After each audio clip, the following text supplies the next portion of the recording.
morning, Tartaria, Australia. All right, so straight up, we're going to admit that we have internet problems today because we're back on our farm. Why are we back on our farm? Because we're building the stage. The stage for what, Campbell? What stage are we building? For the Jolly Swag Tour, which dates will be announced soon. Um, yes. So we're building away, and getting rained on, and working and collecting wood from strange people, and doing all that. And being dirty and wet and muddy all the time because it's been raining non-stop, which Yeah, has throttled our attempts at getting this done by now. But we're determined. We're determined this weekend. Heads up, anyone in the local area want to come out Saturday, Sunday, or Monday to give us a hand? We'd love that. It's in the Northern Rivers area. If you are local and around and just want to come and hang with us, like fuck yeah, come and hang. yeah. The more help we have, the better. Bring a tent though. We don't have accommodation. It's a work in Yes, progress, but we are working yes, in progress. yes. Or just come for the day and just hang out and, you know, Yeah, help us put a jigsaw of a stage together. It's our first stage attempt ever, Campbell. So it's our first building project with the stage involved. So I'm excited. I'm so I know. excited. I know. We've built other things, but we've never built something that actually needs to be structurally strong enough to hold anything on it, right? That's right. And you So, know, it's so much fun. It's so much fun getting out into the physical world. Back like when we were back before the 2000s, where the world was physical and we were all engaged in it. And that was reality. And I think that's a good place to kick off the show today because that's basically where we're going to start from what has happened to our time. But before we do that, Mr. Autodidactic, let me show a funny little clip that I thought would be really super fun yes. to open the world up, open up the show on today because it just reminds me of everyone in our audience. So, just for Yeah. something fun, This let's have a is little bit of a good. laugh to begin with before we depress the fuck out of you. No, no, kidding. Not depressing people.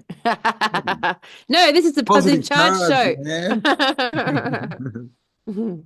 Right. See who relates to this little beauty right now. Oh, I'm totally into conspiracies. Don't even get me started. Oh yeah. Yeah, I am too.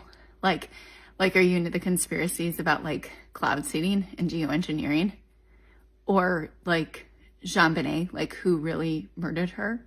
Or is she perhaps Katy Perry? Or is it flat earth? Are you a flat earther?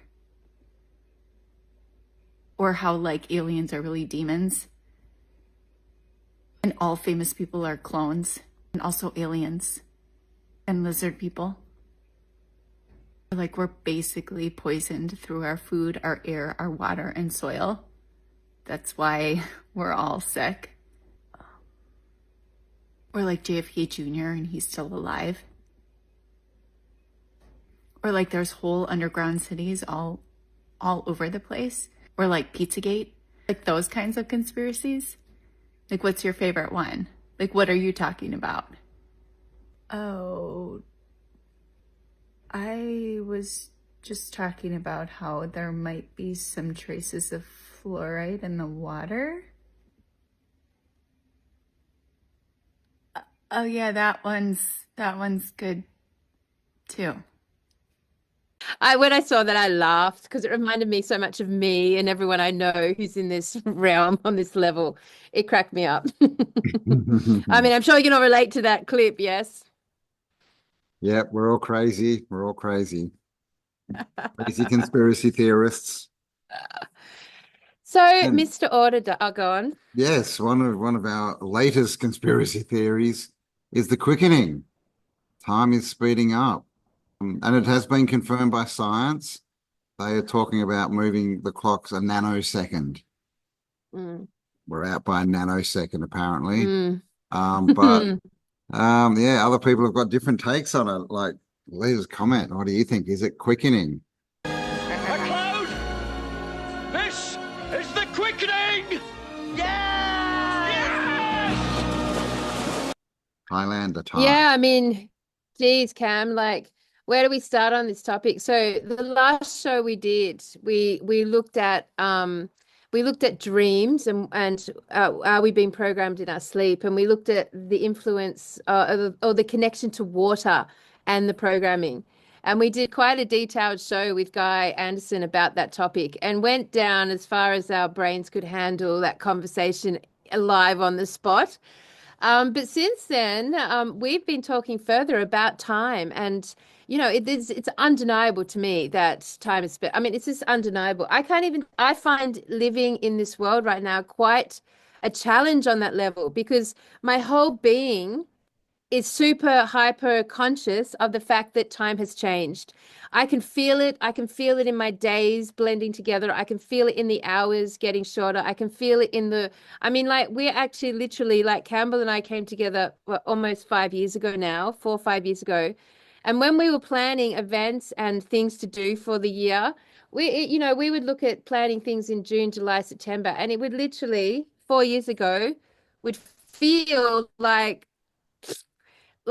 we were being super mature, that there was 9 months before that happened. Like we wouldn't have to worry about it yet. But now we're like, fuck, if we plan an event in November, that's literally going to be here in 2 weeks' time. That's a massive shift in time consciousness.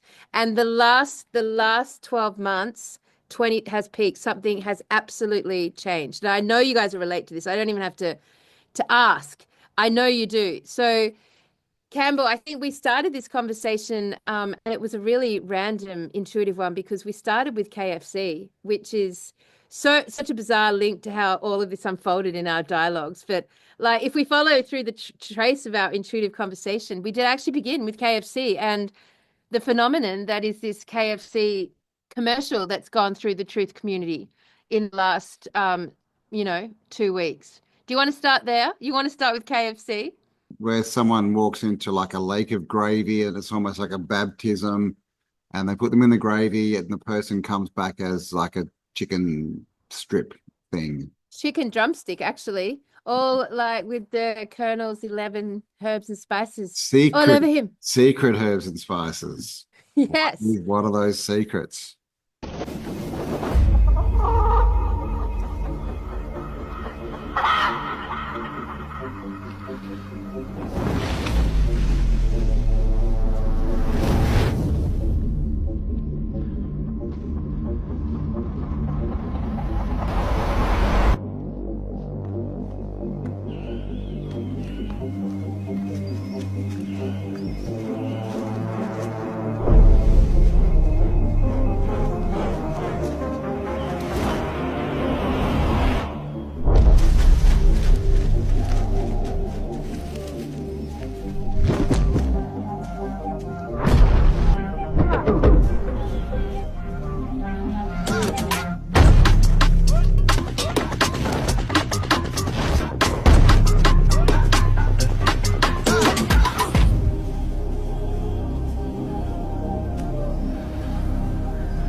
Now, I mean, it's interesting that two things about that.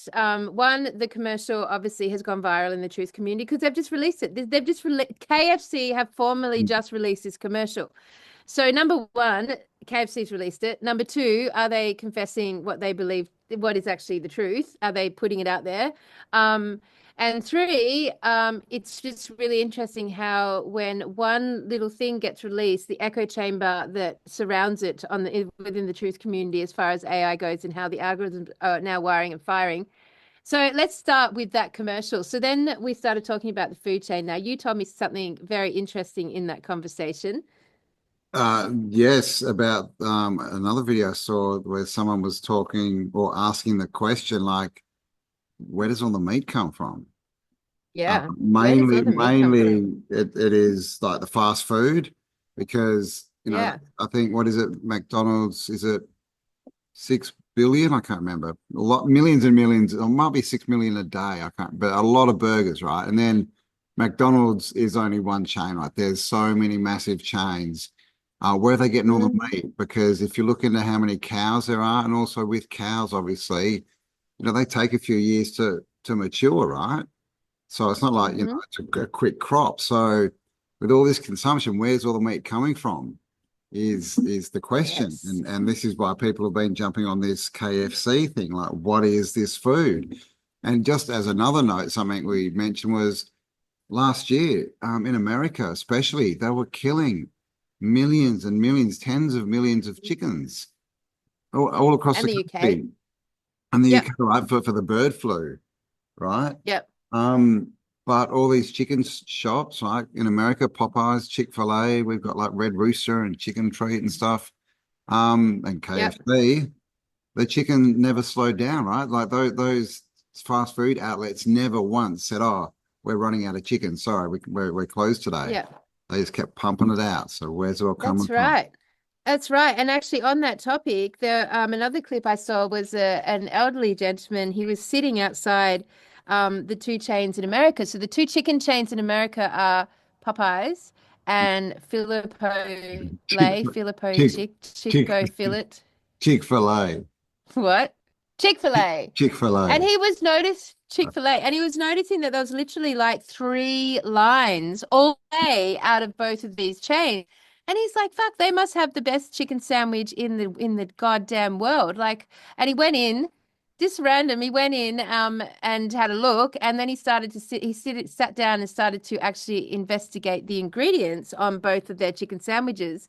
Each one of them has Popeyes had 40 man-made chemicals, and Chicken Olay had 50 man-made in their chicken sandwich, just in their chicken sandwich. And these chemicals, once you get into them, they're drugs. And so he made the conclusion that they were actually drugging the population like into a state of like psychiatric docileness. So not only obviously were they putting in all the preservatives and the different chemicals to make you addicted to it, but it was literally like adding like psych sort of level dosing of the inmate sort of thing. So that came out. I watched that this week just to sort of. I said, this ain't no regular chicken sandwiches. So I went and looked up Popeye's chicken sandwich. Come to find out, they have over 40 ingredients in the Popeye's chicken sandwich. 32 of them were man-made chemicals. And I said, well, let's see what Chick-fil-A has. Over 50 chemicals in the chicken sandwich. Over 40 of them were man-made chemicals. I said, so hell, this is a dope sandwich. So they really are flipping birds over there. I mean, because there's no way in the world to justify. So whenever I seen that, I said it in a message, and someone took the clip of it and then went on the website of Chick-fil-A, had it broke down where they were clicking on it, showing all of the ingredients and these chemicals that were in it. Do you know the next day Chick-fil-A took that down off their website? So now you can't find the ingredients to the Chick-fil-A sandwich or the Popeye's chicken sandwich because they don't want you to know that they're drugging you, they're doping you, that they have you wanting the food not for nutritional value, but because you become addicted by the MSG and the other chemicals that they inserted in that also are immune system disruptors. They ill affect your brain, mess with your arteries, and any foreign substance automatically activates the immune system, which means our bodies, when we eat this kind of food, they are fighting unnecessary battle. So when the real battles of disease show up, the systems are too worn out by fighting these small battles every day from bad eating that they can't handle a virus when it shows up. So it'll do us a great service. As the Honorable Elijah Muhammad said this, he said, you must get your mouth out of the white man's kitchen. And remember this, the minister said this, whoever controls your kitchen controls your revolution. Because food affects mood. We are what we think, but we also are what we eat. And if we have the wrong teacher multiplied by the wrong diet, we're going to engage in the wrong activity and success won't be ours. And then, of course, what do we always hear in the movies, man, around chicken? Yeah, well, yeah, there's this thing of, you know, humans taste like chicken, right? So is that what's How many times have we heard that? Yeah. It's out there as a narrative. And then, you know, we have movies like Brave New World, where they're all in this city and some guy escapes and finds out that they're being fed humans, right? The people who die actually become the food. Cloud Atlas. Cloud Atlas, Cloud Atlas, the same. same. Soylent Yep. Green, the same. They're making our food out of people. Next thing, they'll be breeding us like cattle for food. You gotta tell them. You gotta tell them. Promise, Tiger, I promise. I'll tell the exchange. You tell everybody. Listen to me, Hatcher. You gotta tell them. Silent Breed is people. We gotta stop them somehow. So that's Yep. another narrative, right? And then on Yep. top of that, if we put all like the spirit cooking and all this weirdness from the Elites in there, they actually did have I don't know if I can even say the word, right? One of those Cana Bula restaurants in Los Angeles, I heard. So you know what's really going on here, and with the drugs, yeah, like they're using these obviously to get people addicted, but also to make people docile, right, and stupid. And you know we see a lot of that around the world, and you know people who eat fast Yep. food all the time and also drink soft drinks all the time. They're a certain kind of person, right? And that's probably because they're so drugged. Yeah, I know. And I've watched a lot of those little clips randomly where people go up and ask general knowledge questions to just random people on the streets. Yeah. And I've watched people go through the universities in America and just basically talking to students. And yeah, Oh my they do God. appear to be, yeah, very, their intellectual cognitive behavior it does feel to be oppressed and suppressed for some reason. Like it's obviously lower than it should be, you know. Yeah. Um, Yeah. Like the schools are bad, but these people, these college interviews, they don't seem to have the cognitive power to even work out an answer. We know that you guys already know most of this. This is not the topic of conversation today. But it is interesting because if you do the maths on chicken, don't take anything else into the equation, but just on chicken, the amount of chicken consumed across the earth every single day, and not just in fast food, but in supermarkets and every other food outlet and every other restaurant, chicken is like it's just number one. Does not equate by any means to the production that one could possibly achieve through chicken, especially because, you know, you get certain amount of meat and cuts from each chicken. And the industrial procedure around industrial chicken, I mean, it's disgusting and awful even to look at. We're not going to go into that. I highly recommend none of our audience is anywhere near that sort of consumption and dealing with farmers markets and localized food chains.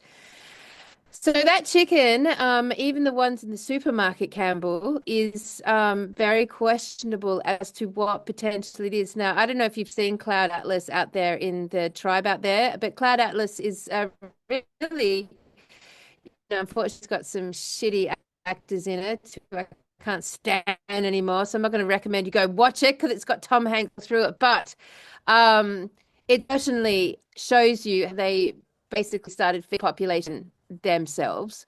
And the lowest form of vibrational output you could achieve as far as diet goes, it's bad enough we have no idea what to eat in general speaking, but actually eating your own species is basically the biggest fall. You there? Yep. Can you hear me? Hello. Ground control.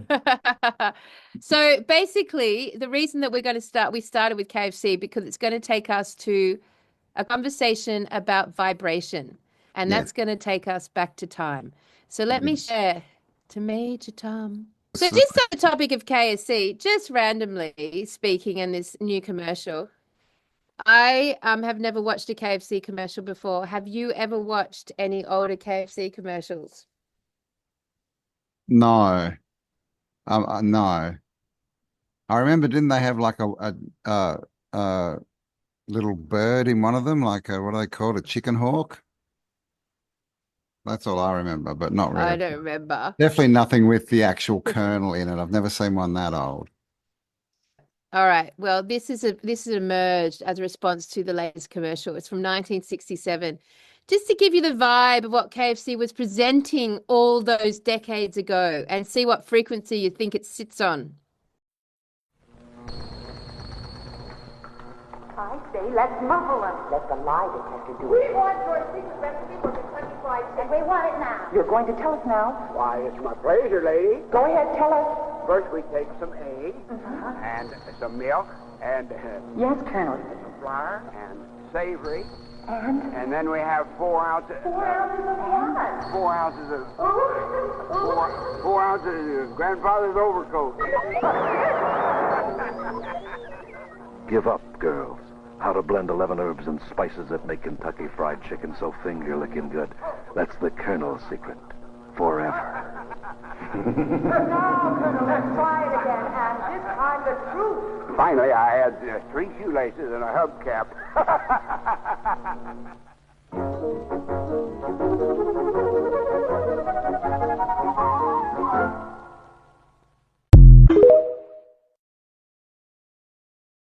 It does feel very vibrationally creepy, right? And that was from 67. And, you know, like when it was quite, it comes across quite satanic and quite diabolical. Certainly not that image of the friendly food chain with the old grandfather Sanders, or like, you know, it doesn't have that vibe.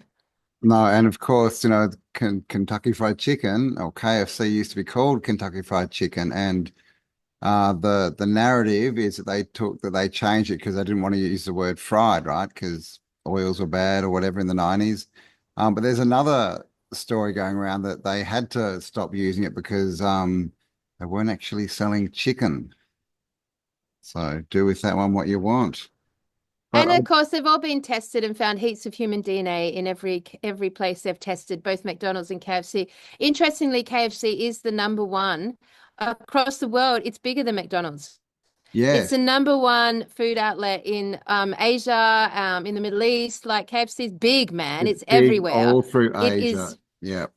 In So- Japan, they have Kentucky Fried Chicken on Christmas, which is like their Valentine's Day, and their ritual is to go out and have Kentucky Fried Chicken with your partner. Yep. Crazy. Yep. It's like it's ingrained culture, man. So, all right, the reason that we think that's interesting and worth noting is that there is a diabolical agenda with our food chain, and it's so much deeper than understanding it's full of chemicals. It's so much bigger than, and then you add like literally 80 million kids missing every single year across the world, like insane numbers, like reported insane numbers. Yeah, I did a quick search and here's what I got. Globally, approximately 60.5 million metric tons or 60 billion kilograms of beef is produced. All right, so then if we go, how much is consumed? We get globally approximately 350 million tons or 350 billion kilograms. So we're producing 60 billion kilograms but eating 350 billion kilograms. Yep. Bit of a discrepancy. How does that make any sense at all? Where's all the meat really coming from? What is it? Yeah, what is it? And as Cam pointed out, like whenever there's been issues with the food chain, as in natural disasters, like what's happening in Queensland, poor Queensland, hearts go out to you guys. The water's been shocking, shocker. And yes, Australia's media did not cover Queensland's diabolical flooding situation in any capacity, which just further highlights the agenda behind the recent cyclone obsession the media went onto and its innate, unnatural, man-made context. But yes, it didn't get covered. But millions and millions of our stock has been drowned, basically. Now that would, and since Australia exports all their meat, because we're not sovereign and we are an op shop and we just like bargain basement prices, whoever comes, whatever country wants it, we'll give it to you. Doesn't matter about our own people. Anyway, whenever there's something like that happens, and there's a lot of that going on, and when you travel around to these countries where the vast population is like India and China and Egypt and Morocco and Middle East and all those places I've been visiting, their population is dense and their farming is non-existent. So the farming production of the world's meat consumption is only coming from a few places, and Australia is one of them. Yeah. So when you add all that up, and yet not once have we ever, in the history of our current food chain, ever seen any of the fast food outlets ever have an issue with meat shortages, ever. ever, ever. ever. No, they just keep pumping it out, pumping it out. Yeah, so yeah, everyone's consuming it. Everyone's getting, it's obviously not good for you. They're, getting unfit and overweight and stupid, and we know that, fast food is part of the agenda as far as they don't even want us to know how to cook for ourselves, right? They'd rather just go out and buy their crap, get on their drugs and get stupid, right? So easy to control. But so it is a control mechanism, the whole fast food industry. So what is it really? What are we eating? What is all these burger, right? And then of course Yeah. we've got the whole pig thing, right? And the whole pigs are very closely related to humans. Are they humans? There's all these stories about, banished people or, bad people being turned into pigs. And so that's a whole nother rabbit hole. And then you've got the whole idea of calamari, which we've talked about before. Just another Calamari. example, like where the fuck does calamari come from? It's not Well, farmed. yes, It's not from squid. no, Like, what is calamari? well, I had a friend who said it comes from the animal industry, and he said it was lips and buttholes.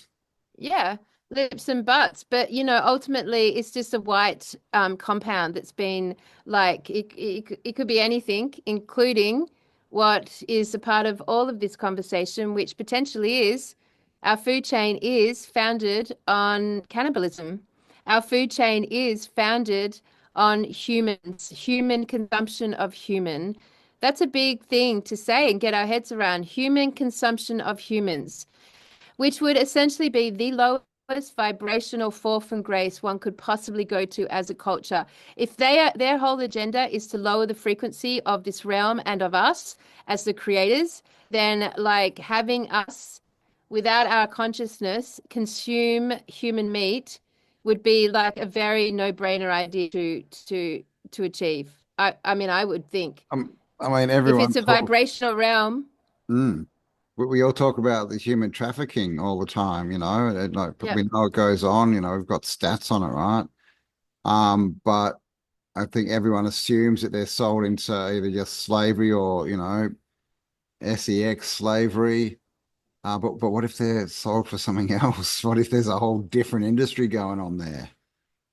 Yeah, and what if there's a whole underground industry going on as well that also produces genetically modified, human Well, human species mixed in with different yeah. genetics and different species, and then that is then recycled into the population. What does it look like when a human population is consuming itself plus mixed up with other entities, animals, and maybe extraterrestrials? What does that look like? Well, it looks like the collapse of society, right? Because literally it's eating Yeah. itself, like as within, so without. And they just introduce these concepts and they've kept introducing them over decades and they make, hanging out at the burger bar cool. It came in the 50s and 60s. It was a place to be and get down and all that. Yeah. And then to the point where like a generation later, it's literally normalized, right? And then and we know it's like everything. It probably started off as food like, much more like actual food. And then they just change it slowly over time. And 50 years on, who knows what you're eating. But I mean, we know it's packed full of chemicals and drugs and stuff that shouldn't be there, but we don't actually know what the meat is. And then there's no answer for it. Like, where is it? Where's it coming from? Yep. That's right. And you've got the whole conversation about seafood just being like basically water bugs and water spiders and water arthropods, parasites and ticks and fucking all sorts of fleas, disgusting prawns of things. fleas. Yes, Yeah.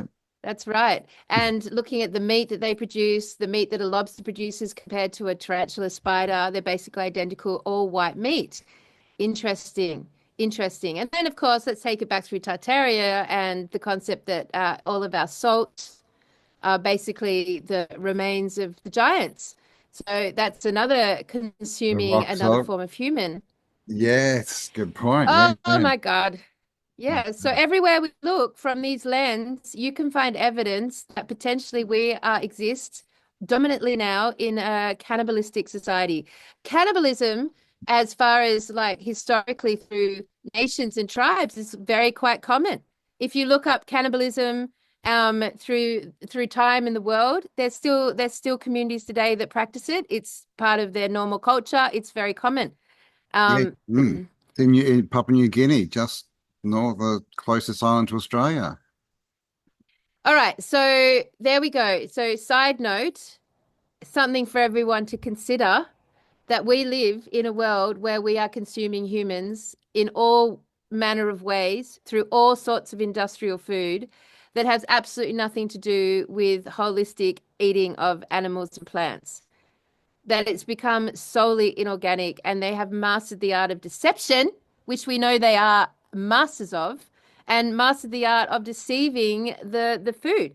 You know, how it looks, what it tastes like, the color of it, the packaging around it is now ingrained and acceptable. You go into Woolworths, you buy some no brand chicken breast. What are you eating? Well, remember all those videos that came out last year of Yeah. people buying fruit and meat? You know, like there was the bananas and the watermelon that was rubbery, and people buying ice creams that didn't melt, Yeah. and meat, chicken and meat that was very strange.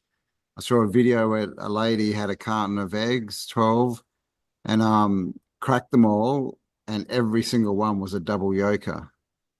Yeah. So Yeah. what is going on here? Like, what are we consuming?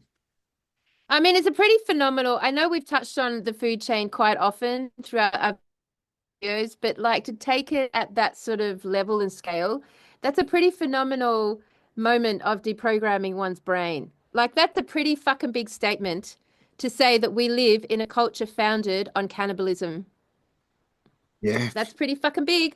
Yeah, well, I mean, look at the elites. Prince Charles, says that he's related to Vlad the Impaler, who is Dracula. He's quite happy Yep. about that. Of course, vampires are basically cannibals. Blood suckers. Are they like Yep. cannibals on a water fast, do you think? I don't know. They're just on the liquids, right? But yeah, like all these Are they what? I didn't hear that. are vampires like cannibals, but on a water fast because they're just drinking the liquid. Well, I'm glad you brought up water.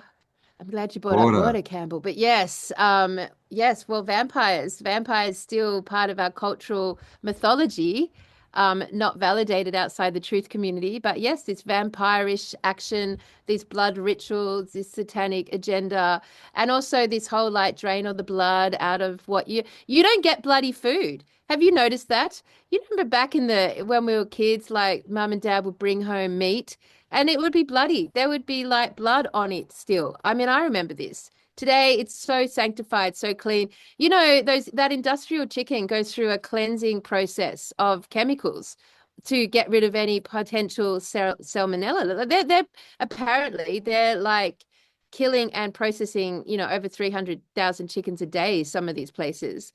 Oh my And that all God. gets washed in like this acid type liquid.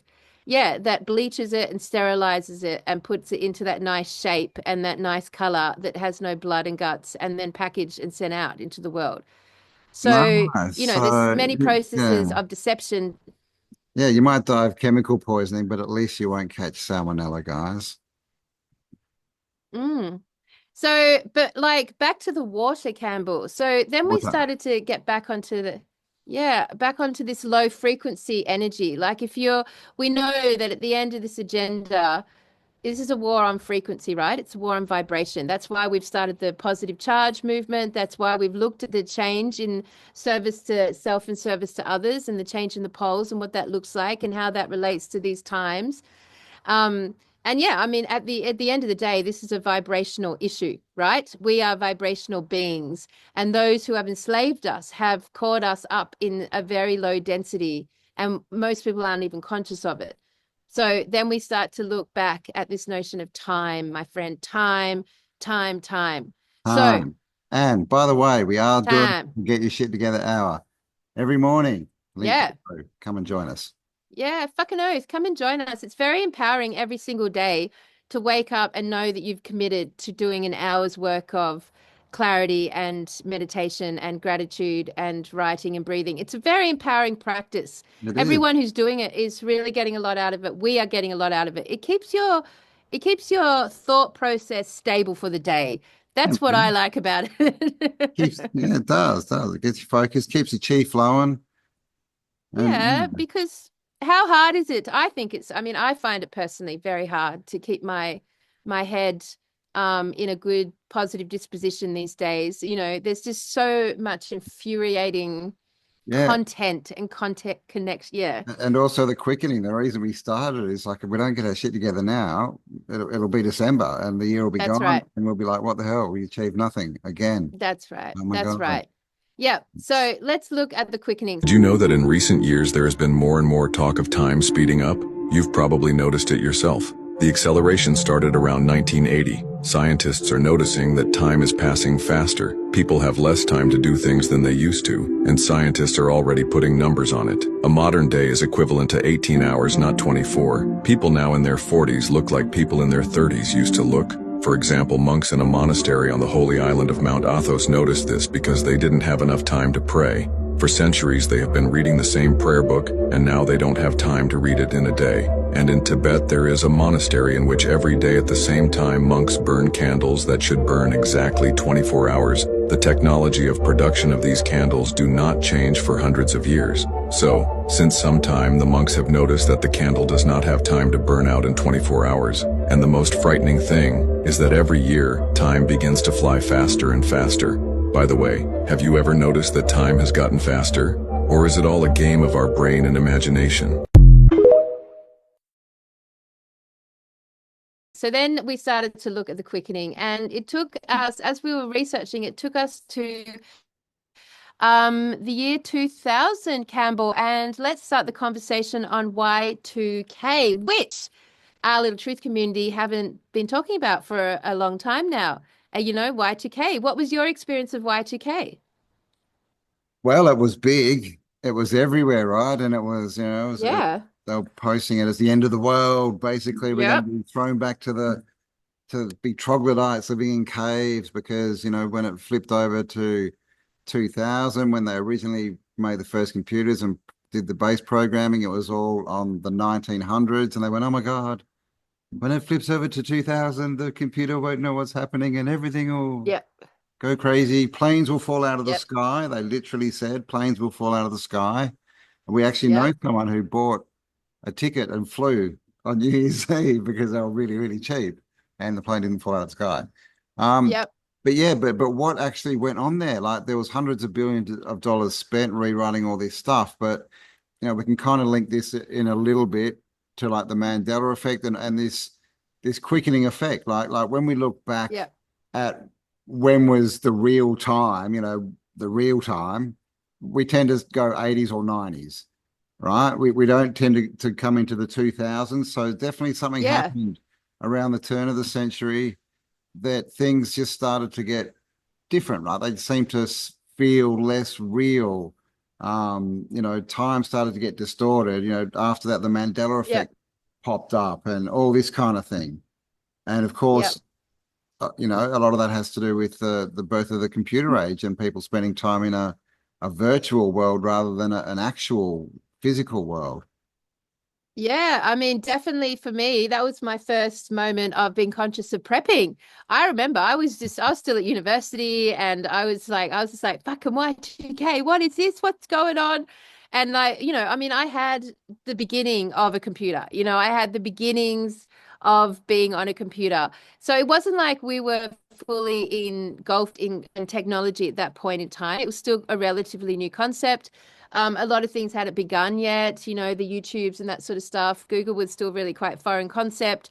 And it was still quite a foreign concept. Like you knew that computers ran things like airports and airplanes and, bigger like infrastructure, but we hadn't really owned it yet personally. It wasn't a personal device yet. And if you had one, you were basically just a nerd that was slightly ahead of your time and spending lots of money trying to have some form of this computer. So Y2K was my first introduction to prepping, and I did to the best of my stupid student dole allowance. And I don't know what, a little box full of cans or something, but it was conscious. I was conscious of it. And and of course nothing happened, but so much did happen. So let's reflect now. If you go to the year 2000 in your own lives, Like that was the turning point where devices started to become personalized, and it started with mobile phones. It was around 2006, 5, 6 that I had a mobile phone like that. So it was around that era that the mobile phones started to be introduced. And with those, they started to have screens on them. And then they started to get smarter. And then the internet, and then the home laptop. And well, you guys know the progression. But it all sort of started around the year 2000. And one thing that Cam and I were looking at was like the themes of the eras that had come before.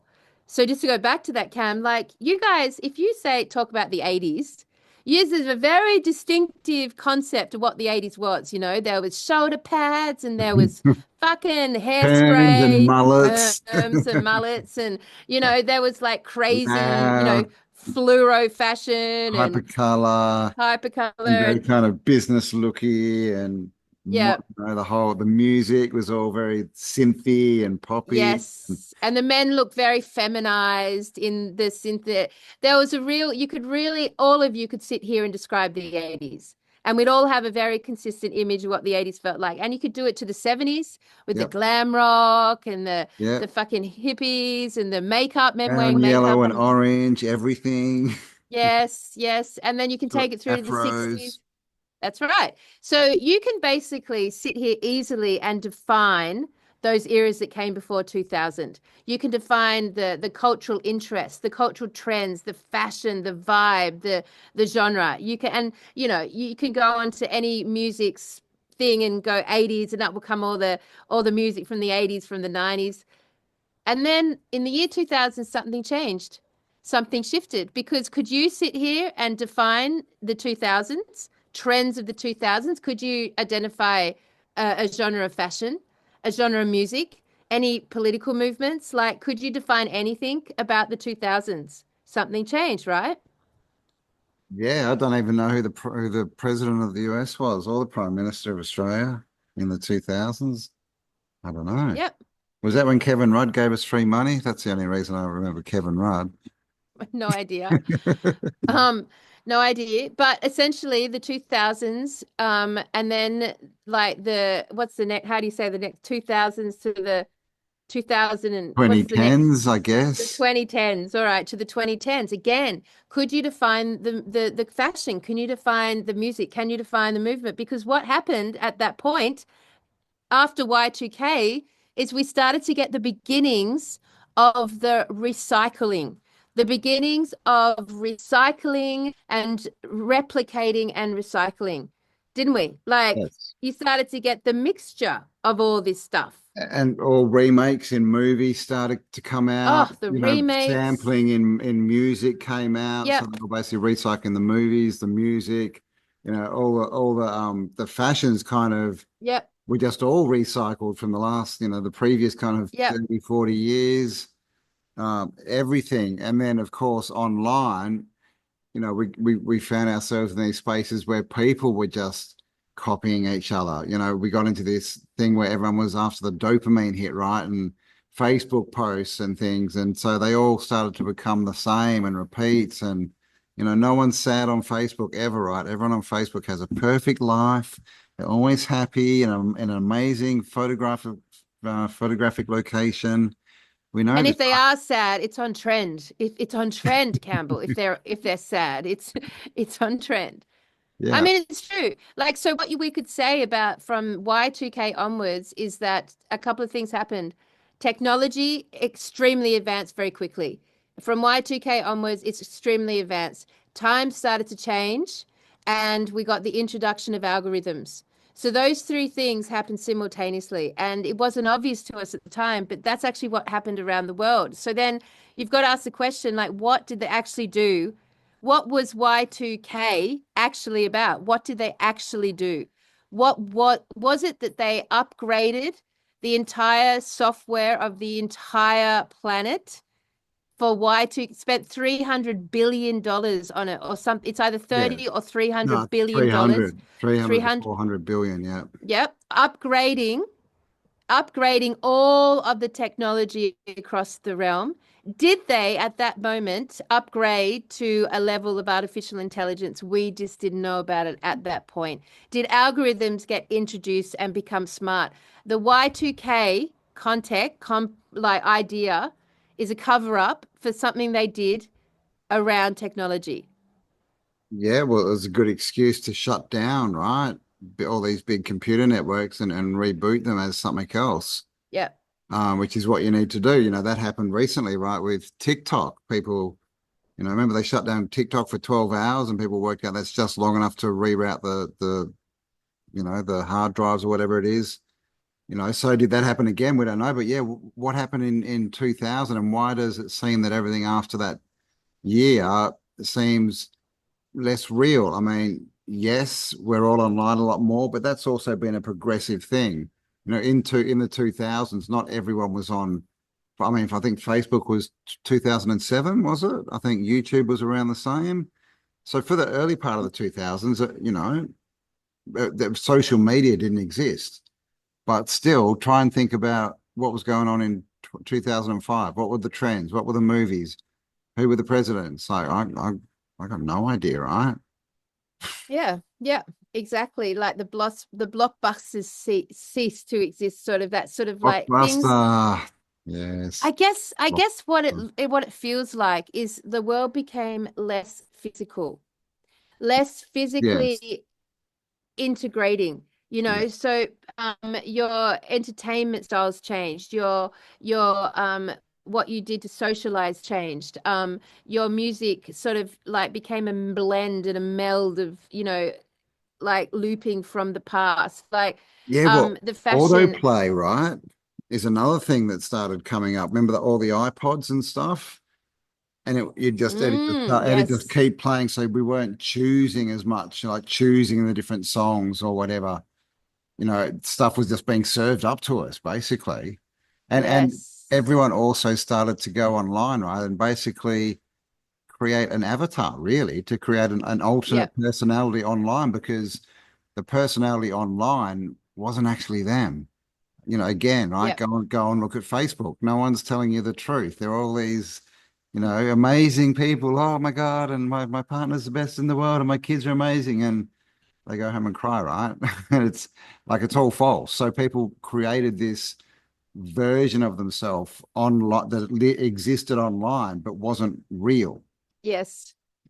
Yes, it was the moment in time where everyone kind of realized and accepted, without much resistance, that in order to be successful in business or as a creator or as any other genre, you would have to have an online presence. Like you would need an email, then Yeah, you would need to. I mean, I remember website. back in the day there was MySpace. Yes, yes. Yep, and then you needed to have MySpace. Then you eventually ended up needing to have a social platform, and then now all business essentially has to be run online, like all of it. And Yeah. actually, it's promoted that way through the algorithms, where for young people, they couldn't even comprehend having a physical business anymore. That would be out of their thought process. Like it's all online for them. It's about how to do this quickly and successfully with the least amount of physical effort. So it all strips physical effort.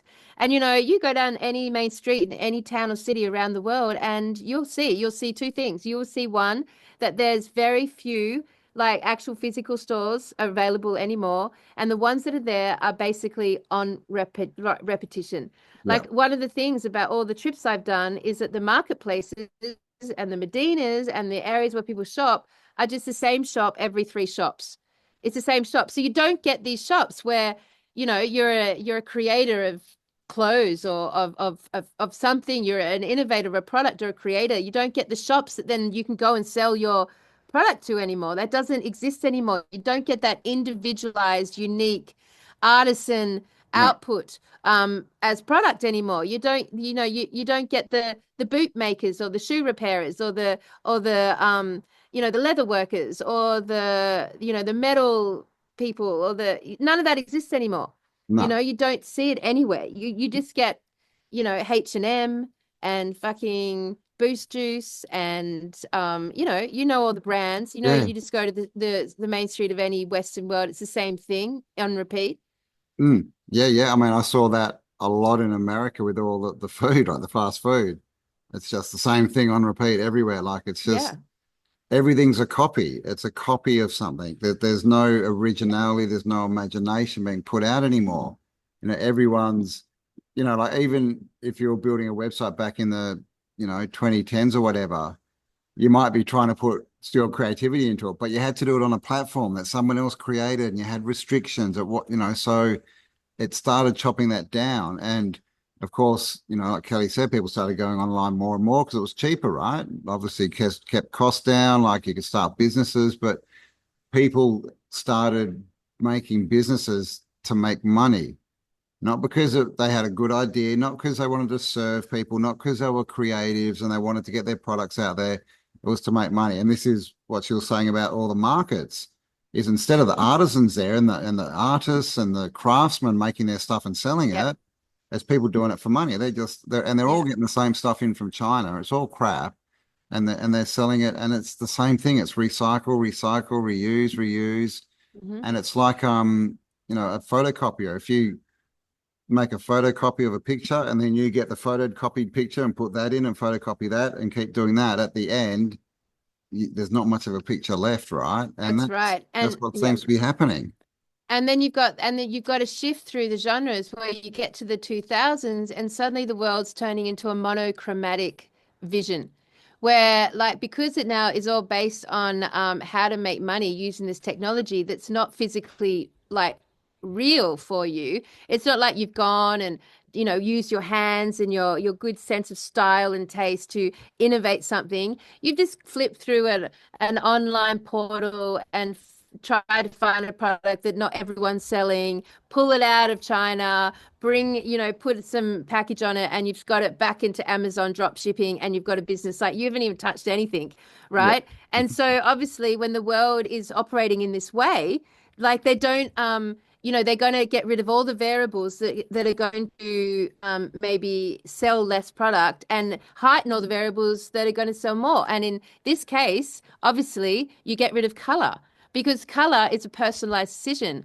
but black and white and gray, those monochromatic colors, that is so everyone suits those colors. Not everyone suits them, but they will be fine for everyone. And then so all the houses started to become white and black and gray, all the cars, the fashion of the 2000 and onwards became suits and like this really, you got rid of all that crazy patterny, clashy 70s hippie style fashion out of the window. Like, it all became monochromatic. So that, and to me, what's obvious about monochromatic is that it basically funnels your vision. So it basically moves your vision into like a much more tight, like focal point, that sort of broad version of possibilities and potentials, that the broadest version of the color spectrum is getting more and more and more and more redundant, less and less and less utilized, less choice, less craziness, less diversion, less patterns, less color. Yeah. And that's a sign to me that in the 2000s, something changed. So let's get back to that concept, Cam. Like, so if you've got suddenly an introduction of technology. Sorry, you go.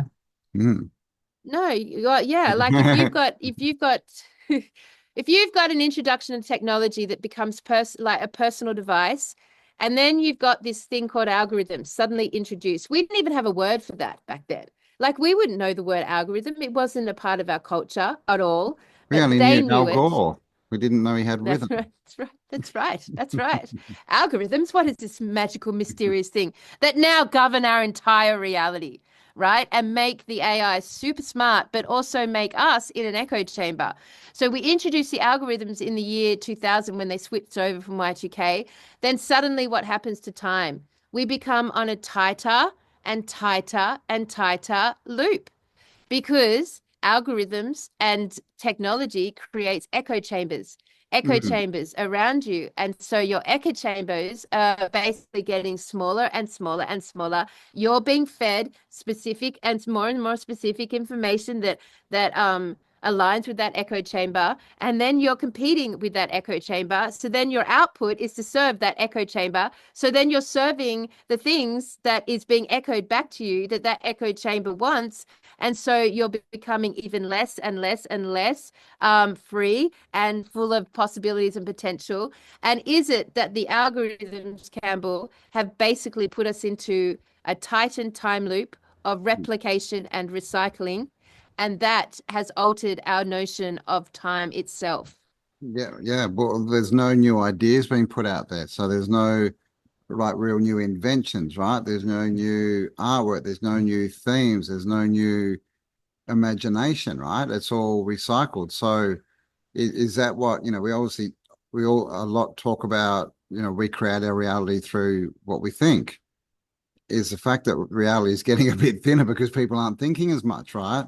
And when you think about it, who are traditionally the most creative and imaginative people, humans, it's the children. And they're some people are raising their kids with screens at age 1 and 2, right? I've actually seen shopping trolleys, and with a little kid, you put your kid in the front and it had like a holder for a tablet for your toddler, right? So kids aren't putting out all this thought, all this imagination into the world, into the environment, and neither is anyone else.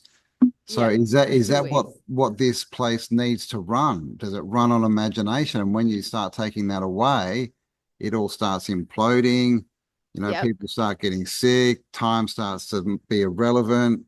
Basically it's a breakdown, right? Because it's like the never-ending story, right? Yeah. The nothing. Yeah. How do you defeat the nothing? Imagination. It's true. And like, you think about it when you were younger, because we're still lucky enough that we can draw on these memories, right? Oh, memory was the other thing. So you think about drawing on those times when you were younger, when you'd jump out of bed, you'd like lounge around for a bit. You'd get ready for school. You'd eat. It'd take ages to get to school, and then you're at school and you do your school day, and that just like took ages. And then it was 3 o'clock, and you got home and you ran and you had your afternoon tea, and then you went outside, right? And you meet up with the neighborhood kids, and then what was ahead of you? Pure possible potential. You could go in any direction in the street. You could find anything to do. You could build anything you wanted. You could go anywhere. Like basically you had no plan, but basically you filled up the whole afternoon having the grandest adventure. This is pretty classic of our childhood memories. And now if you think about the amount of time, but say from 4 o'clock in the afternoon till you had to come in at night, be home, like that was maybe a 4-hour stint. But man, did you not live out like fucking 20 hours in that 4 hours? Like you were friggin' everywhere. You were across the road. You'd swum across the river and back. You had gone to the next town and back. You'd done this and that. You were everywhere, right? Time has definitely changed. Yes. It's absolutely changed, right? Because none of that happens now at all. You finish your work for the day and you have dinner and it's bedtime. Like there's no time for anything else, right? It's crazy, but I was just thinking, we have this thing called muscle memory too, right? Does our body only really remember when we're using it? Because now we're not, right? We're sitting in front of a screen. Like, as kids, you're in there and you're using your whole body, right? And you're making things and jumping around and like you said, those days, afternoons, weekends, they just went forever. Forever. Like, you could like it was crazy, like the amount of time. And a lot of people say, well, that's because you're getting older, and the further away you get from those memories, the quicker time seems to be going, basically. But I mean, this phenomena of the quickening and time going faster, it's been reported by all age groups, it's back right? now. Yeah, from the 20s all the way up to older people. They're all reporting it, and some people are saying that, and I haven't confirmed this, but they're saying that we're down to basically 18 hours a day. Yeah, I've heard 16. Yeah, that's 3/4. So that means we've lost a quarter. So that means someone who should be 80 is 60. Yeah. So that's why is this why people are looking younger? Because we know, right? We're seeing people in their 50s, 60s, and we're like, what the hell? There's no way you're that old. You look like Hmm. you're 40. Is that because Yep. you are 40 in the old time? That's right. And it's so interesting. So basically, does memory give us time? So this is the concept we want to talk about today. Like at the heart of the matter, does memory give us time? So why did it change in 2000? Because the algorithms got introduced into the technology that was then quickly introduced. And suddenly our the amount of physical memory making that we were producing and outputting as a society dramatically reduced, because when you're surrounded by algorithms, so when you're scrolling or when you're working online and you're just looking at the things and things are being fed to you, like all of that process, it doesn't generate memories. It doesn't. It generates an echo chamber. But in order to have a memory, you have to have an experience. You have to have a physical experience, which connects with your, if it's a big memory, it will have connected with an emotional, physical experience that you've had, which then allows our brain to carve out a chunk of data in our brains that where we hold a memory. And then that amount of data gets stored up as memory that gives us a sense of time. But since 2000, it appears that our memory has dramatically reduced because our physical experiences have dramatically reduced.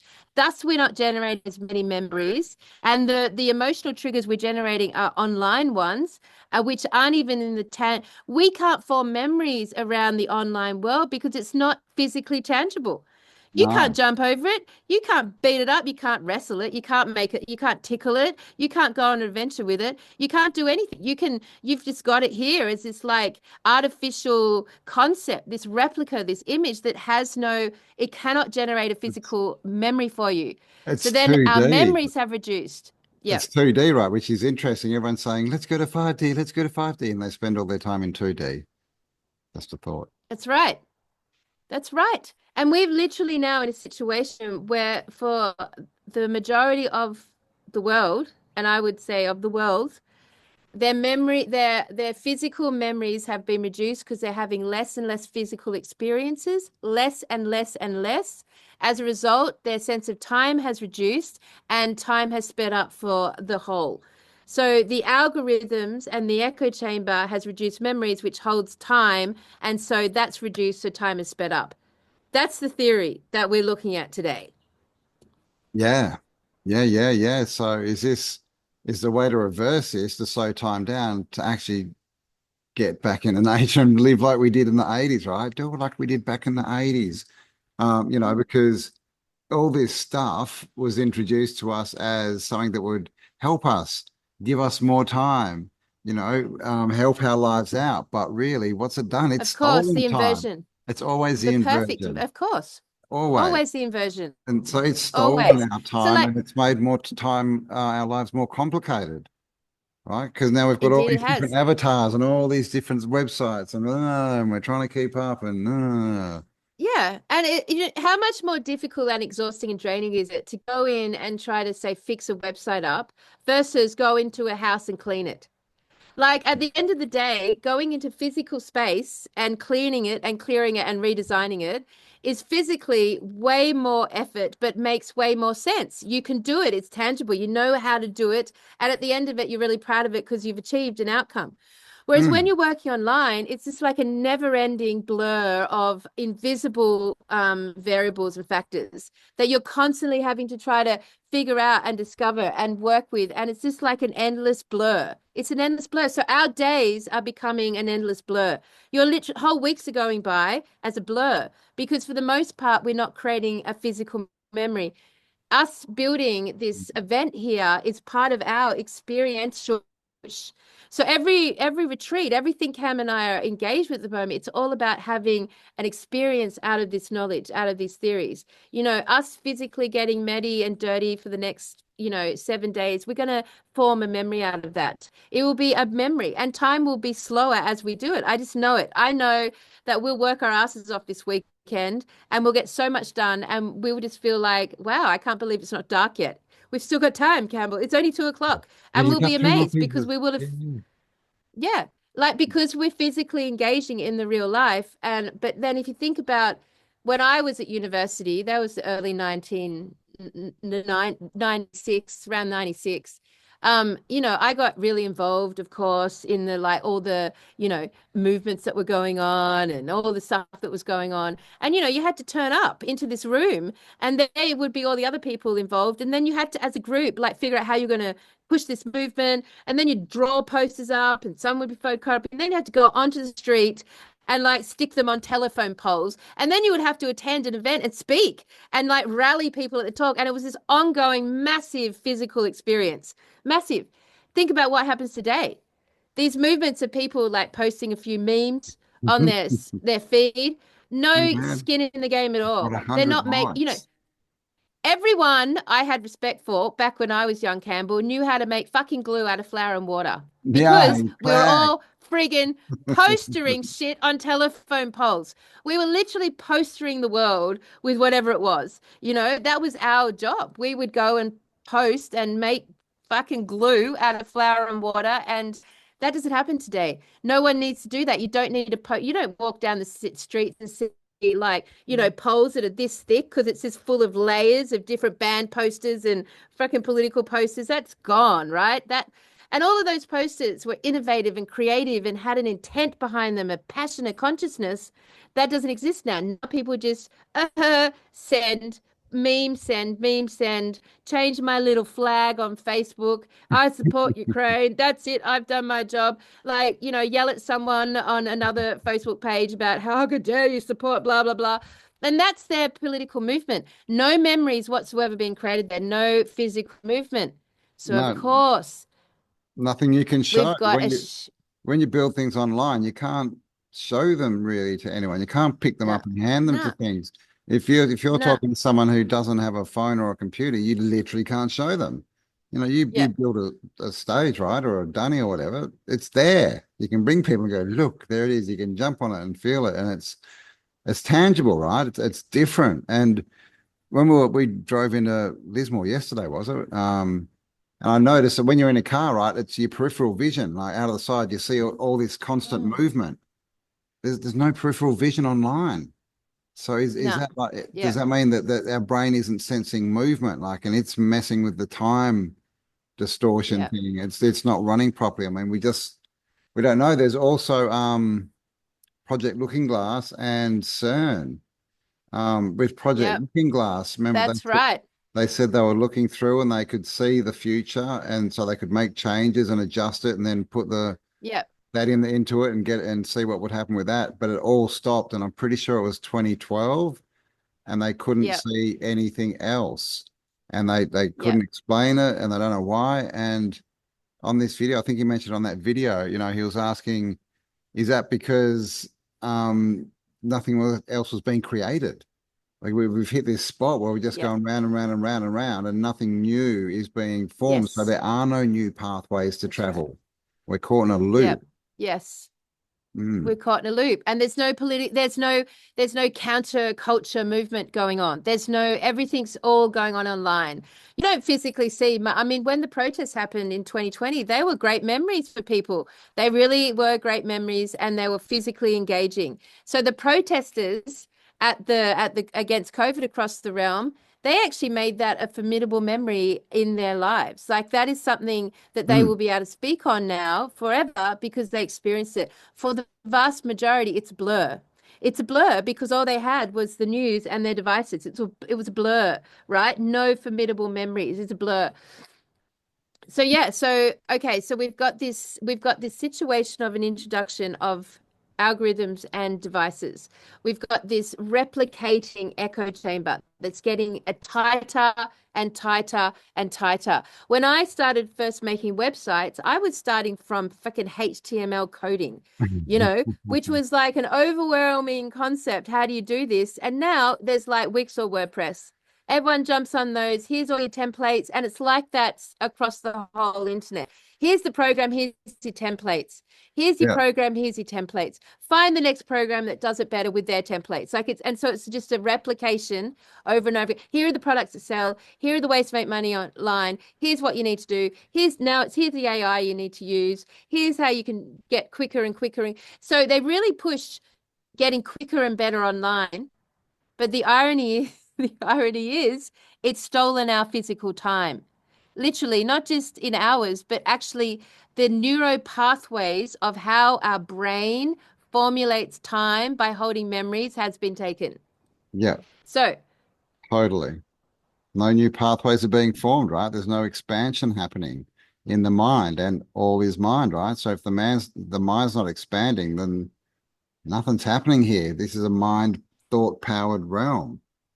yeah. And if they introduced artificial intelligence at 2000 and Y2K, if they upgraded the whole world system in that moment, which is what I think they did, then that's when we started to get these like matrix glitches, right? These Mandela effect that we call this Mandela effect glitch that happened, and it's well known, I reckon, even outside the truth community now.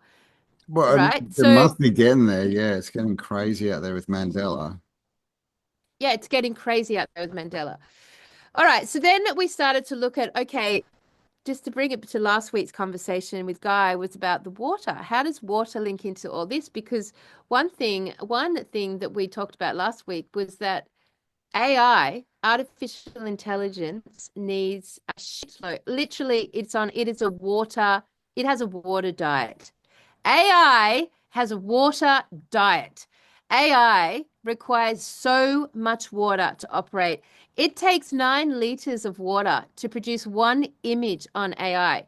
9 liters of water. This bottle here is 1.25 liters of water. For one image, it takes almost 8 of these bottles, right? That's just for image generation. To run and cool the entire system, basically the amount of water just the technology industry uses a year would basically be, I think, the whole world's worth of water. Like it's into the billions of liters. It would have to be at least billions, if not trillions, right? If not trillions, that's right. I was surprised with Trump's, $500 billion infrastructure thing. Most of that, I think it was about half of it was going to build water facilities and stuff. And I was like, what? But that's how much it needs. So yeah. Well, water carries memory, right? Water carries a program. Water cycles through the whole realm. No matter where it is, it gets evaporated, it gets rained back down, and it gets consumed. Yeah. So what's happening with all this water that's running through technology, AI? That's right. That's right. So you've got half the world, if not more than half the world, is dependent on bottled water. Like nowhere that I've traveled in the last 3 years have they been able to drink water. It's just they can't drink it. The whole country can't drink it. The whole continent can't drink it. The Balkans was good. Most of the Balkans. The Balkans was good. That's but everywhere else has been absolutely dependent on bottled water. What is bottled water? Well, it doesn't come from lovely little wells and springs in the ground with little fucking fairies flying around. Evian, it comes from the mountains. Come on. Oh my God. The snow mounts, and they catch it. Almost, I would say 100% of bottled water comes from like basically townships. It's the water that you get out of a tap is what goes into bottled. So where does the water you get out of a tap come from? So let's take it through the chain of like the water cycle. You're looking at water that's gone through. Oh, cow's frozen. Can you still hear me, buddy? Yes, I'm here. Hey, buddy. Okay. So if you look about if the tech if the tech industry uses the majority of water to exist, so it has a water diet, that water gets put through that whole tech industry and then comes out and it goes through some big process to remove all the heavy metals, but it's full of heavy metals and the radiation, and to put it through a whole new chemical process to basically neutralizes it. So it's like at a zero level. And then that goes back into either agriculture or back into the sea or back into the drinking water. And then that gets cycled through. And then you add the shit and the sewage water, mostly full of pharmaceuticals. I mean, imagine how many abattoirs are like washed down with water. That all goes in. Yep. you know, That all goes in. all the And crap. then you add the chicken industry and the meat industry Yep. and the fact that that could possibly be human remains, and I think probably it is human remains. All of that gets cleaned and washed and produced in water. Now, our world is a closed system. So you haven't got water, just fresh water appearing from the skies or fresh water appearing from anywhere. You've got a recycling closed system. So the reason, and you guys will know this, obviously. So the reason we bring this up is because memory of all the substances in the world hold, water of all the substances in the world hold memory and intent. Water is the one divine element of all of them that will hold memory, replicate it, and store it. That's why Yeah. the whole, like, if you smile at it, if you talk to it, la la la. Yeah. So what happens when all of our water is recycling through the technology industry? What programming is occurring in that water? What happens to it when it basically is feeding AI and coming out the other end? And then we're consuming it. Is that how you reprogram a population? Literally through the water they drink. We are, they tell us, what, 70% water at least? You know, to hold all that water full of programs that they're programmed in our, you know, in our body. That's pretty quick way to do it, right? Right. And we know that water's just used to clean up all the crap in the world. You know, it's used for sewage, it's used for, you know, abattoirs, it's used for mining, right? All, you know, they mix it with all these For chemicals. food growing. Yeah. For Food growing, yeah. And the for food growing, washing. but they, you know, all this water they use for AI and that, they use a lot of it for agriculture and they run it through a, you know, they filter it or clean it or whatever. But that gets one stage and it goes to the animals and food. Then they say they clean it more before we can consume it. But if it's going on the food and given to the animals, then we're consuming it, guys, anyway. Absolutely. Absolutely. 100%. It's interesting, right? So, and the other side note to that is that we don't need water to be hydrated. So water as a concept is also a deception because from what we were talking about last week, we need electrolytes because we're an electrical system. We need electrolytes. We don't need water, which doesn't have anything in it. We don't need water. Water's been introduced potentially to us as a major, unbelievable, fucking insane programming tool. Well, I And mean, water's a solvent for most things. It breaks most things down. We all know, right, that water can eat through a stone, right? You know, so it's a solvent. it's true, actually. I've never So, thought about it like that. Yes. yeah, is that what Yes. is it literally, you know, breaking us down, right, as it goes through? Like, I mean, we're not saying that we don't need liquids, obviously, but we need electrolytes, right? Juices and things, or water that's holding salts and minerals and things, right? So, but H2O on its own is it does nothing for the body. And it may actually be breaking it down, right? We taking bits of it away. It may be why we're aging. So, you know, it's an interesting, there's such a big push. Are they pushing that to get us And to drink losing it our so they can program us? Yeah. Oh, now you've frozen. Are you back? Eventually, we drink what 2 to 6 liters a day of water that we get told, and it's promoted at every level and every age that you have to drink water. Without water, you're going to absolutely die. And I have always held that belief. I'm a big water faster. I'm a big yeah, water's been a big part of that's my drink of choice. I've always consumed a lot of water, you know. I But love you know, water. having said all that, Campbell, as a big water consumer, my hair went grey. My hair went grey much earlier than most. And, you know, like I mean, I don't know. I'm just saying, like, water has been a big part of my diet. Me And if too. we take this concept, then I love luckily, water. I have also had I love it. I've also had a good relationship with understanding how water, you know, how you can change and reprogram the nature of water. And that's obviously followed us through the truth community. All of us have that consciousness.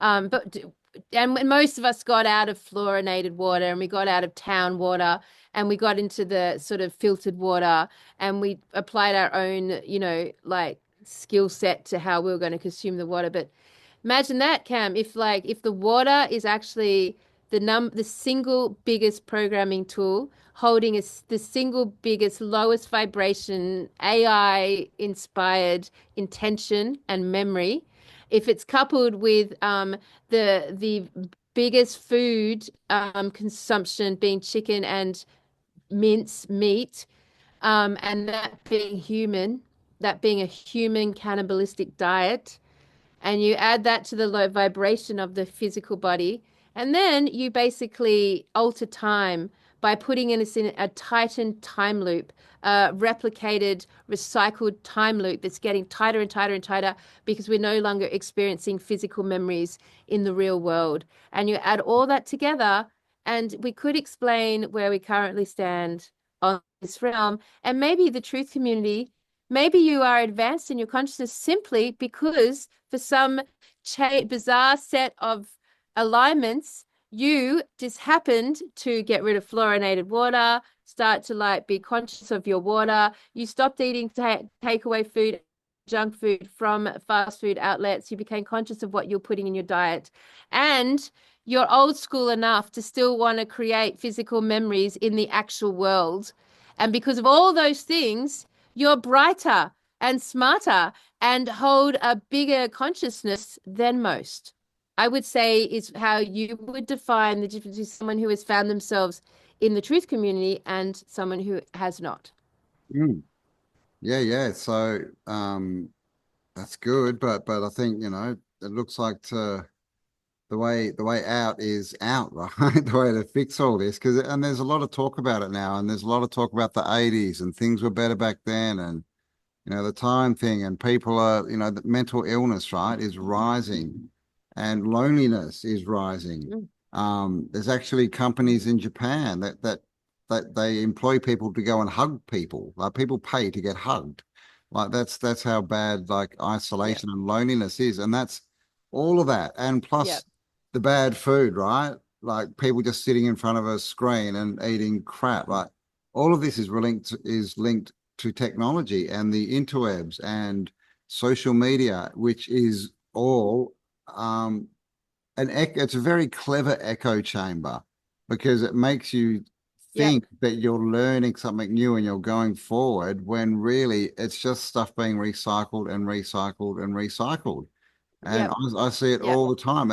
And you see it if you go through YouTube, you'll see certain themes, certain types of videos get promoted up. They come out of nowhere, and then suddenly they're everywhere, right? And at the moment, basically, it's YouTubers watching TikTok videos is the big thing, and they're getting promoted everywhere. And that in itself is recycling. They're literally grabbing someone else's video and they just watch them, and then people watch them watching someone else's video.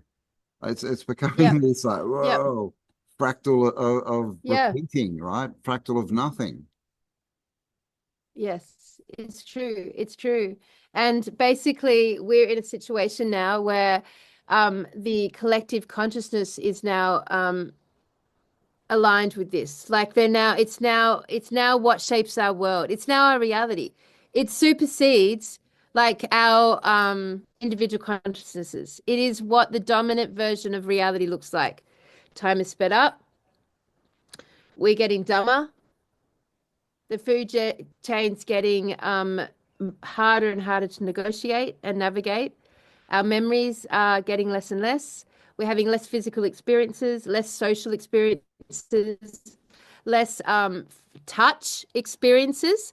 So you've got young people now, teenagers today, they're really unused to touch. Like, they're not engaged in the physically, wrestling matches and races and pushing each other over into the mud, and all that physical contact has changed. And we as adults also, our social life has changed. Our social process has changed. Like, we don't do what I did growing up, which was to every Sunday, there'd be always a big group of kids and adults going on these adventures, picnics, islands, beaches, whatever. But it was always done. Like, there was always a physical. Sunday was our day to get down and dirty as a group, as a family, as kids and adults, Like, I don't know, like you and I, we really push for these social events. We really push for these physical events. We really push for having physical experiences, taking all this knowledge that we accumulate in the truth community. And fucking hell, man, the truth community is just all knowledge. It's all knowledge. It's all knowledge and theories and hardly any experience, which means hardly anyone in the truth community is truly wise. Because in order to get wisdom, you have to turn it into an experience so that you can actually take your knowledge, have the experience, turn it into your wisdom. It does not get done in the truth community these days. It's No. all in an echo chamber. I agree. Totally. Totally. So that's what we want to do. We want to use the internet to get people off the internet, right? We want to get people doing experiences, meeting each other, running around in the mud, trying new things, having, great conversations and new thoughts. So keep your eyes peeled. There'll be something coming up soon where you can join us and other people who want to, step out of the matrix. Because, there's been a lot of talk about, oh my God, it's a matrix coming. Oh my God, Terminator. Oh my God, Brave New World. Like, AI is taking over, especially now, right? AI has just been released. AI is taking over. Well, the thing is about AI is it only lives on your computer or in your phone. You can turn them off and walk away, and AI is not a threat. AI doesn't have hands, right? At least not yet. We don't have to engage in this, and I don't think the way to beat this is to go online and yell at other people online, and maybe it's to walk away. I'm not saying throw away your computer. Use it for what it can help you do, right? But don't let it then use you, and start stealing your time. Use it to get time back, not don't waste your time on it, because it's a double-edged sword, It's right? like an impossible, it's like an impossible equation though, like everyone's jobs, everyone's work, so many My people's job is, incomes are tied up in it. yeah, Yeah, I mean, it's just like it's we've got not to, an easy proposition these days. well, we've made the journey into the computer. Now we've got to make the journey out again, right? It's going to be, again, it's going to be a journey. We're going to have to make new groups, meet new people, start new businesses. And I have places where we Yeah, can go and have, whatever, get real food, right? Have coffees, have dances, whatever, have real active physical dances. What experiences. happened to them? What happened to dances, right?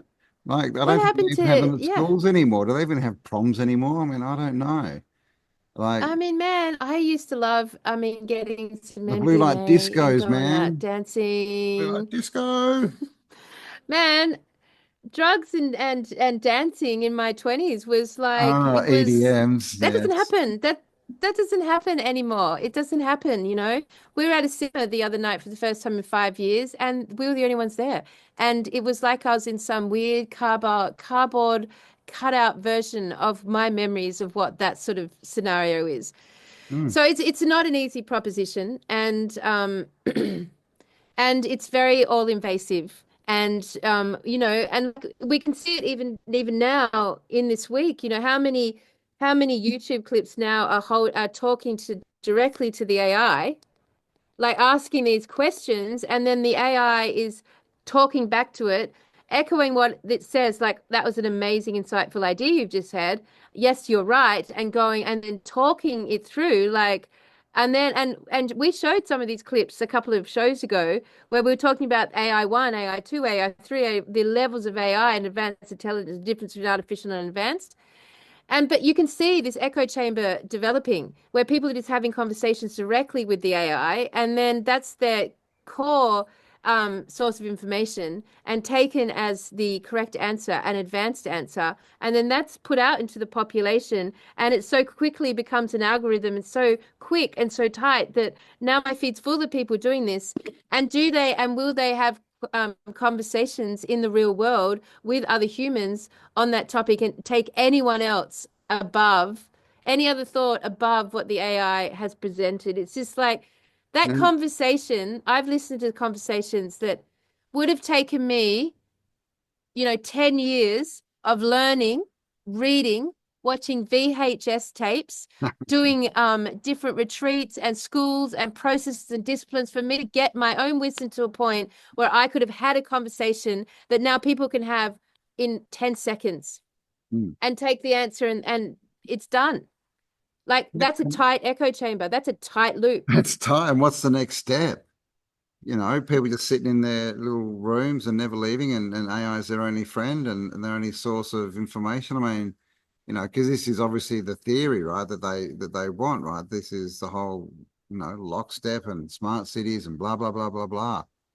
So, you know, again, we've got to, I think, make a conscious effort to start moving out of this again. And I mean, I think, to me personally, I think technology could be really good. It depends who's running it and programming it. You know, if it's used, you know, it's like when I was young, I used to think, why do they put so much crap on TV? Why don't they put more, you know, documentaries and teach people real stuff? And TV could have been good, but it was run by negatively charged people.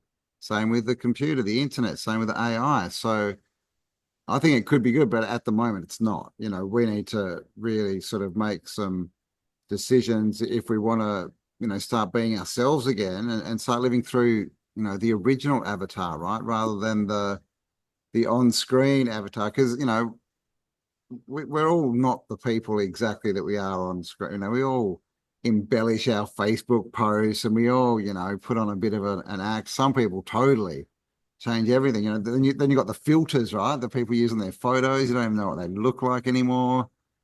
So I think, yeah, the way to slow down time, to, you know, get some meaning back in your life, which is, you know, that helps the whole mental health thing, is have actual experiences. You know, act like it's Yeah, I mean, 1980s, right? Like you did when you were a kid. Have adventures. I mean, basically, if you don't do anything physical during the day, like actually experience physical life and actually do something, the day will be a blur to the next day. That's what it will definitely feel like to everyone who's trapped behind this computer screen, like we all are. Your days will feel like a blur.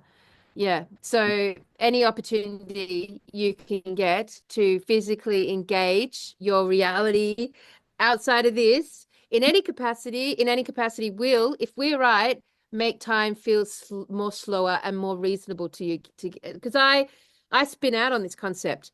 Like I've had a long history with the quickening in time and things talking to me on that level. And yeah, I spin out if I overthink it because I know I can feel that it's happening. So any opportunity to be physical and in the physical world should slow that down somewhat. So you're feeling grounded, at least to some level where you're not feeling, you know, insane on the topic. Because when you're conscious of this and it's still all happening, it's a trip, man. It's a trip. It's hard to like, yeah. Get focused and, you know, get your shit together. So if you are having issues there and you don't know what it is that you want to do, link below. Come and join us for the Get Your Shit Together the hour. And get your shit together. Like this is really like if we're not pointing at something, if we're not working towards something, building something, then what are we doing? Like literally this, you know, in the 2020s, if you're not out there doing something physical, you're in front of a screen. You know, there's very few people who go in and feel a bit bored and pick up a book or go and, you know, go for a walk. You know, most people go on, check Facebook, right? Pull out the phone. Now we see it everywhere. We don't build anything anymore, you know? No. Like I love that side of life. We don't do it. We don't do it. Men don't solve problems like they used to. They don't go out and fix the cars like they used to or fix the house up or do the renovations. They just don't do it like they used to. It's just not part of our world anymore. No, we've All been right, we've harped told on. this thing. What? We've harped on. Okay, we've harped on. I've been told. It's time to finish. What is the time? Yeah, wow. Okay, that's a couple of hours probably of us waffling along. So thanks for They're joining fascinating us. concepts.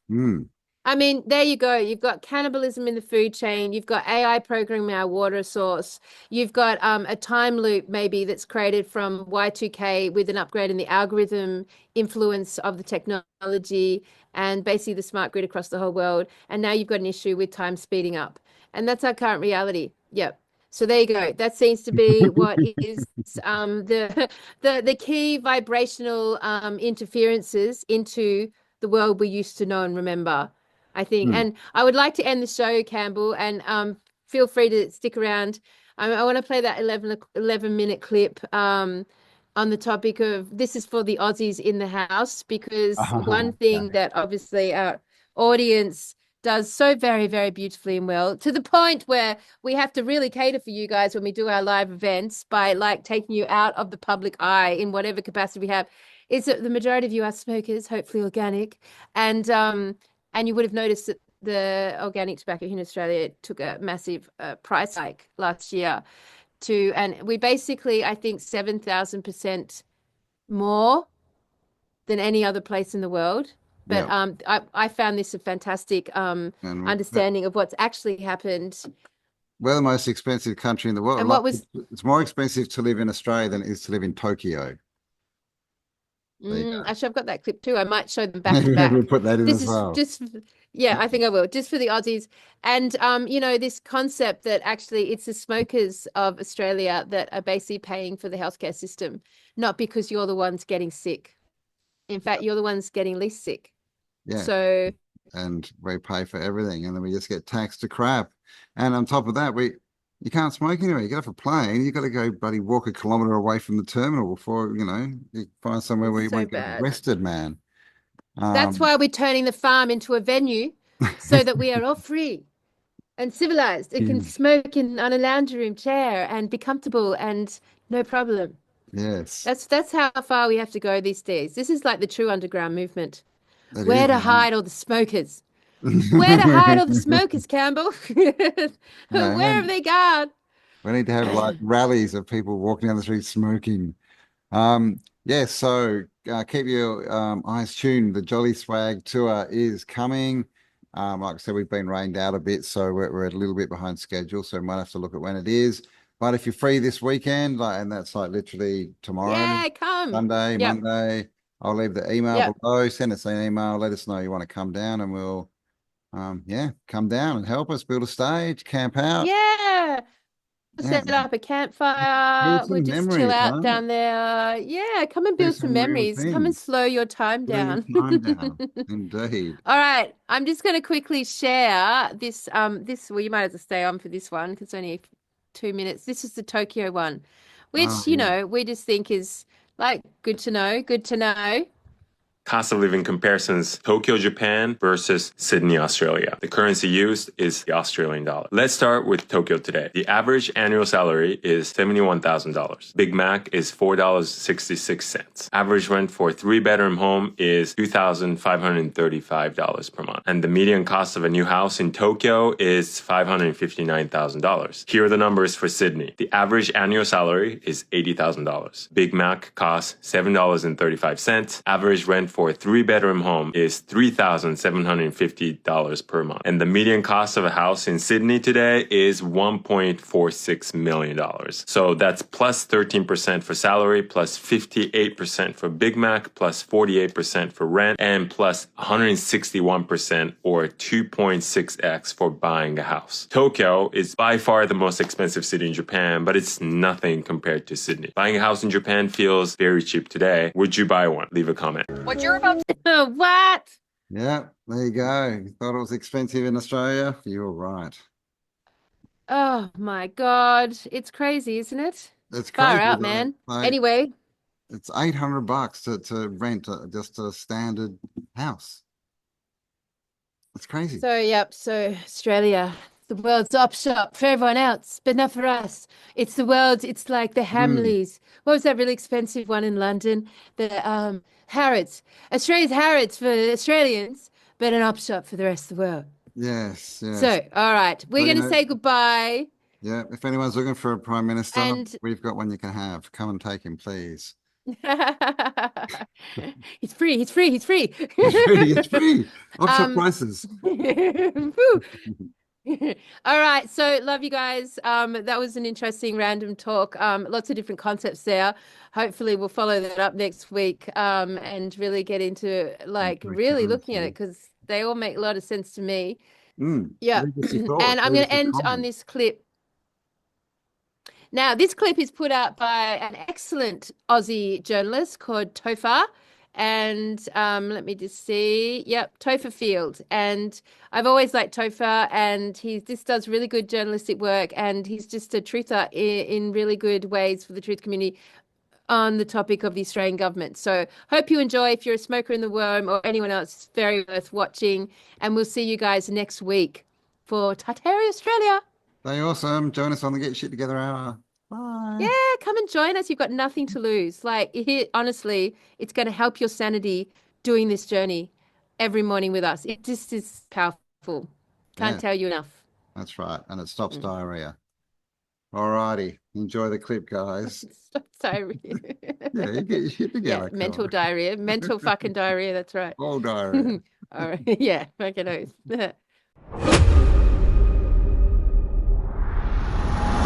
People, right now around the world, you're witnessing the Mandela effect of the human race. Oh my fucking God.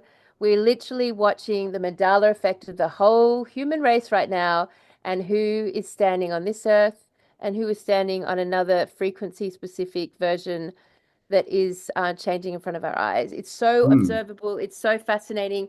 Do some research. Get into the videos on China. Get into any videos about population and empty cities and emptying cities, and get some info there, man, because it's honestly, you don't want to miss this one. Like, it's going to answer Tartaria for us. This is going to answer the questions that we've had. Again.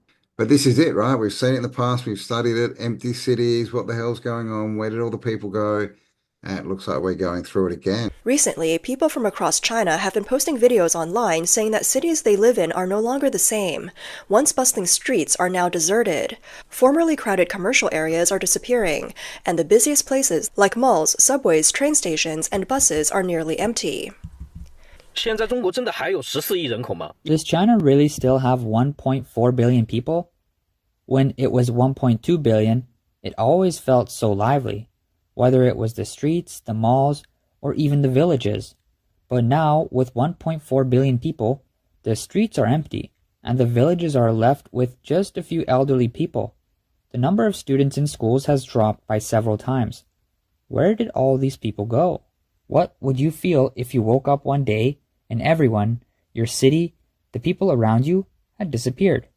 What would you do? Oh, good morning, afternoon, and evening, Tartaria Australia. Hi, Mr. Autodidactic. We're back here. Yes, for kick-ass. To kick ass. Yes, we've come to chew gum and kick ass. And we're all out. So, like, straight into it, because it's a big topic. And Campbell and I had a really good night the other night. We're just relaxing, having some wine, and just took...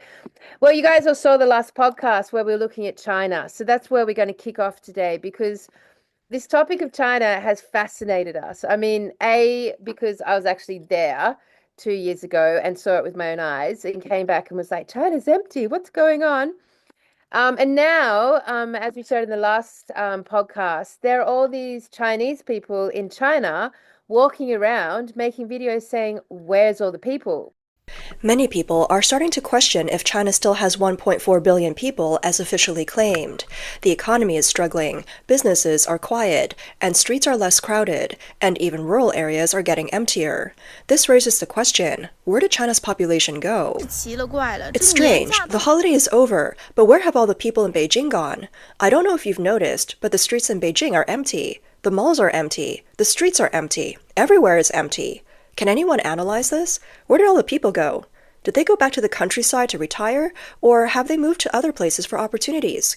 It feels like there are fewer and fewer people in Beijing, but I don't know where they went. Can anyone help me figure this out? The World Trade Center in Beijing is all shut up, and there's no one around. What happened? It used to be so vibrant.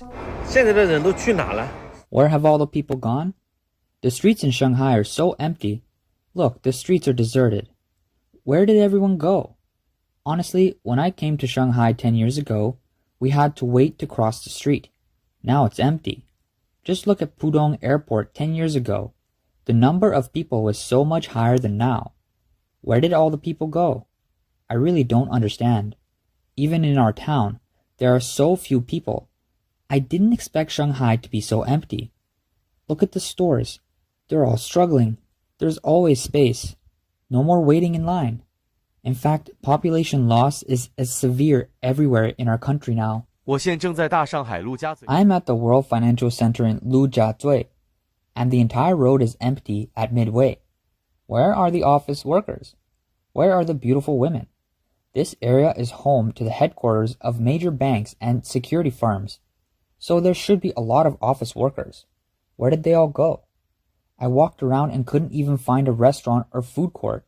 It's so hard to find a place to eat. Is this really Shanghai? The city that generates over 50 trillion yuan in GDP every year? It's really strange. Where are all the people? There are even fewer people here than in my hometown. Where did everyone go? I mean, China, of all places, like India, they're used to the hustle and bustle. They're used to big crowds.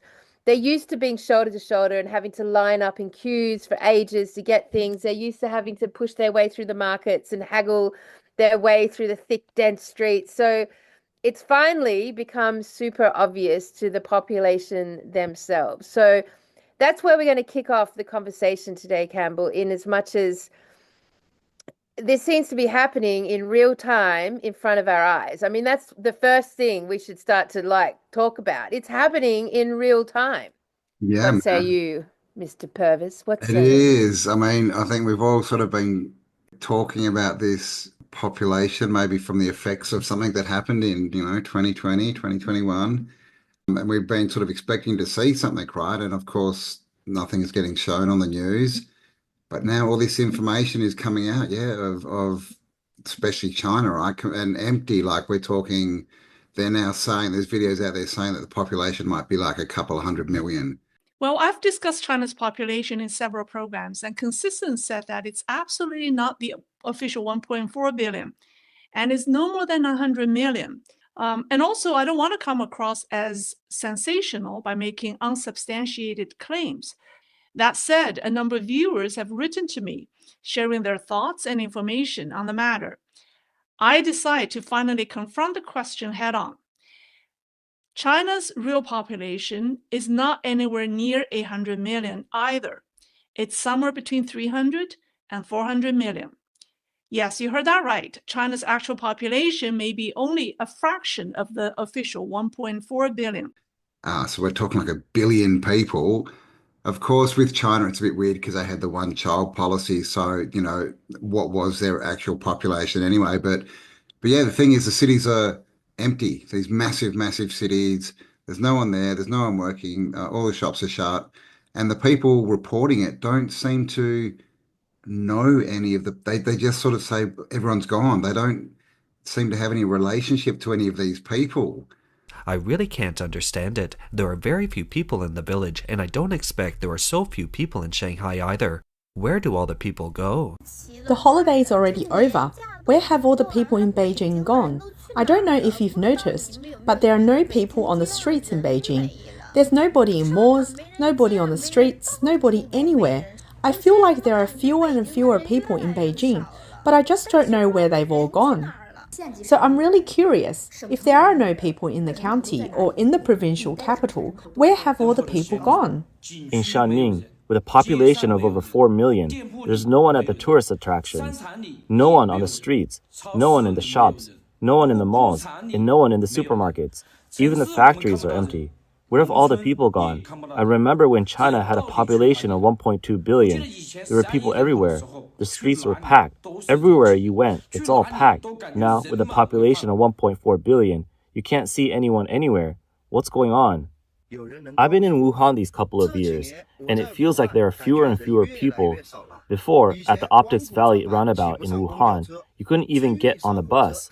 During the Lunar New Year travel rush, you had to climb through the train windows, but now you don't even need to lift your feet to get on a bus. Where has everyone gone? So what is this? Is this, is this got to do with 2020, 2021, or is this maybe something more to do with a new Earth that people have been talking about and rising frequencies? Yeah. So when we started looking at China, obviously for a lot of people, we started looking at China with the ghost cities. So, I mean, there's been a timeline in China unfolding. So the ghost cities were like, what the fuck is all these ghost cities? 1,300 to be exact. Yep. Massive, empty, million plus, built for million plus ghost cities. So that was a phenomenon. Of course, people explained it away by saying that, this was just an economic boom in China, or they were just pushing for jobs, etc., etc.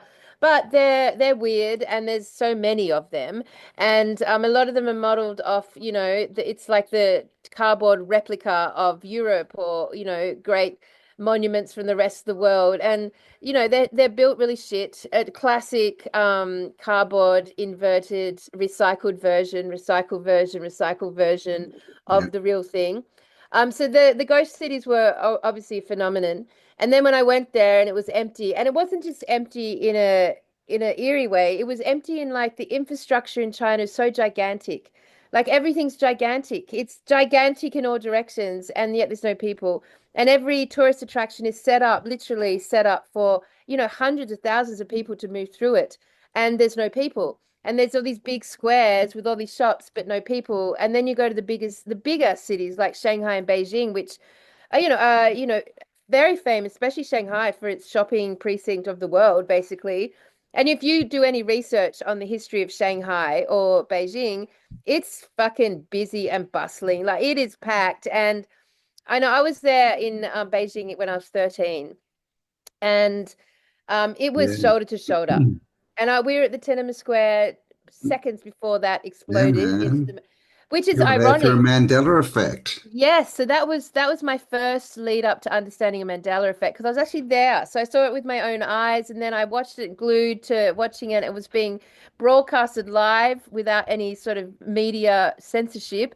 And it was horrific, and the student got run over. But cut to the Mandela effect of 2017, that student climbed on top of the tank and waved a flag, and no one got run over. It was noontime today in the center of Beijing when a man walked to the middle of the Avenue of Eternal Peace, which, as it happened, was already occupied. He walked to the middle and stood there. The man was alone. The tank was not.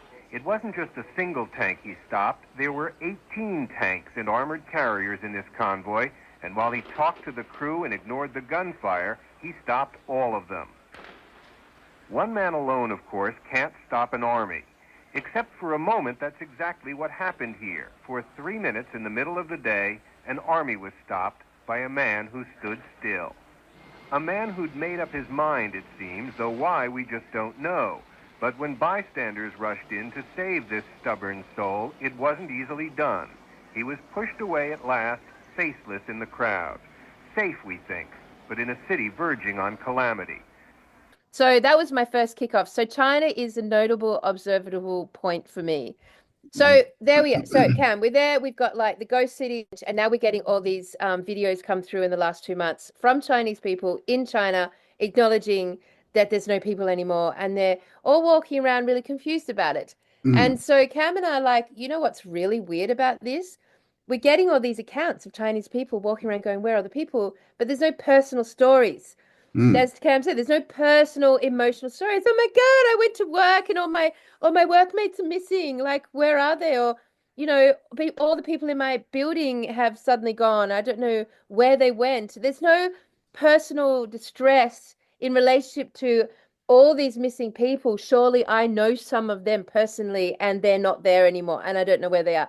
That side of things is noticeably missing. It's very strange. All the people in the city are saying, oh, they just all went to the country. And all the people in the country go, oh, they just all went to the city. Yes. And like there's reports of like whole towns in the country losing the population overnight. That was weird. That was weird. We'll show that video here. There are houses, but no one lives in them. Roads, but no one walks on them. This is the largest abandoned village in the Chaoshan region. It used to be home to over 600 households, but one night, everyone suddenly moved away. But yeah, that's weird, Cam. It was weird. Why? That was what they said. That's what they said. So what can this mean? I guess another thing with China is they tend to be very controlled, that they are more of a sort of a hive mind population, I guess. Obviously boosted, can I say that, to the max. Terribly, ×3, all of them, every single person. And some other things we saw when we were researching is their hospitals are full, and it's like of teenagers, middle age, like the whole lot, and they've all got these weird diseases. So what's happened? Like there's a few sort of theories we could sort of throw around, but just before we get into that, the other thing that came up was all these time traveler videos that were coming out a couple of years ago of people walking around empty cities. Yeah, I mean, yeah, exactly. The empty cities. Yeah, you guys would have seen them. Insert video here.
You would have seen them. These time traveling videos from people.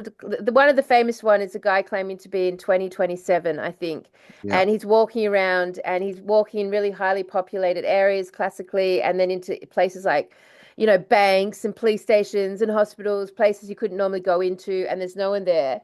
So what's obvious to us about that is that it's showing an empty world, which is fucking fascinating, because what are we always trying to figure out with Tartaria, Cam? Like, Where did all where the do people people go? go? So, I mean, that's pretty fucking insane when you really think about it. It's Like, totally, man. Like we've been, researching Tartaria, and obviously we got onto the resets, and all these pictures started coming out of empty cities. And we're like, what's going on? Where are all the people? And then of course we have the whole repopulation with the orphans come in. So, it's like and obviously we talk about cycles, right? Are we at the end at the same point in a cycle? Because this looks like it's happening. And if you've been into your city, and by the way, if you go into your city, get some footage for us and show us how many people are there, because the cities that we've been to, we've noticed that the populations have dropped. Notably Melbourne, we were there a couple of years ago. That was half the shops were shut down at least, but the population was just not there. it's true. It just Yep. didn't seem to be there. So let us know if it's the same in your, city. Do they seem like there's less people there? Because that's what we're noticing, and we want some evidence. Get us some videos. Yeah, I mean, I literally spent my 20s after the monastery. I was back in Melbourne. I was catching up on the student type days. And yeah, we used to go out, and this Fitzroy was packed in the evening. There was queues coming out of every building, every doorway. There was lines. The city was pumping. The nightlife of the city was on, and it was the same with Sydney. And it was the same with every other country that I've been to in my 20s and 30s. Like, they were busy and pumping, and full of people. And now, if you walk through the streets, it's just completely up. It's just so different now. It is there. Where's the nightlife gone? And yet, And the day life, right? I remember back in the 80s and 90s just walking through Perth, right? yep, Like on a Saturday, the mall would be full. yep. Like you'd be dodging people the whole way, right? It doesn't say, and back then we were supposed to have millions of less people. So how does this work? How does the population grow when the actual people seems to be getting less? Yeah, and it's not like, I mean, yes, there's contributing factors. So yes, we've got in-house entertainment suddenly turned up the Yep. volume. We've got, online shopping has turned up the volume. And we've got, obviously we had the COVID thing, which turned down the volume. And so you've got these factors, yes. But at the end of the day, if you look at the world's population, across the whole realm, the Western world's birth rates have plummeted, and we can see that with the increase of the IVF programs. And you've got like people not having children. So the Western world, definitely not the like Islamic world. They have not stopped. Their birth rates are They're very still having their healthy. 7 and 8 kids, yeah. But ours have declined dramatically, and China obviously went through communism, Jewishism, I should say, and and it went through like obviously the one-child policy, huge global experiment there, very diabolical, very Jewish experiment, and then they Can we went call them through Hebrews so that we don't Hebrews, get taken down? whatever. Um, anyway, they've had a lot of trauma put onto them as far as trauma programming responses over the last 100 years. In fact, China's been so desolated. I mean, look, China, yes, but the whole of Europe went through the same with World War One and World War Two. Mental note for anyone who hasn't come across the documentary Battle for Europa, only available on Rumble. I can't believe I haven't seen it. Loving it, loving it, loving it. It's the story of World War One, World War Two, and essentially the parasitic agenda that run this world today, which is the Jewish Becoming quite agenda. apparent. So yeah, what's happened to the people?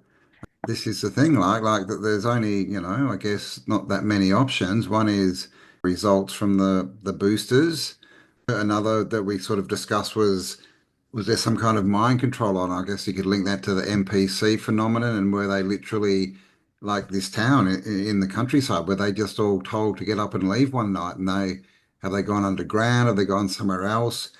But another thing that we see a lot in the past, and we're seeing again right now, is the moving around of populations.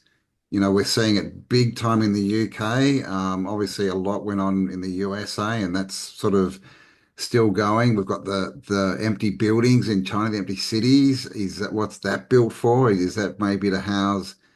So is that population being moved somewhere? Or is it being moved? Is it underground now and ready to go up again? Because it's kind of the same story again, right? Like the orphans, like where did they all come from? Like they just kind of seem to pop up from underground, right? I mean, Cam, let's really linger on this one because it's actually mind-blowing if you really linger on it. We have spent literally the last 10 to 5 years, 10 years, whatever you want to, whatever, whoever you are, researching and trying to understand what happened in the last reset.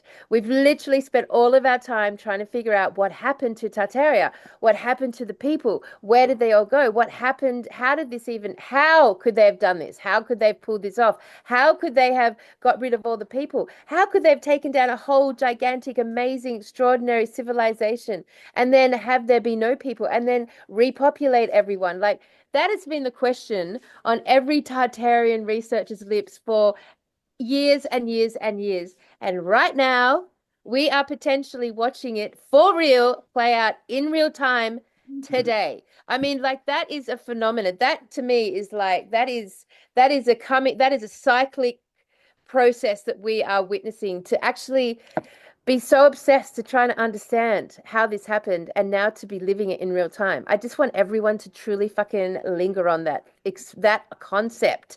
Phenomenal.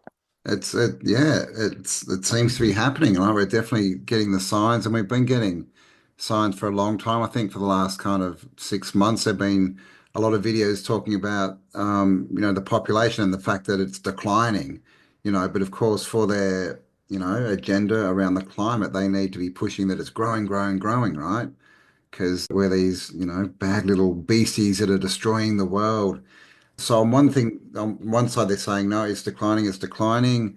On the other side, we've got China, the big boogeyman, and they're such a big boogeyman because there's a billion of them, right? But there doesn't seem to be anywhere near that many. So it's interesting, and I just saw another video of now they've come out. He's saying, "Oh no, there's billions more people. We got it wrong. We got it way too low." So they're trying to say like there's 10 billion and more. So this whole population thing that they're obviously playing around with it because they know that something is happening, and they probably know that because it's part of their agenda, right? So Yep. what Yep. are they doing? Where are these people going? Leave us your comments below, of course. I think we can take the numbers out of the equation. Like, I mean, obviously, it's I mean, the numbers, as if we take any of that for fact. Like, we don't have fucking clue how many people in this realm. So take the numbers out of the equation.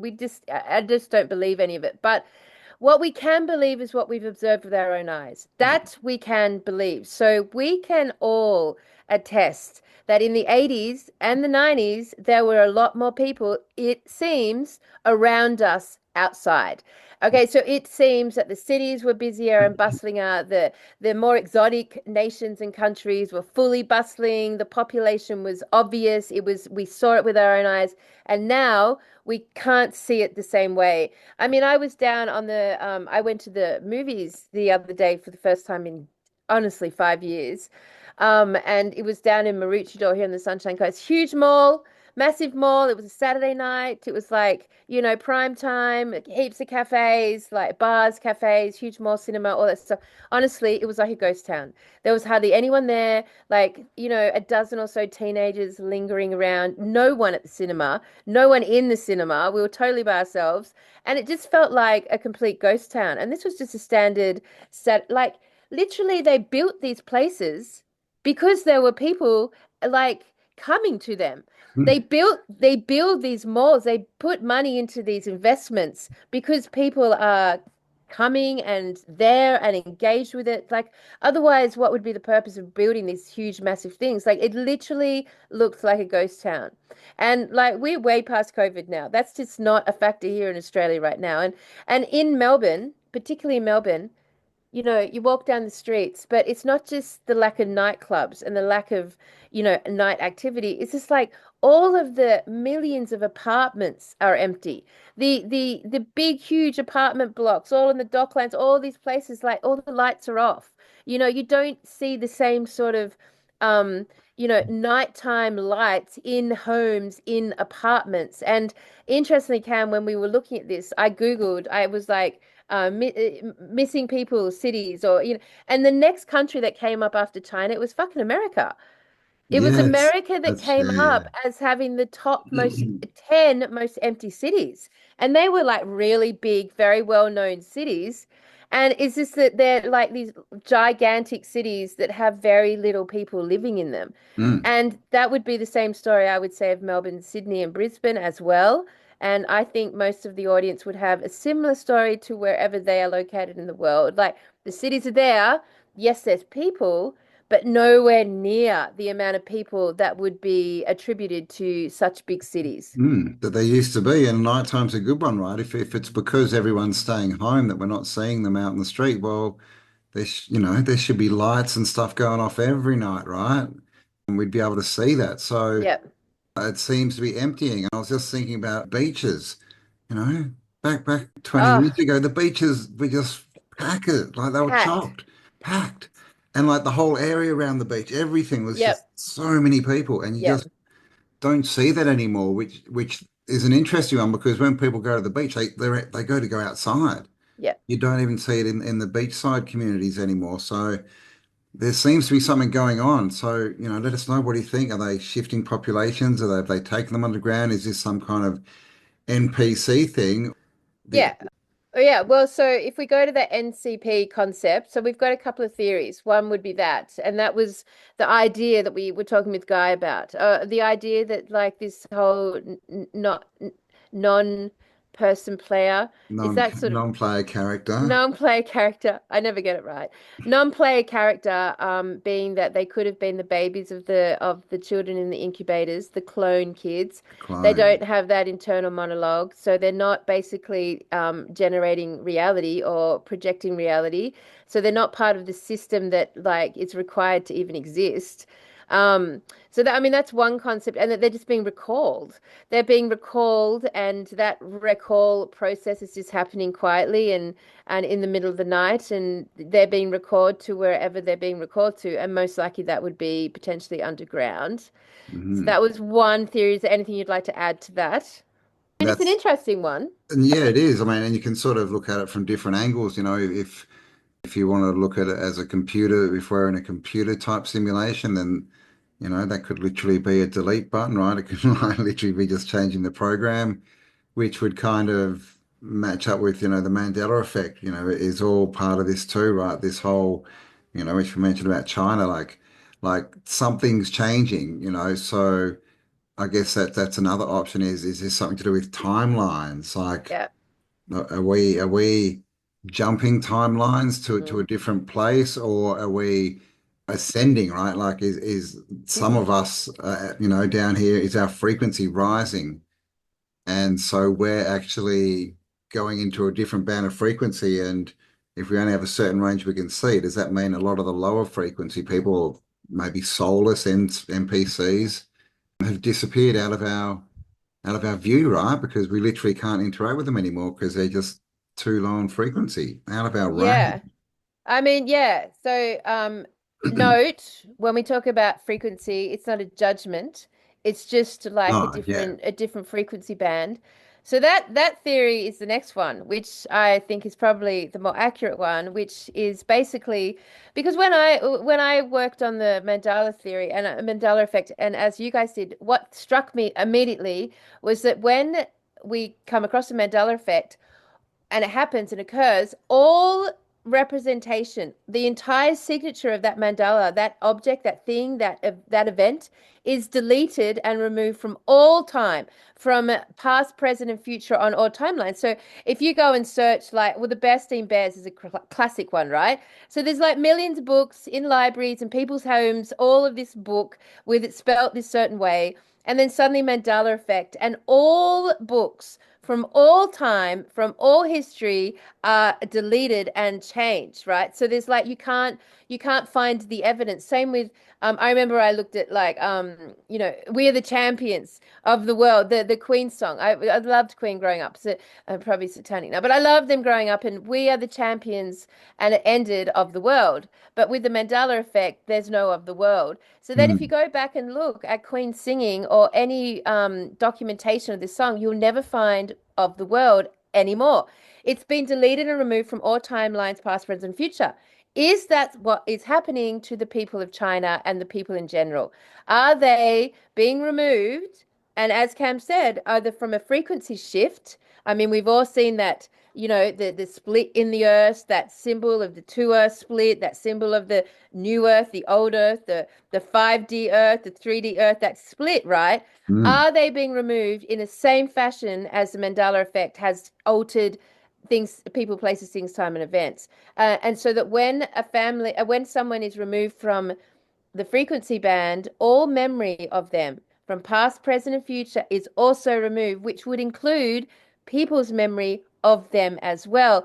Does this explain, Cam, why people in China are not putting up videos of total distress, that there's like millions of people missing, and surely they know some of these millions of people, but they don't seem to know any of these people?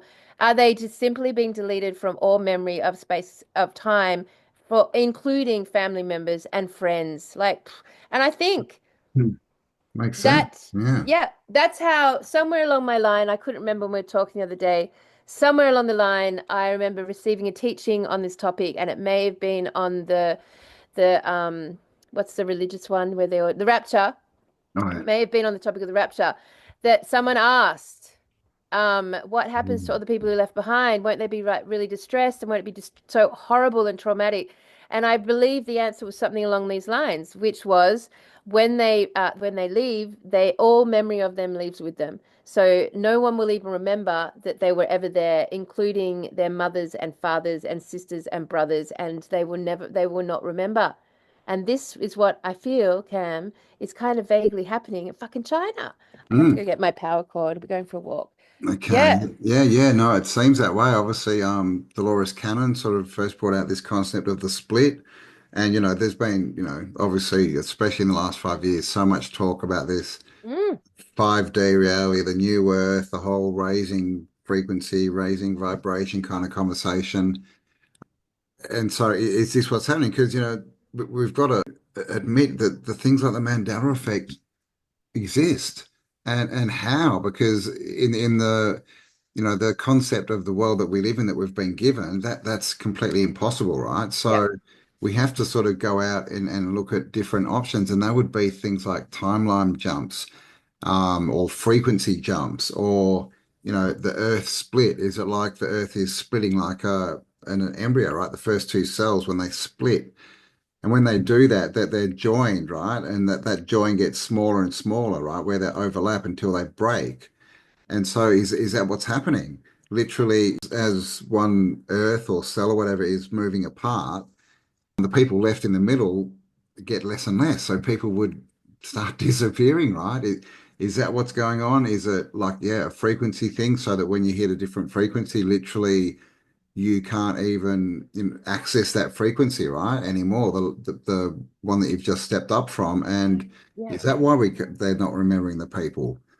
Or is it just that it's a program and they're all NPCs and And so I think no, we're less of just that. background people, so no one Yeah. really had relations with them in the first place, right? They just background people. Oh God. I mean, I would hope not. I feel less of that less towards that concept.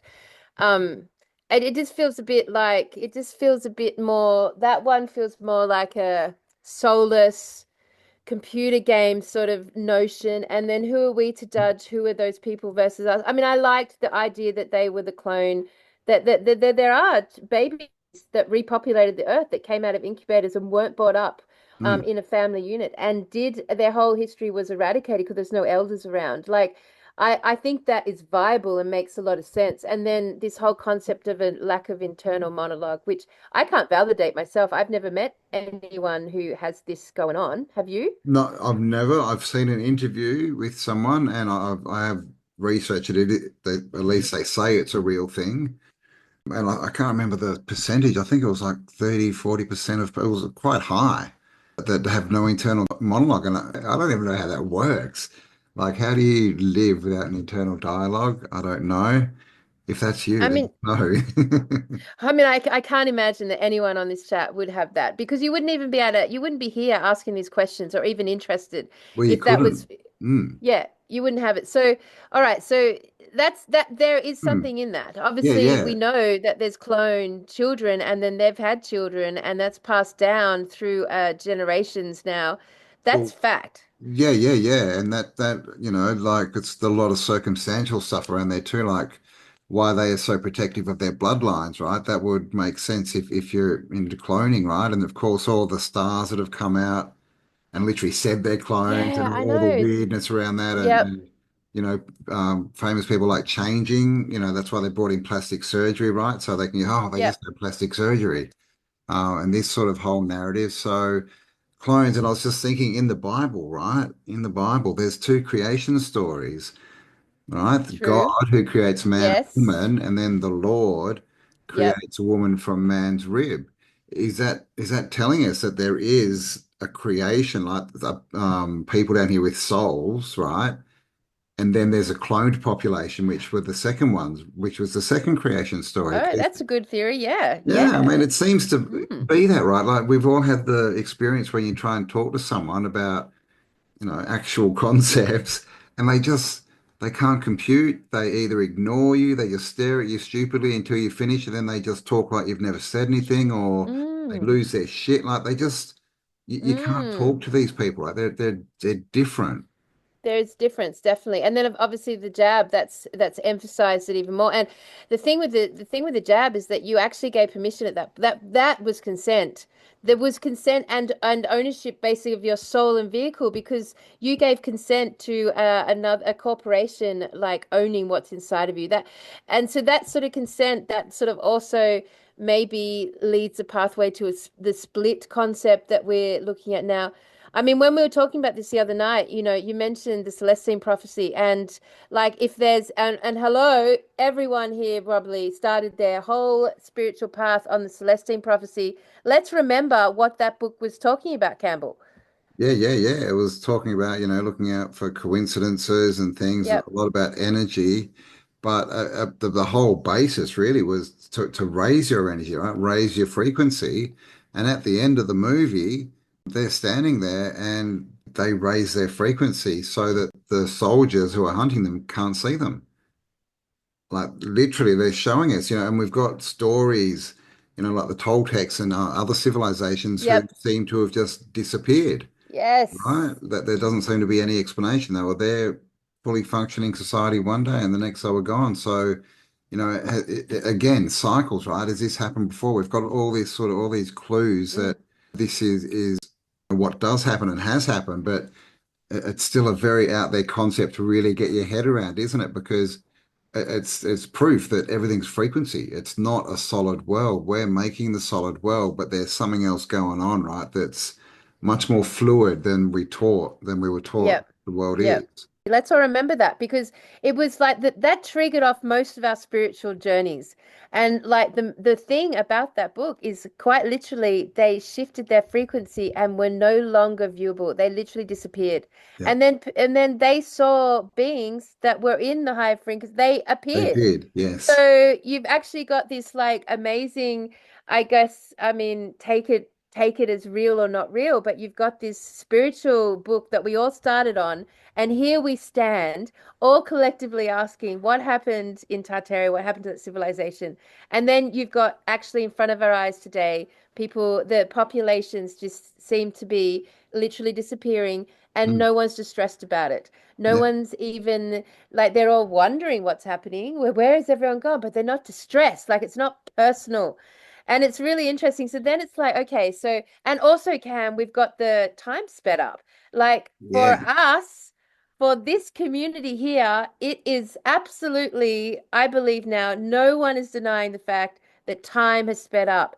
But is it only speeding up for us? That was the question we asked the other night. Like, are we the ones experiencing the time, the quickening occurring to us? And Yep. is it part of this split that not everyone is experiencing? And for those whose consciousness has expanded enough to pick up on the quickening of frequency and vibration, time is starting to speed. And I got told that really fucking clearly in 2013. Time is speeding up. It's called the quickening. This is what's happening. This is happening to you. This is happening to us, right? Mm. So, and just like the good old fan analogy, Cam, which we've all heard, where, you know, you got the fan on one, you can still see the blades. You put it on two, can't see the blades so much, but put it on the highest level, it's just like, it's a whirl, you can't identify the blades, right? Mm. Similar concept. So time for us appears to be speeding up, and we're observing from that place where we currently are and stand, people disappearing.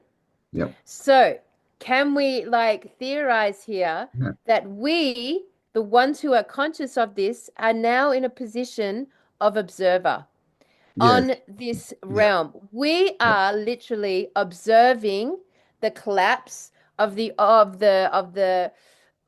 what would you call it? Observing the collapse of The matrix or the whatever it matrix is. or of this current reality. The overlay, yeah. Because the question is, what are we doing here? Why Well, are we here yeah, exactly? yeah. So also when, frequency rises, it gets faster. So that's the link with frequency rising and time speeding up, right? Yeah. Is that what's going on? And we raising frequency because they tell us, right? We can only see from infrared to ultraviolet, right? And that's our reality, right? That's our seven color spectrum, all this kind of stuff. Yep. What happens if you shift up that scale, right? You can see more on one side, and on the other side, that just disappears, right? So new bits open up to you, and bits disappear. So is that what's happening? They've literally gone out of our frequency, right? It's like if you only have an AM radio station, right? You can't tune into FM. It's not in that bandwidth anymore. So yeah, we were talking about, is this what's happening? And if so, what the hell are we still doing here, right? I mean, Everyone's disappearing. Are we here to witness? Because we know that it's we're like the if a creators. tree falls in the forest, does anyone hear it, right? Who knows? Like the double slit experiment, there needs to be an observer for anything to happen. There needs to be witnesses. Is that what we're doing? Witnessing the fall, and we're here to make it happen, because with no witness, it doesn't happen.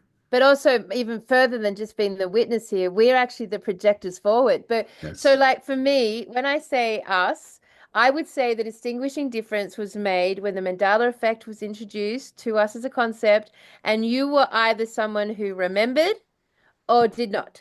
So you are like us that went, hang on a minute, that didn't happen that way. That did not. I remember this. I remember. So you were not impacted by that shift.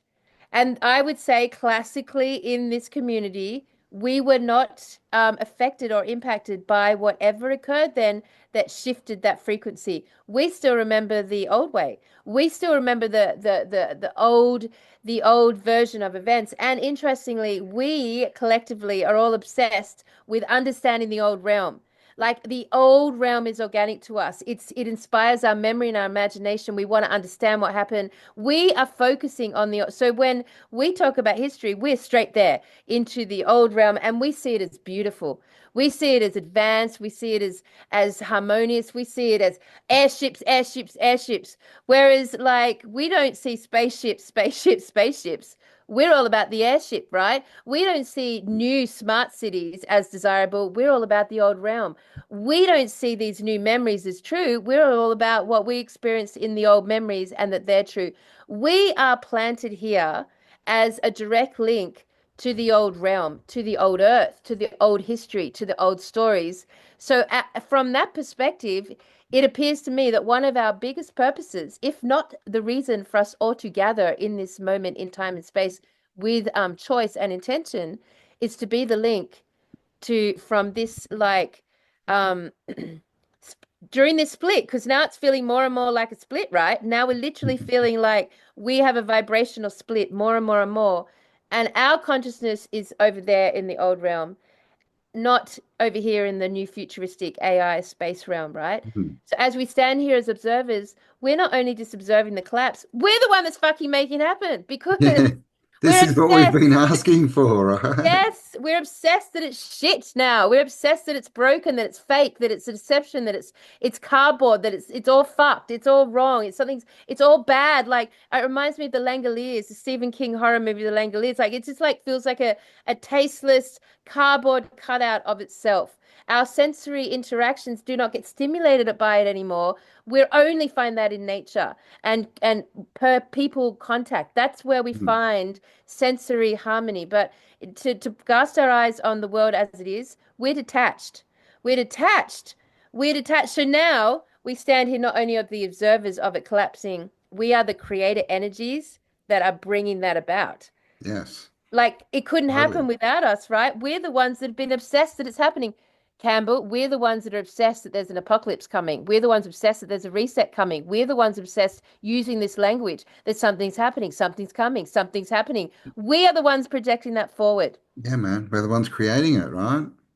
Everything is created by thoughts. Thoughts become things. And this is literally, we're watching what we've been asking for. We've been asking for the collapse of this, of for the famous Yes. people and the celebs to be exposed and all this Yep. stuff. It's all happening, right? And so Who we're else is here. asking for it? Yeah, No well, one else is asking for no, it. not the masses, that's for sure, man. They're watching the news still. It's all the And conspiracy theorists. yeah. Um, and I talk a lot about like the overlay, right? I believe that Mm. that we've been invaded, right? And there's been an overlay, which is essentially a spell, right? We've Yes. been taught what to see and what's real and all this. And I think that affects our frequency, right? It puts us down into a more solid frequency. So, as another theory, how did Tartaria fall? Well, did some big magicians just come down and start doing some spell magic, take apart the frequency network that was there, and they put up another spell, right, which dropped us in frequency. So we ended up in this weird Yeah. world where the old Mm. world was collapsed and collapsing, and there was all this new shit everywhere. But it's an overlay, it's a spell. Is that now lifting? Because that's what the apocalypse is, right? The veil lifting is that Yeah. overlay the veil. And like so we are literally from that old world, and that old world literally still exists.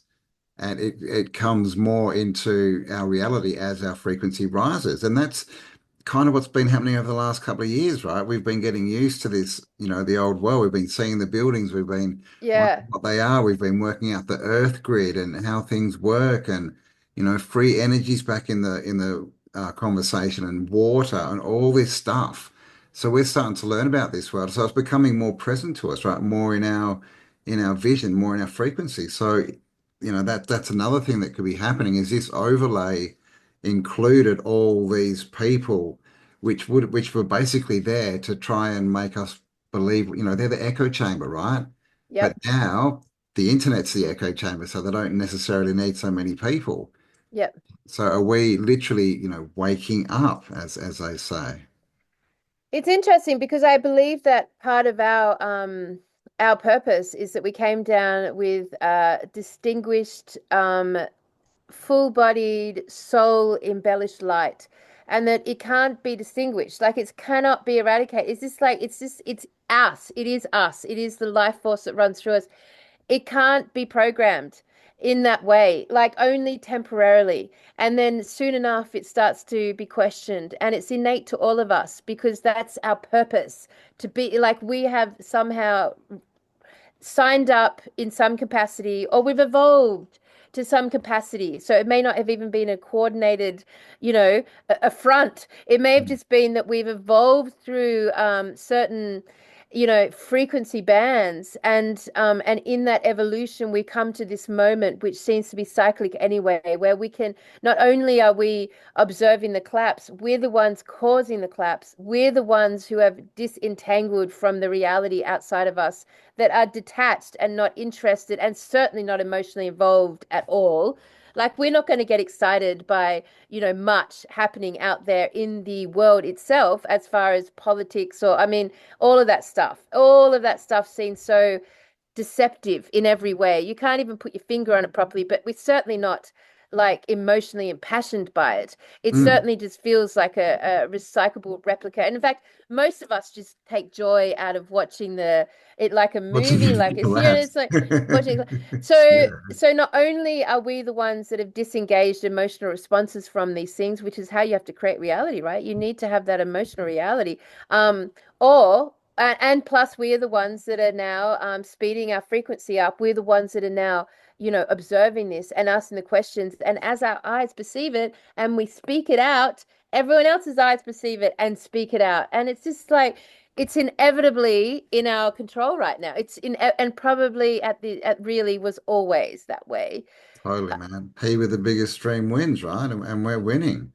Like, and this is the thing, like, the allies, those who wish to control us, they can't create. That's why they're using us to create. That's why there's so much emphasis on education and spells and Yeah. music and movies and the echo chamber, right? The peer pressure, the people at your workplace that, that's why we're always the weirdo, right? Yeah. We're always the black. You never find a group of people and they're like, oh yeah, this is the black sheep group. It's always you on your own, right? Yep.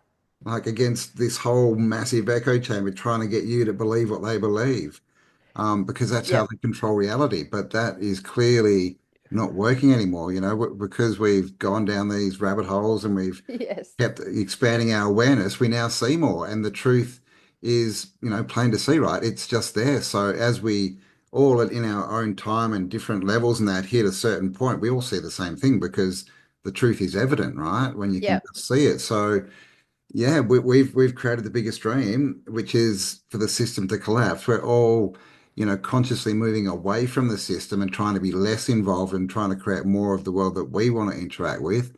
And it seems that we're witnessing the literal collapse of this overlay of the system, mean, including, the people in the echo chamber, the whole thing, right? The whole peer pressure, the whole come and be part of the group, herd mentality. Gosh, heard a bit about that a few years ago, but this is the thing, is it because it seems to be right. The last couple of years have been insane. This year, I mean, like we're almost at the end of April. Like we're 3 weeks through April.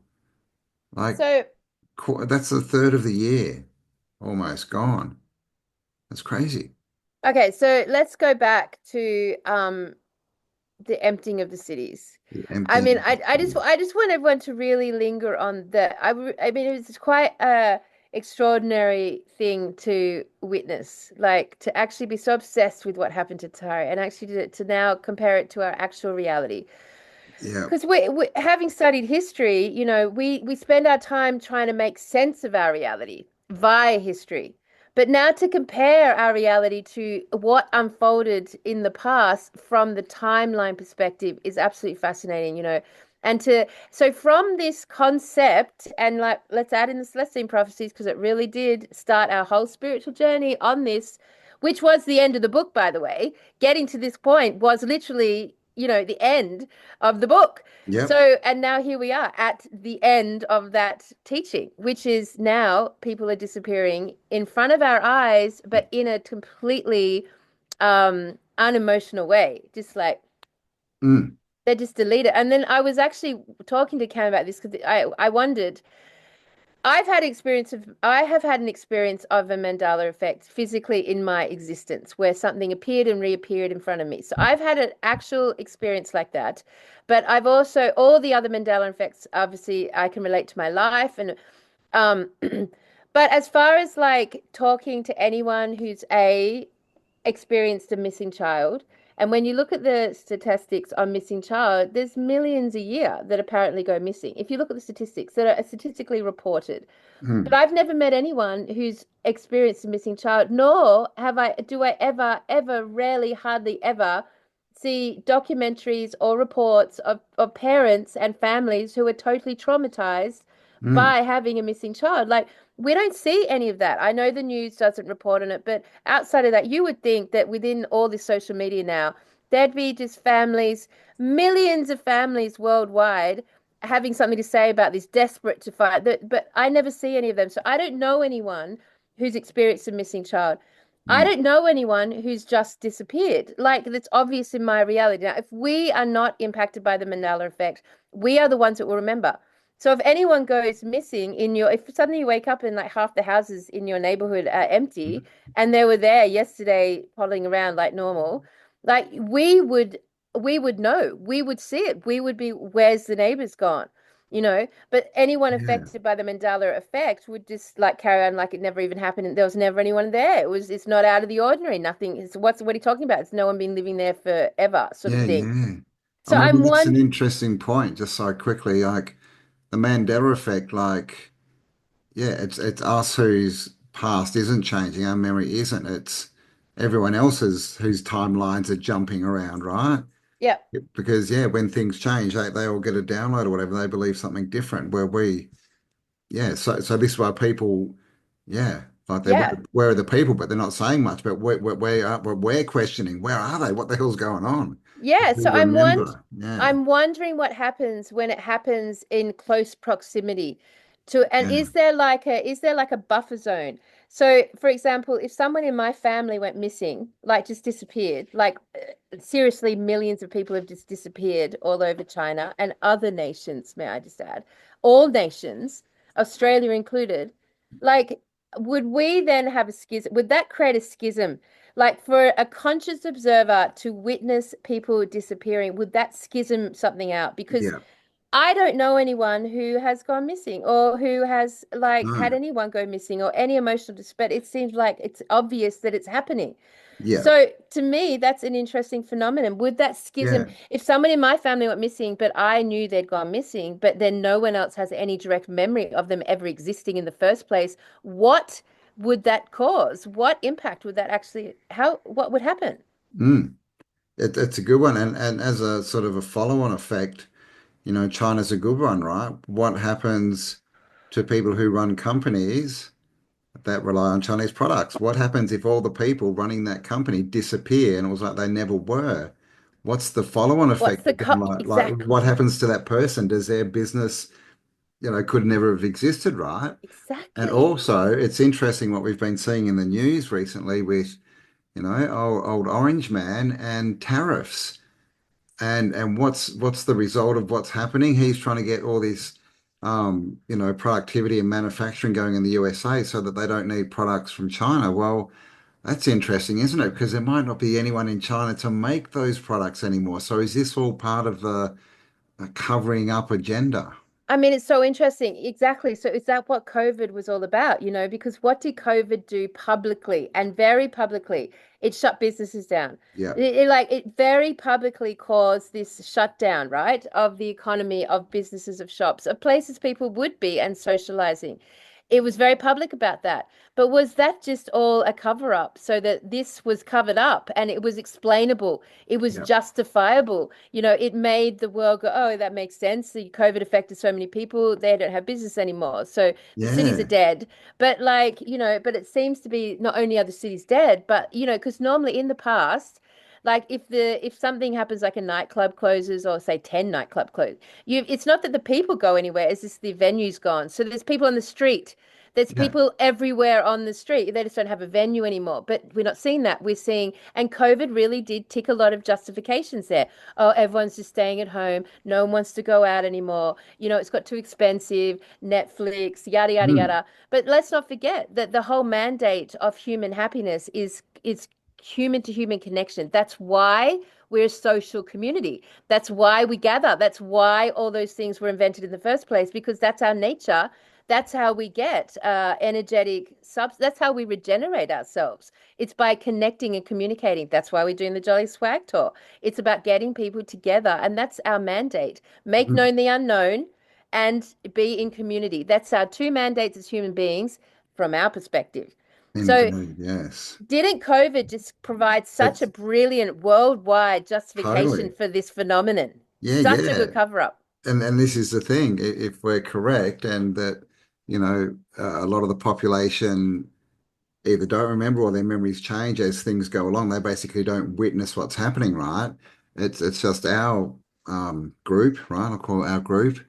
Apart from everything and the closing down and the, shops disappearing, like as we go on, as the population reduces, we've got a reason. We can go, oh, it's because of the boosters. Yeah. So clear, yeah, of course people are disappearing, but is that just part of the The story, right? story. To cover up that Yeah. people are actually disappearing. I know, because if you look at the original Tartaria, the photos that just appeared, by the way, and okay, so that's the other thing. Does this shift actually generate the evidence of the other side? So before Exactly. people started talking about Tartaria, there were no pictures. There was no Maps. amazing maps or historical museums full of these Yeah. cityscapes with no one in them. They didn't exist almost. So did the change create the existence of them? Again, making it very lofty, what is reality?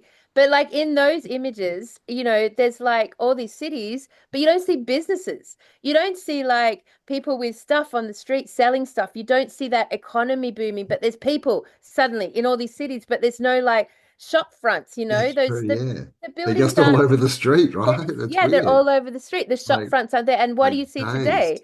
You Yeah. see cities that have all these It would be shops, but they're all function, yeah. shut. Mm. There's no activity in them. There's no marketplace. It doesn't seem to be documented. And all we get are these city scenes and people in the on the actual streets, but not in the shops. We don't ever go into the shops. We Mm. don't ever see the shops. They're all wearing the same thing. They're not Yep. eating on the street. That economy of individualized choice and innovation is missing, and we can see that again today. And it's just sort of occurred and it's justifiable, but there it is. All these cities, all these shops, all these malls, all these department stores, they're there, they're open, there's things in them, nothing is going on around them. And so they're Mm. shutting. Yeah, yeah. And just another one is we talked about the whole food, where's all the meat coming from for fast food? Well, maybe there's not as many people here as they tell us, right? And so that would, they have to keep up the facade of 8 billion people, right? So they have to put their consumption rates up.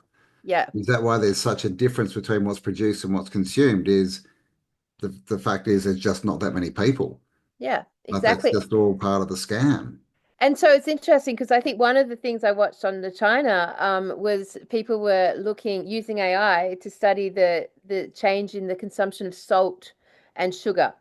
So then I asked the question because it's gone down. It's one of the things that they're using to validate that this is actually really occurring in China.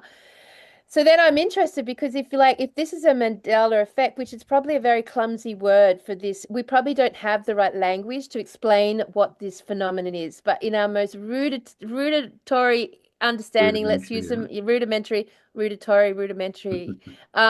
is that we call it the Mandela effect, right? So if the Mandela effect is occurring to people, would that then, as you were saying just before, it change the consumption of food and sugar and salt just through all time as if it was never anything different? Or are we going to see a literal shift in the consumption rates going down? Will it follow the population going down, or will it just recalculate itself throughout all time in history? If you have Mm. someone who is using a Chinese factory, one could assume that with the whole world depend on China to make objects and items for sale, the whole world and all the businesses that rely on China to produce product, if suddenly the people producing that product and that was suddenly Mandela affected, as if they never existed, what happens to the product that they were creating and the means of production future forward on that product? Does it just cease to exist? I mean, I can't even, that would be such a schism Wow. across the whole fucking world. I mean, it's an interesting one, right? Does that come down to, sort of these time travel concepts, right? So that if something was here and enough people knew about it and were using it, when history gets deleted, does it also have to rewrite itself? Well, So, that's what it like, are does. we going to start witnessing like factories and businesses popping up in different countries that we're like, that never existed, and everyone else is like, what do you mean? It's been there forever. We've always made these little plastic things that you get at the markets in Australia. Come on, what are you talking Well, about, China? you know what? I actually saw an example of that the other day. It was actually like it was an image of a clock. Did I send it to you? It was like just an alarm clock. It was like those, those square flat ones. They used to be Yeah, in the motels a a lot. digital And one. the Yeah, digital ones, yeah, like yeah, always I would see them in the motels. So there's this one in America that was just so like it looked familiar to me when I looked at it, right? Because it looked like these clocks that I grew up with. I'm a hotel child. And so like, but actually, and so they put this out there and they did it. And 99% of the people remember this clock, right? That they surveyed. It never existed. But 99% of the people, including myself, felt like they had seen and this clock was a yeah. real object. It I had remember never, them. Wood never. grain, red Yep. numbers. Yeah, Yep, that's right. Never existed. And never so existed. so it's like so we lived through the time when they definitely existed, and this clock never existed. I mean, I'm not saying So, that clocks like it didn't exist, but this particular clock that mm, they surveyed had never been created. well, So, and look again, how we're just here to play disintegrated. witness, right? We're just here to witness it so it can happen. So we have to remember the past because if you don't, then you don't see the change, right? We're witnessing the change. So we've then got our attention. So we should be seeing some really weird shit unfold then, because like think about where our consciousness is. It's in the expose of Tartaria and the historical narrative around all that stuff, or everything to do with that. Yeah. Will obviously make itself known because we are obviously focused on it and we have connected our timeline to it, which one could say that we're going to the old Earth, not the new Earth, that the new earth itself is this artificial earth. That's yeah, This, the and to be overlay. part of the artificial earth, you have to have given consent and permission, even if it was not outwardly known to you that you were consenting to such a thing. When you consent finally, are you then in alignment to be, morphed into that new world using the Mandela effect as its vehicle, whatever that is? And yet we stay focused on the old world. So our timeline is returning. And so we should see some really crazy shit. Like, I wouldn't be surprised if there's like this big, like, from where I'm standing right now, this big celebration of who Hitler was, as probably as like the first and only light-led leader of the world that managed to like take its country out of the Jewish banker reign and actually like was truly a good human being of our ilk. Are we going Mm. to see that sort of narrative break through the programming? Because that is That such a would be programmed. massive. It's And so I massive. forgot to put the trigger warning in there, people. If you're triggered, go and watch Europa, The Last Battle. Oh, In honestly. yourself. And like, and Um, the hmm. sorry, go on. I was Yep. going to say, I'm thinking more, imagine if businesses pop up or if all these like Detroit and things in America, the old, massive cities that were just there for auto industry and now they're dead. Like they might just pop up and be fully functioning cities again that never died, right? Because the whole China thing would have never happened. And no one working there will know, but we'll be like, what the hell? Yeah, what the hell?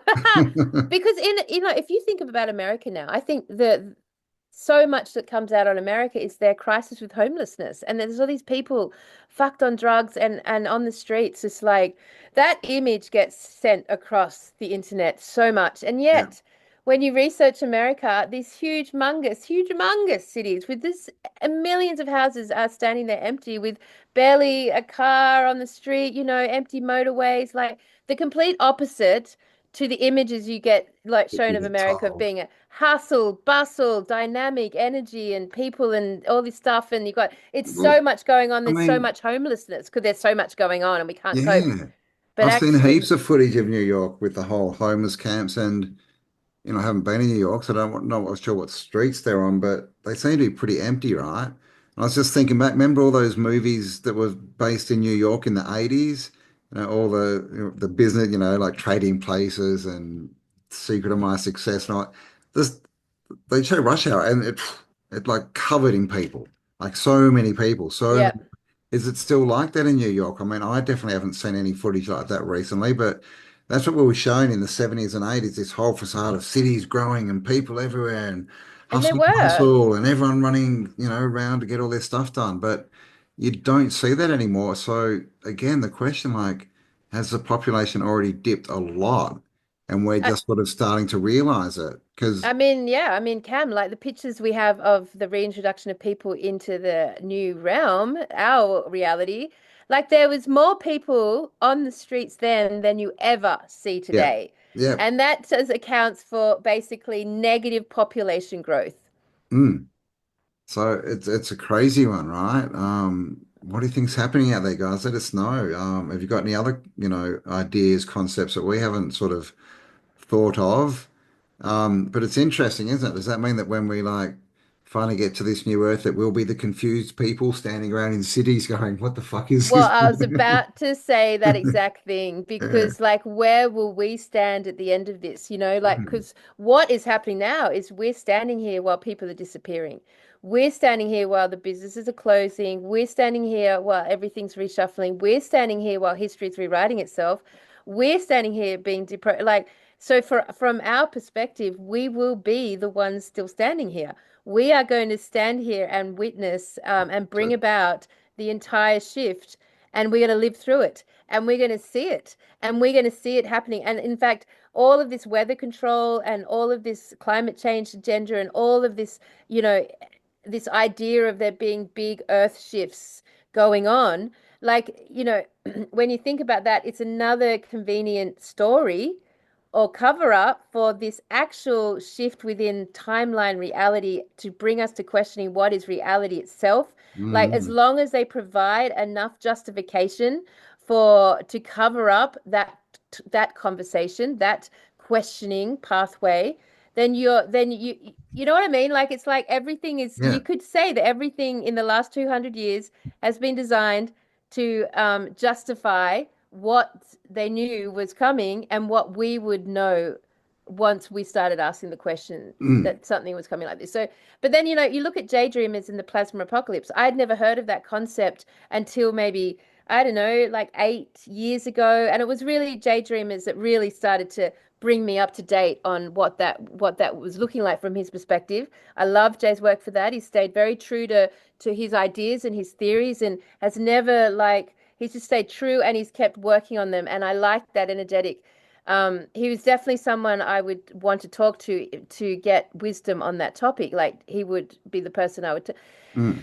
But is Jay's work, having said all that, is Jay's work and the introduction of that work, does it then inevitably, if we take it up and take it on, does it bring it about? Or would it happen independently of us?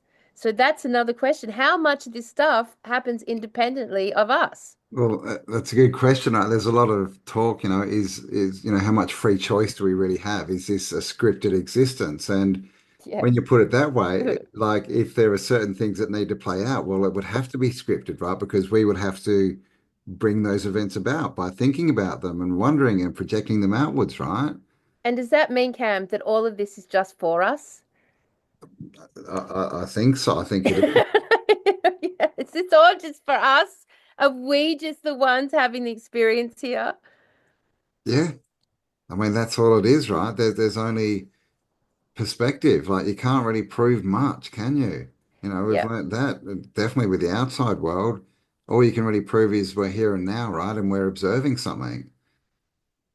Like, I mean, if you really think about your day, all right, I mean, it's a head trip. If you think about all the information you take on in a day, like from all different areas of your life, every possible way that you could take on information in your 24-hour day, the majority of stuff that you actually take on board of information is happening way outside of you, like way outside of you, like following the politics. It's all so far outside of you. Following what's happening with the elections, what's happening with this or that. It's all the yeah. tariffs, the trade, all of that is so external from us. We have no personal relationship with it whatsoever. Like seriously, we do not. We don't know anything. I mean, we wake up and we see the environment around us. We see the weather that's occurring in that day. We see our fridges. We see the very small upfront reality of our actual, environment. Mm. But 98% of information that's going in on a daily basis is from sources that you have no actual personal relationship whatsoever. It's all information streams. That's all it is. It's all a story, man. It's like those, dystopian shows you see where people are just sat down in front of TVs and that. That's literally it. But the TV is the whole world, right? Like all this stuff because, we've kind of talked about this before, but like, I don't personally know anyone who's died in a war. I don't personally know anyone, like you said, who's lost a child. I don't personally know anyone who's I don't even know anyone all died of these COVID. things, have done, yeah, I'm the same. So we have all these stories, right? And stories, but unless we're actually interacting with it and experiencing it, well, it's not part of our story. Like Kelly said, it's way, way, way out there. Way They've got out us there. focusing on the shit that they want us to focus on. It's got nothing to do with us. We're here to create well, at least help create the world, I think, the reality and to observe it. But they've got us, this is their trick, right? Get us to observe and pay attention to what they're putting out, what they want to create, right? It's like attention. Everyone thinks money's the biggest currency, but it's attention. That's what we want Definitely. the most is our attention. And it's interesting because they own the whole financial system, because that's under the control of this parasitic group. The way that they can take what's happening out there so externally, so far away from us, so removed, is to impact the economy, which they've bought into all of our homes. So it's like a thread. It's a Yeah. thread that they use the economy as like the basis of reality. We are impacted by it and we are affected by it on a daily level. Um, so that gives it sort of their reality validation. We call it we're enslaved by it. And the other side of things that we're enslaved by is like working and taxes and law. So we get enslaved by these concepts that affect our life. But if you just take it from the attitude of how many real life stories have you experienced that validate all of this stuff, validate these happenings, or validate what information we take, it's very small. It's Mm. very minimal. And then if you think about all the interactions you've had with the police or all the interactions you've had with, that side of things, like it's still very tiny and small. Like and the impact of the economy going up and down and changing the tariffs and trades, like it's still quite a small. I mean, yes, yes, I'm paying more on the mortgage. Yes, rent's higher. Yes, to all those things, but it's not like I'm standing in a line trying to fight for a loaf of bread. So the impact is still quite small. Like the biggest part of the impact is believing about what's coming, the what's coming story. The recession's coming, the collapse is coming. It's the what's coming story.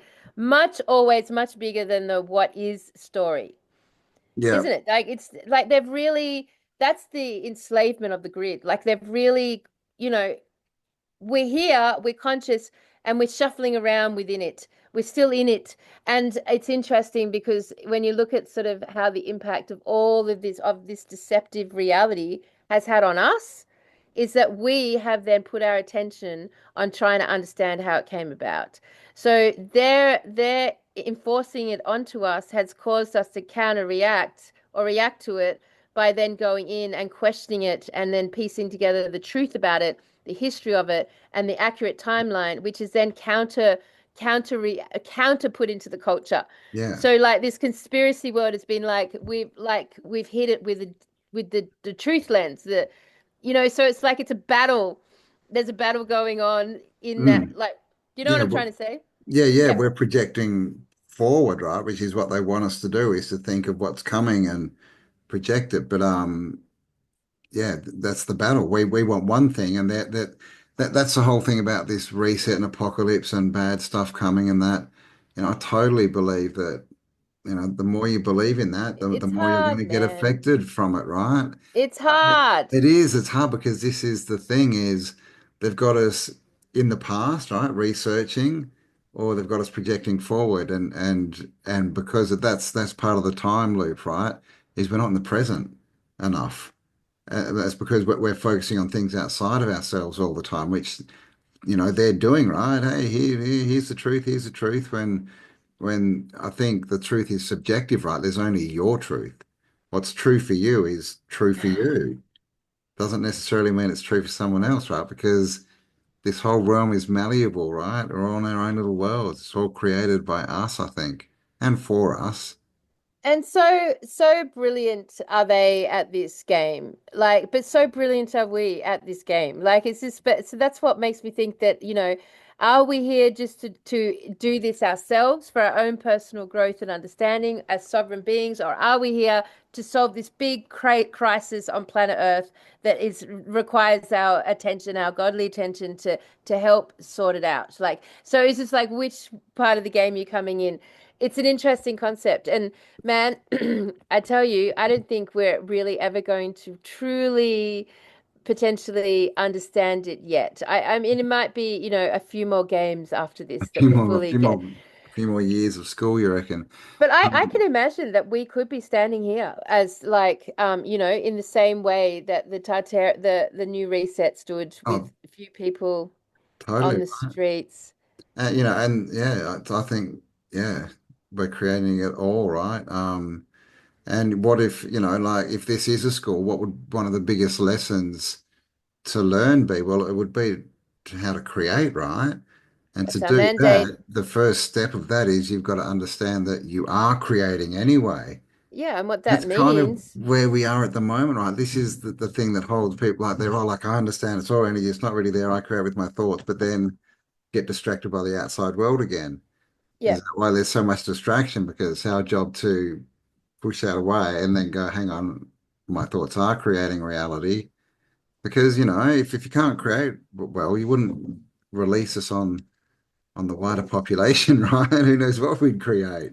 I mean, it's interesting too, because I would say if you're anything like me out there, like you fucking love this shit. Like you actually love it. You get turned on by it. You tuned into it. It's a lot of enjoyment. You have the best conversations. It's what you talk about with everyone. You love the people you talk to. It totally makes up a very, very fulfilling criteria in your life. As in, we're all manifesting with joy on the topics of uncovering the worst rabbit holes. There's a natural, effortless, high energetic presentation of it because we feel like we are solving this problem by exposing this problem and working it out and figuring it out. And in doing that, we're providing that service. And in doing that, it's having. So no matter how diabolical the world is appearing from all these external information strands, we're still hitting it with freaking light hearts, with enjoyment and fun and intrigue. And so you can't counteract a vibration like that. That is perfect law of attraction behavior right there. You are in a high level of enjoyment and fun, even if it's traumatic and shit, you're still enjoying it. You're still enjoying the understanding and the expansion of your own being, the expansion of your mind. You're in a high vibrational rotation when you look at this work. So from that, you're projecting forward like the truths that you're uncovering with a high vibrational energy behind you.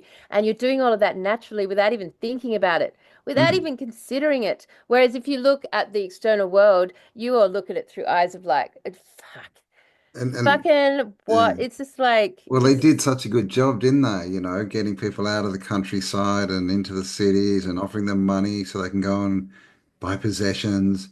That now it's that's the pull back to, reality, right? To the physical world is, oh, I want to do this and I want to do that. Oh, but how do I pay the bills? How I need somewhere to live and it's low so vibrational output. yeah. It's low, and but it's done in such a way, this whole society, that we keep putting focus on it, and that's why it makes it so hard to step away Yes. and go, Actually, I can create something completely different, and believe in that enough to do it, and go, fuck that, because like I said, we all need food, we got bills, we need houses, we got kids, all this stuff. So that really does keep us held in this position where we don't try. Yep, Most agreed. people don't step out in belief and go, I'm just going to create this no matter what, because that's what I do. That's why it's hard to get to that place, right? That's why I exist. That's why I exist.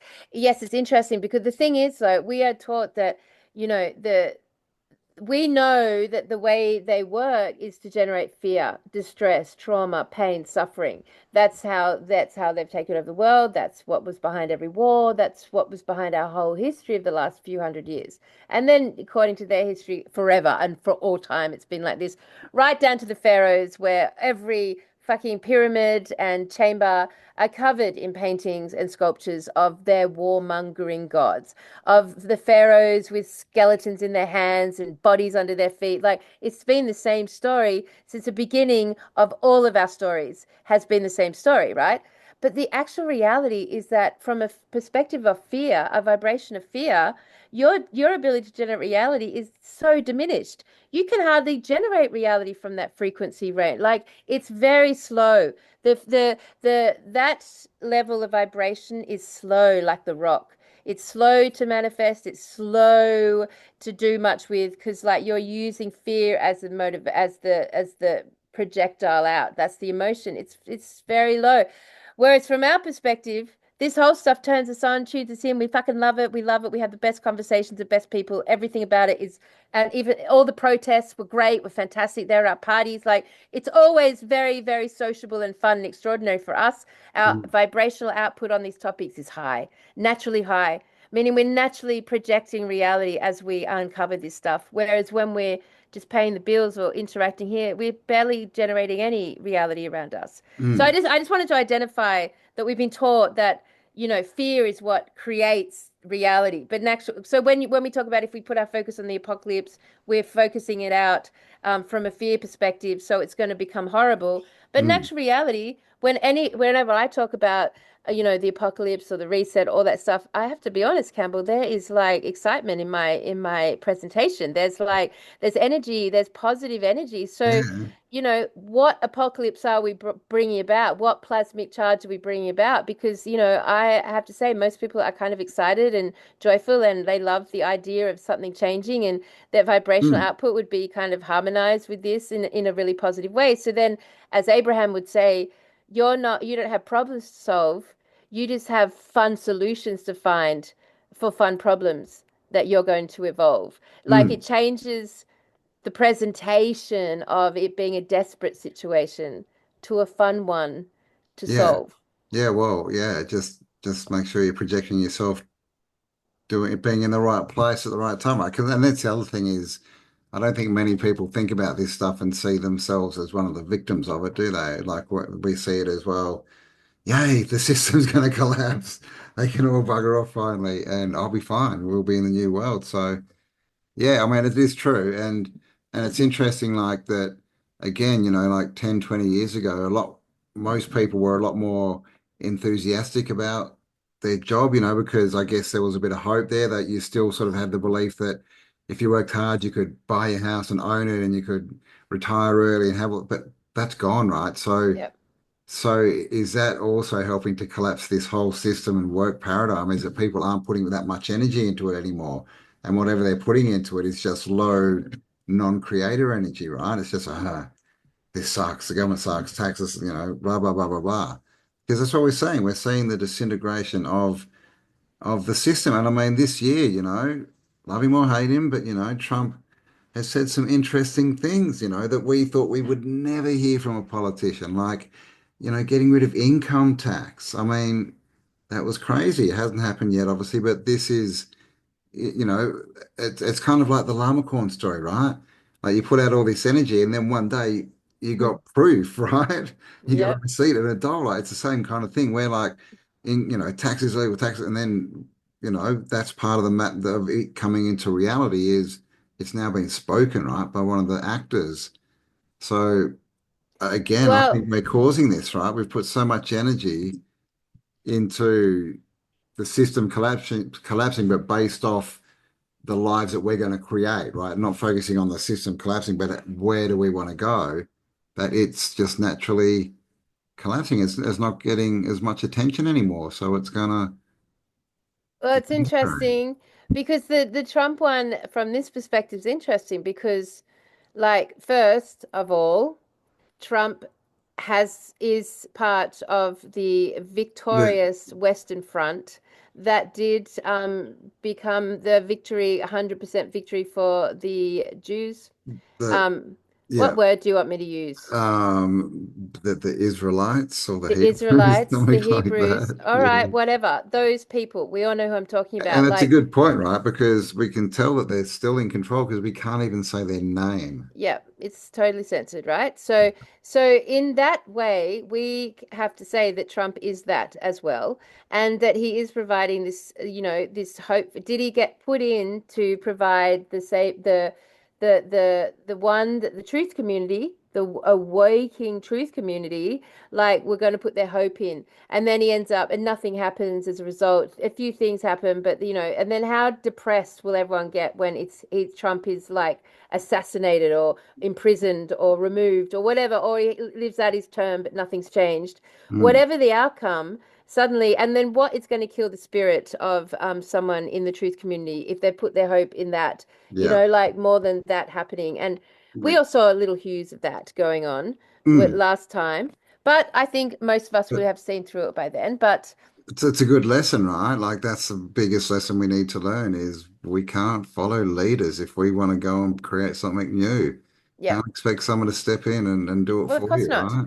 That doesn't turn me on. I've never needed a governor or a government or a nanny state or Mm. any leadership over me. In fact, I have never felt that anyone is sovereign over me unless they obtain wisdom greater than mine. Then I feel the honoring of this person is Mm. someone that I would have reverence for. Mm. And when we met Dr. Sam from the Bosnian Pyramid, when he spoke with so much compassion in his being that I was so humbled. I would have absolutely have sat at his feet and listened to him speak. He brought me to a state of tears because I could feel the resonance of compassion in him.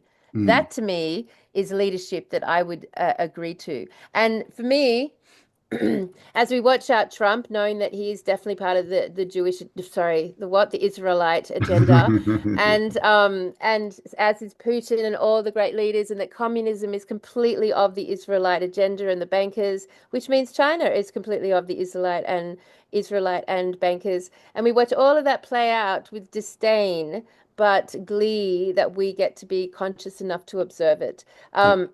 See it.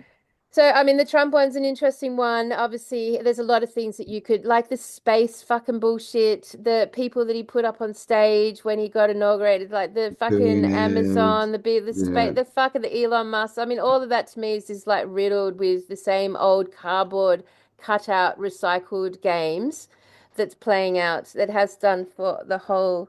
But not to brew and all that because I feel like you all know that.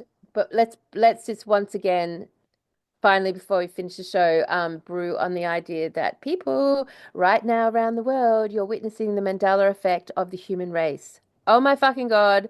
We're literally watching the Mandela effect of the whole human race right now and who is standing on this earth and who is standing on another frequency specific version that is changing in front of our eyes. It's so Mm. observable. It's so fascinating. Do some research, get into the videos on China, get into any videos about population and empty cities and emptying cities and get some info there, man, because Yeah, it's yeah. honestly, you don't want to miss this one. Like, this Right. is going to answer Tartaria for us. This is Yeah. going to answer the we're questions running that we've through it had. again. So, and also if you've noticed, that your city's empty, get some footage, send it in to us, and we Oh, compile, because we want to have a look at what, the footage of cities from, around 2000 and put them next to footage from today, and we'll be able to see, like, if yeah. there's different if the population is dropping. But this is it, right? We've seen it in the past, we've studied it, empty cities, what the hell's going on? Where did all the people go? And it looks like we're going through it again. Did we create it? I don't know, but it seems like it's happening. But we can remember that the world used to be different. So a lot of people don't seem to be. So looks like we're here to witness the Oh, end. The it's end. it's phenomenal. We're witnessing the Mandela effect of Tartaria, what Tartaria potentially went through, where all the bodies they went with them because they got deleted from Well, all that was a time big and one, right? space, The including bodies. Where are all the now. bodies? Did they just Listen, yeah. I want to show you something. So one of the initiatives that Campbell and I are bringing to our little community is we are actually starting proper, like physical, like go to your mailbox and go and pick it up, physical newsletter. We don't want an online one. We don't want one that's like covered on like fucking socials. We want it to be real. So this is a bi-monthly newsletter that Campbell and I are going to try to generate. And we have set up this box here on the homepage of our website where you can basically submit anything you want. And it's set up now, much pain suffering from my end. But set up now that you can choose the section that you want to submit. If you have artwork or maps or music, hello, we are still waiting for someone to produce our theme song for Tartaria Australia and produce our intro and outro. Someone in the community, surely there's someone out there who's sung an amazing song that would make this show just pop. We want it. We want to work with you. Photographs, videos, articles, information, anything you can imagine, you can now submit. And this gets uploaded directly into our G drive, into the folder for the month, which then can either just be general stuff you want to show Campbell and I personally, as in if you have a Mandela effect you'd like to share, or you have a story of a personal person that's actually disappeared suddenly, like you could enter it here and it would come to Campbell and I.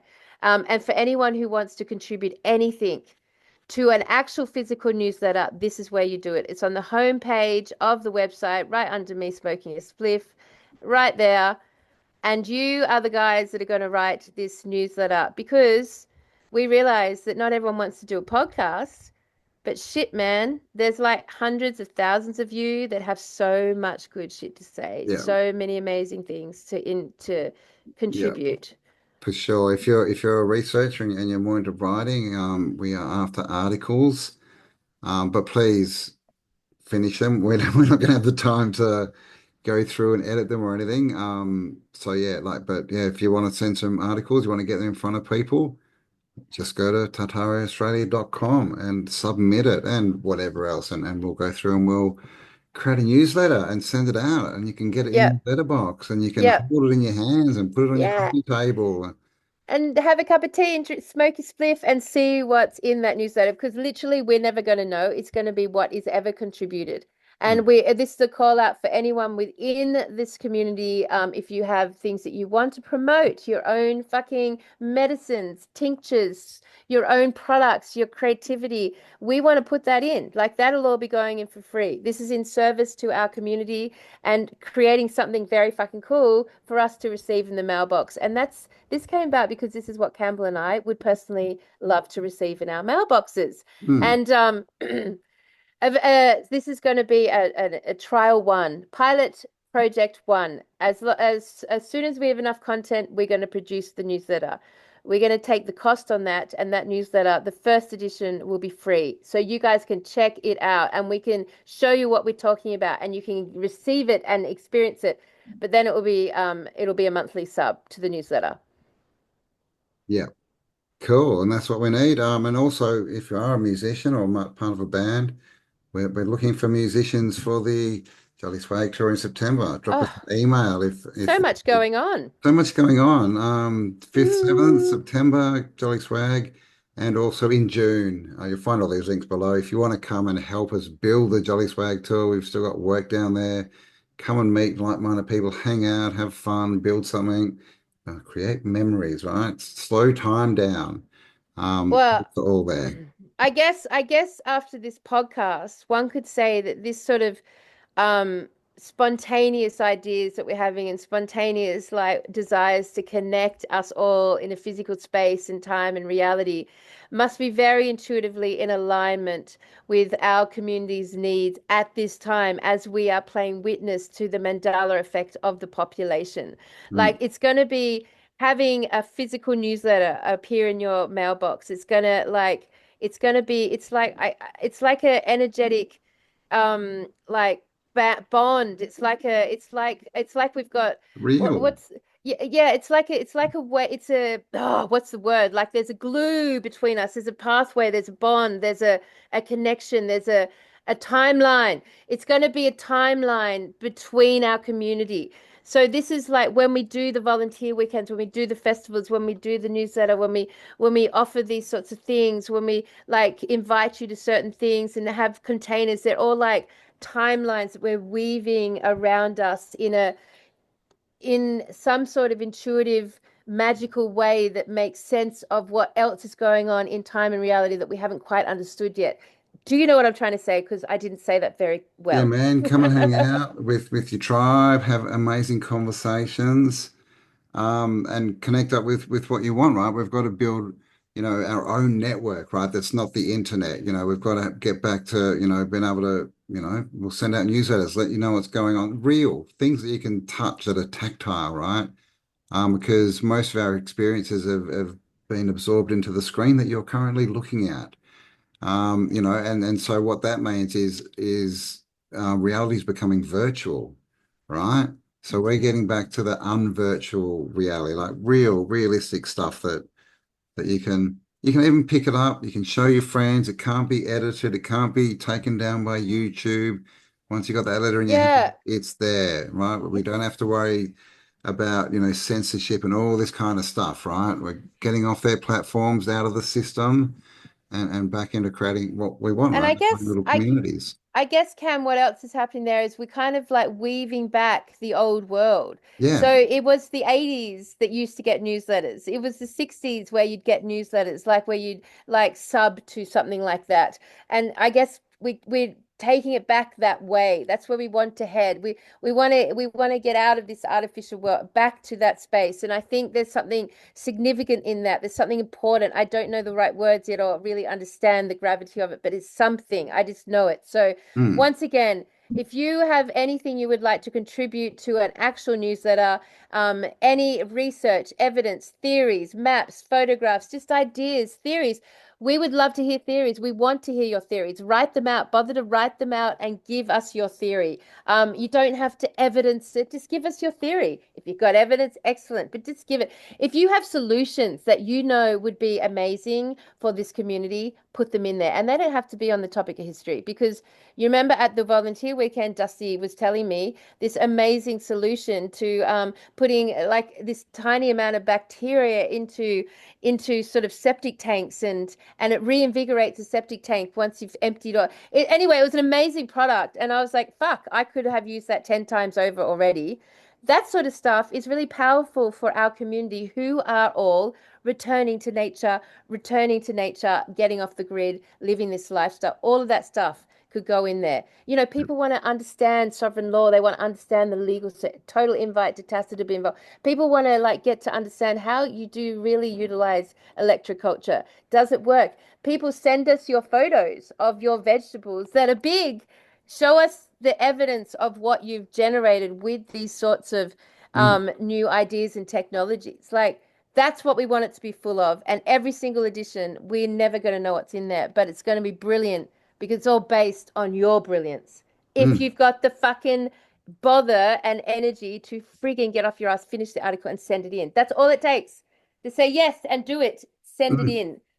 Yep. And if you've got any ideas, businesses or whatever, well, write an article on what you're doing and your results and everything. And then at the bottom, leave your website or your address or whatever Yep. and get some customers, all that That's kind of right. stuff. But obviously we're not going to put just ads in because that's going back to the system, right? But if you got good products and you base more on information, then please, we would love to help support you and your business. Yes, This is what we want to absolutely. do.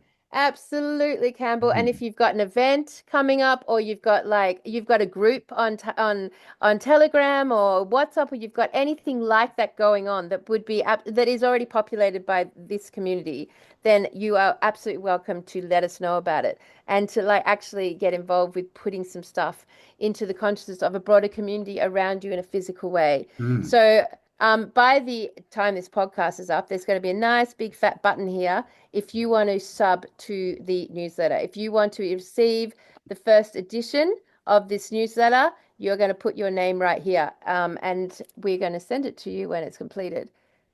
And then convince you that it's absolutely worth subbing to it from that moment forward. I'm very excited, Campbell, because I don't know what it's even going to look like. No, we're not sure what it's going to evolve into. I think in lots of good ideas, maybe some Mad Magazine type Oh, I pictures love you can that. fold in and fold out. Oh, yes. Cartoons, bit of fun, a classified section where, you can put all your different groups and people can Yep. join up and live events and stories. And I mean, it'll be cool, right? It'll be an Yep. experience and It'll it'll be our own street real. press. Yeah, Our own man. street press, man. Do you remember how Yeah. populated the world used to be? That there used to be Yeah, man. like 5 Express streets. magazine and all Oh that my kind of God. stuff and high times and yeah, man. Yeah, I mean in Brisbane there were like 5 street presses and they were full of, band information and gig guides, and same in Melbourne, there was street press and they were free and they were full. And now they don't exist. None of them exist They've anymore. all gone online or they don't exist. Or Yeah. they just don't exist because the need's not there and the Mm. businesses aren't there. So, but I love a good street press, and I've been an editor of a few street presses, and it's something that I really like a lot of. And Mm. so I'm very keen to lay out an excellent, and when Yeah. we say a newsletter, who knows what it'll actually look like, but a very excellent thing It'll to be be. So paper it's our with street words and press. pictures. Yes, That's the better yes. word for it. We want to create not a Street, newsletter, but a street press street press. We're specific going to back to the our old audience. world. Yeah. Bring it Yep. back, right? Because we've all sort of jumped on this bandwagon. Oh, it'd be so much easier online. But I think that we're now realizing that it's not. Kind of like takes the whole life out of everything and the interacting and Oh, yeah. all that kind of stuff, right? Even the Yeah. mailman. Who sees the mailman anymore? People used to run out to the gate. Oh my God, it's the Exactly. mail. That's right. Right. Now I don't ever see a mailman anymore. So, and this, of course, this idea works for the whole world. It doesn't have to be Australian specific. Anyone from anywhere in our whole community across the whole world can contribute anything that's relevant to them. Any gigs or groups that are relevant to their area, all included. So it's worldwide. A street press for this community worldwide. We're super excited about it. And I hope that you guys get excited fucking too and start getting shit in there, sending us this stuff. Send it, send it. Yeah, yeah. So that's a lot of new things this That's a week, lot of new Campbell. We've things. Yeah, said a man. lot James of would have new been, things. oh gosh, we've done at least a couple of hours. So there you go, guys. What do you think? What's happening?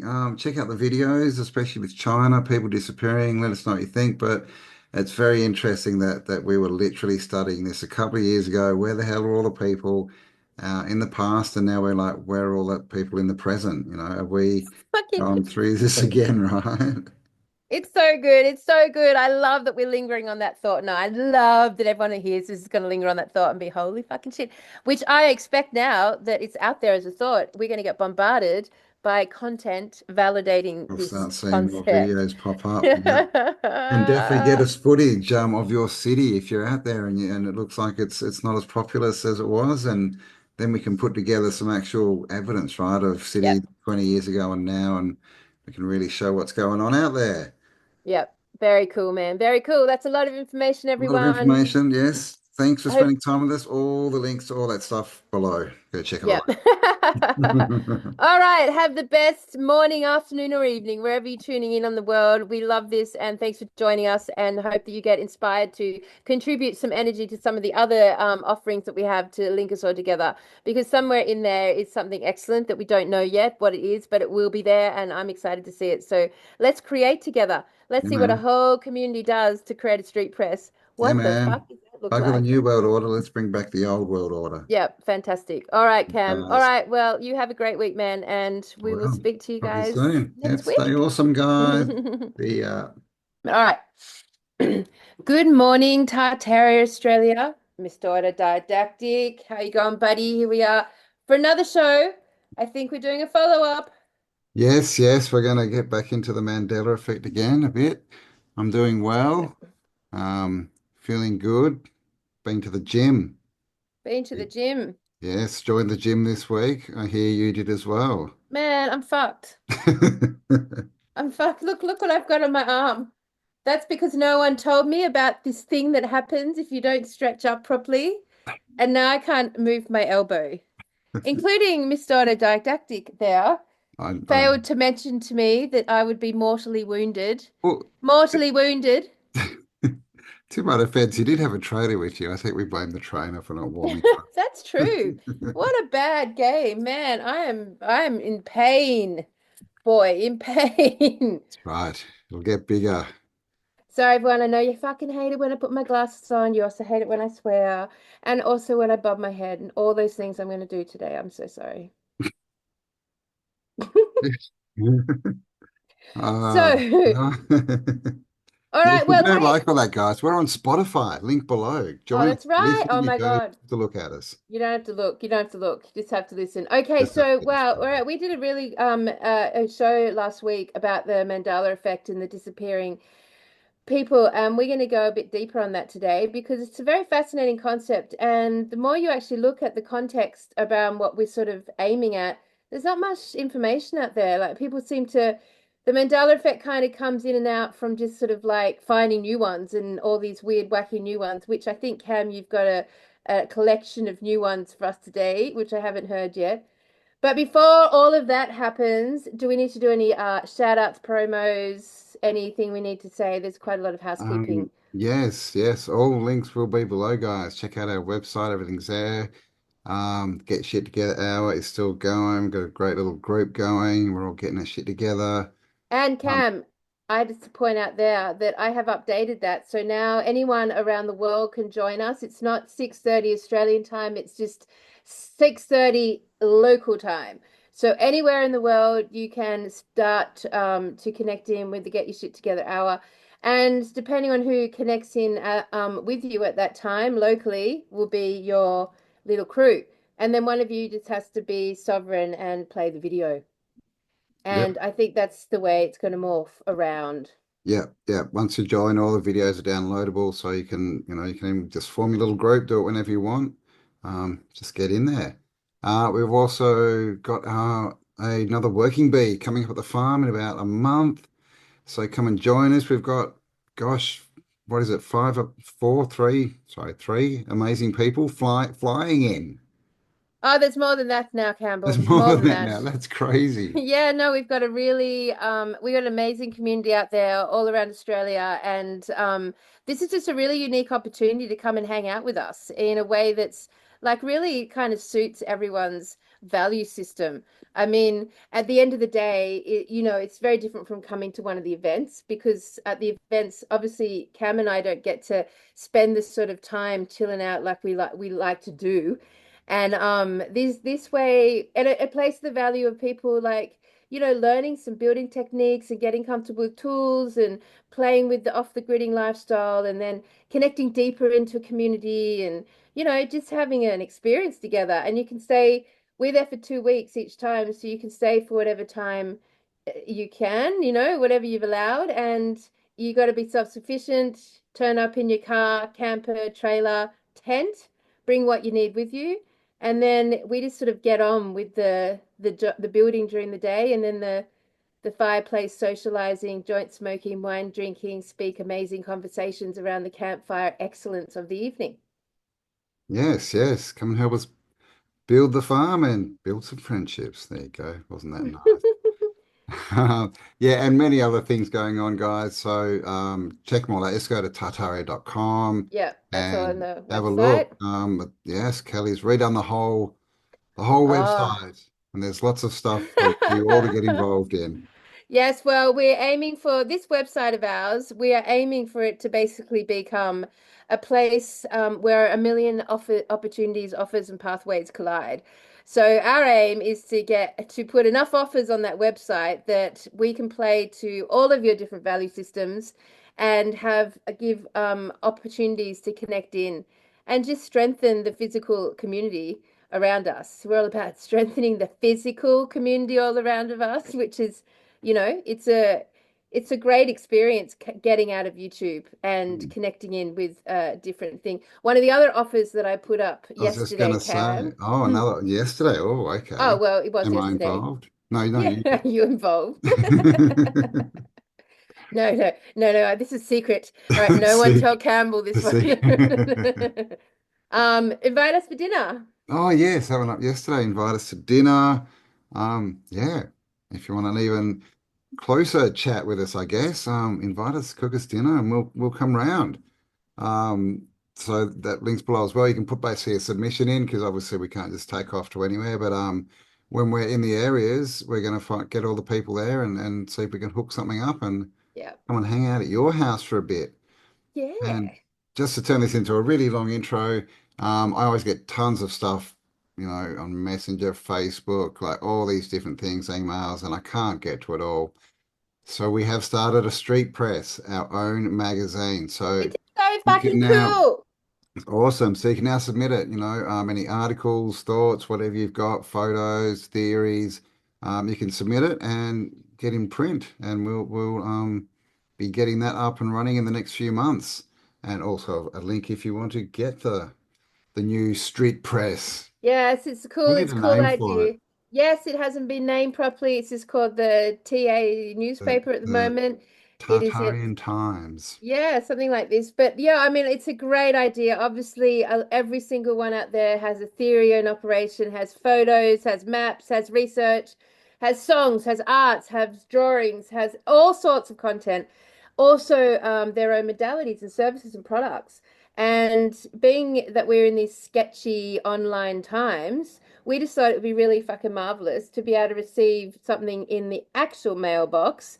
It's bi-monthly, so every other month, and to be able to sit there with your cup of tea and physically read something and not have any expectations as to what is in it, but knowing that it's directly coming out of our community, directly to you. So obviously Cam and I are not we're not controlling the editorial side of things. We are really happy to print without bias as long as it's coming from within our community. And we're very happy to support anyone who wants to promote any of their services or modalities or events or groups or dinner parties or anything like this. You could put in a classified, you honestly, it's up to your imagination.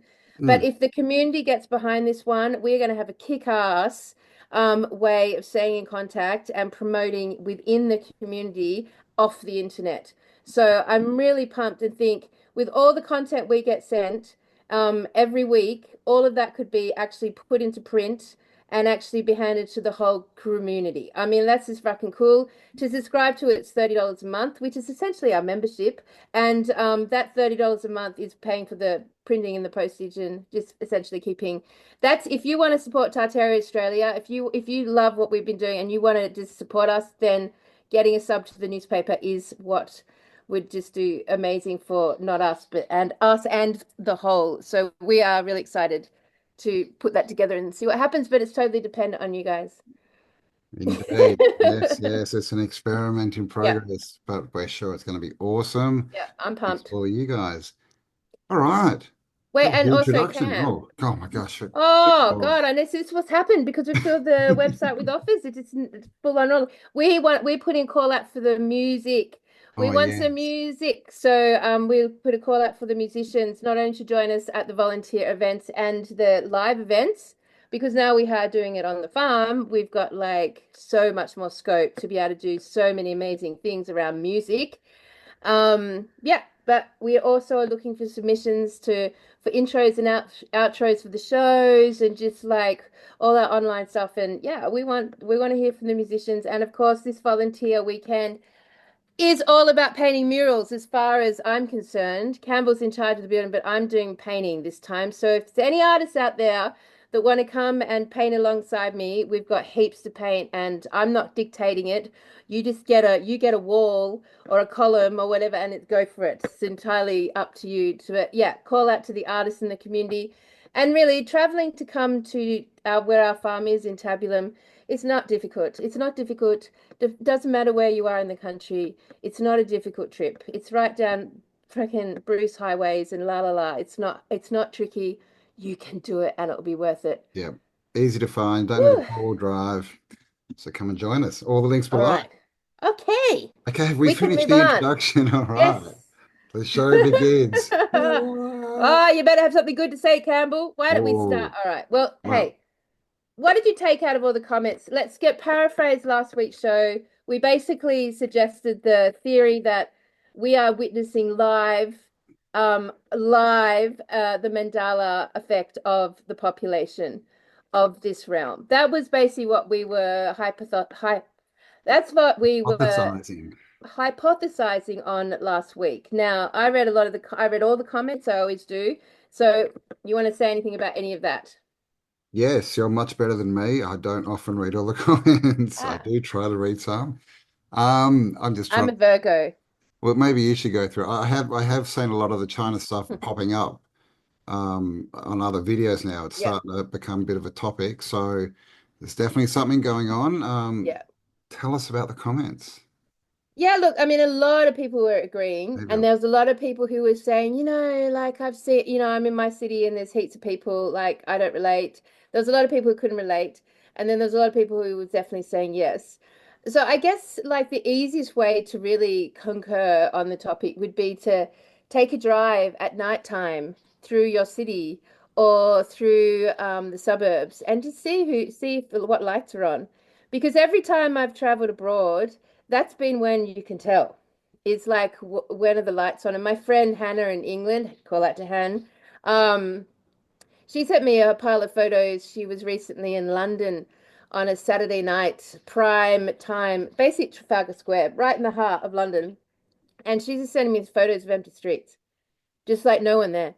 And, like she used to work in the area and she very clearly remembers that, it was pumping. It was wall to wall traffic. You couldn't even get into places or get to places without being shoulder to shoulder. So there's definitely been a dramatic decrease in the presence of people, shall we say. Yeah. And please let us know what's going on where you live, because, that's a good thing. That's one good thing, right, about the internet. It connects us all, connects the info and let us know. Like, is it empty where you are? Is it normal? Is it full? Because we need to know. All right. So Cam. Yes. Let's just get we've done some deeper thinking on the Mandela effect. You've come up with a new list of really weird ones, which I don't know about yet, so I'm very keen to go on. Hit me with them. So, one close to our hearts, the Hindenburg disaster. I'll put some footage up. I'm sure you've all seen it. But basically, what's happened is, let us know. As far as I knew, it was the worst air disaster of ever, and everyone died. But no, that's not what happened. Of the 97 people on board the Hindenburg airship, when it caught fire and crashed in 1937, 62 of them survived. 2/3, though many suffered severe injuries. The last surviving passenger passed away in 2019. Yeah, right. Well, I didn't even remember. All I remember is massive crash and exploded. So I just assumed that no one survived. And an interesting thing is that a second bit of footage came out like about 8 years ago that had never been seen before. And so now there's two different footages of the Hindenburg. And as far as I ever knew, there was only ever one. I mean, and how's that? So now we're supposed to believe that this event just happened to be caught two people with video cameras back in 1937. Crazy, right? Yeah, that is crazy. Video cameras. Were they even really a thing? Well, we're going to get into that. So this is just an interesting one. Barrage balloons, which I've never heard of. Barrage balloons were uncrewed tethered balloons used during World War I and II to create a defensive barrier against low-flying aircraft. So they had these balloons flying, just hung tethered in the air all over the place, right? To stop low. Has anyone ever heard of this before? Because I have never seen that before. so they're like exploding balloons and planes fly into them and they blow up. But I mean, wouldn't you? They look like they'd be pretty easy to miss. So it's just this weird. There's a few of these weird historical ones. There's actually another one to do with the war, but that's just an interesting one. I thought I'd show. Well, that's so. Are you suggesting you've never seen those images before? I'm definitely saying I've never seen Well, these images before. I mean, that's worth pointing out because you do like spend a lot of time in the realm of exploring. Yeah, and looking for airships in old Yep, pictures, yep, right? yep, Never seen anything like this. And these are clearly like they're balloons, right? Like it's got the classic this sort of shape. yep, That classic kind of what was it? Dunlop, who used to have yep. the balloons. So not an airship, but weird, right? And to make it weirder, in World War II, they used to paint the ships. Has anyone ever seen a World War II battleship that wasn't grey? Look, I've never seen and pictures, but I have heard of this concept these are called dazzle ships. because they're meant to interfere. It's meant to interfere With well, not radar, I guess, but I guess when they're visual sighting, it's supposed to make them not look like a ship so much, Oh, okay, all right. like this one. So it's just all Yep, yep. funny angles. I mean, but also like what does that design remind you of? Electricity, TVs. It reminds me of when midnight struck on the television. Oh, not White noise, the jinn, the G in there. the Exactly, the clown thing. clowns. Yep, Yep. exactly right. Yep, Nephilim are clowns. So I don't know. I've never seen or heard of this before, guys. Let me know if you have, right? Dazzle ships. All right, now the cool. Like this is There's more. Excellent. when was the first video call, the first like Zoom call, face to face, like we're doing now on a screen? When was it? What do you think, Kelly Jones? Oh, well, look, you know, if you would think Zoom was sort of like started to be popularized, what, 5 years ago? Sort of had its big moment when COVID hit. I guess it was around 10 years before that. Yep. But I know that You won't would be your think it'd be answer. this century, right? Yeah, yes. But no, But no, of course we don't think that really. Not if you and I were really honest about it. exactly right. It's all inventions, from the inventory. The first video call took place on April 8th, 1927, when Herbert Well, Hoover, the then Secretary of Commerce, made a call from a Bell's Lab facility in Washington to AT&T's corporate office. AT&T? That's a telephone company. What were they doing existing? When was the telephone invented? go Let's, on, find out. So video calls, well, I've seen pictures of those, women, the black yes, and white images dialing up using a, the umbrella. yeah, yep, yep, 1876. Okay. yep. Yeah, and Martin's definitely shown images of people like black and white ones, like doing video calls, and there's a reason for that because um, go away. Did you know that German had a video telephone service in 1936? No, I did not know that, Campbell. The first two-way video service was launched on March the 1st, 1936, and they had these things all across Germany. And you could just book time on them and go and have video calls. German's video phone system was quite impressive of an invention for its time. Video was delivered at 25 frames per second on a cathode ray tube, pixel count of 40,000.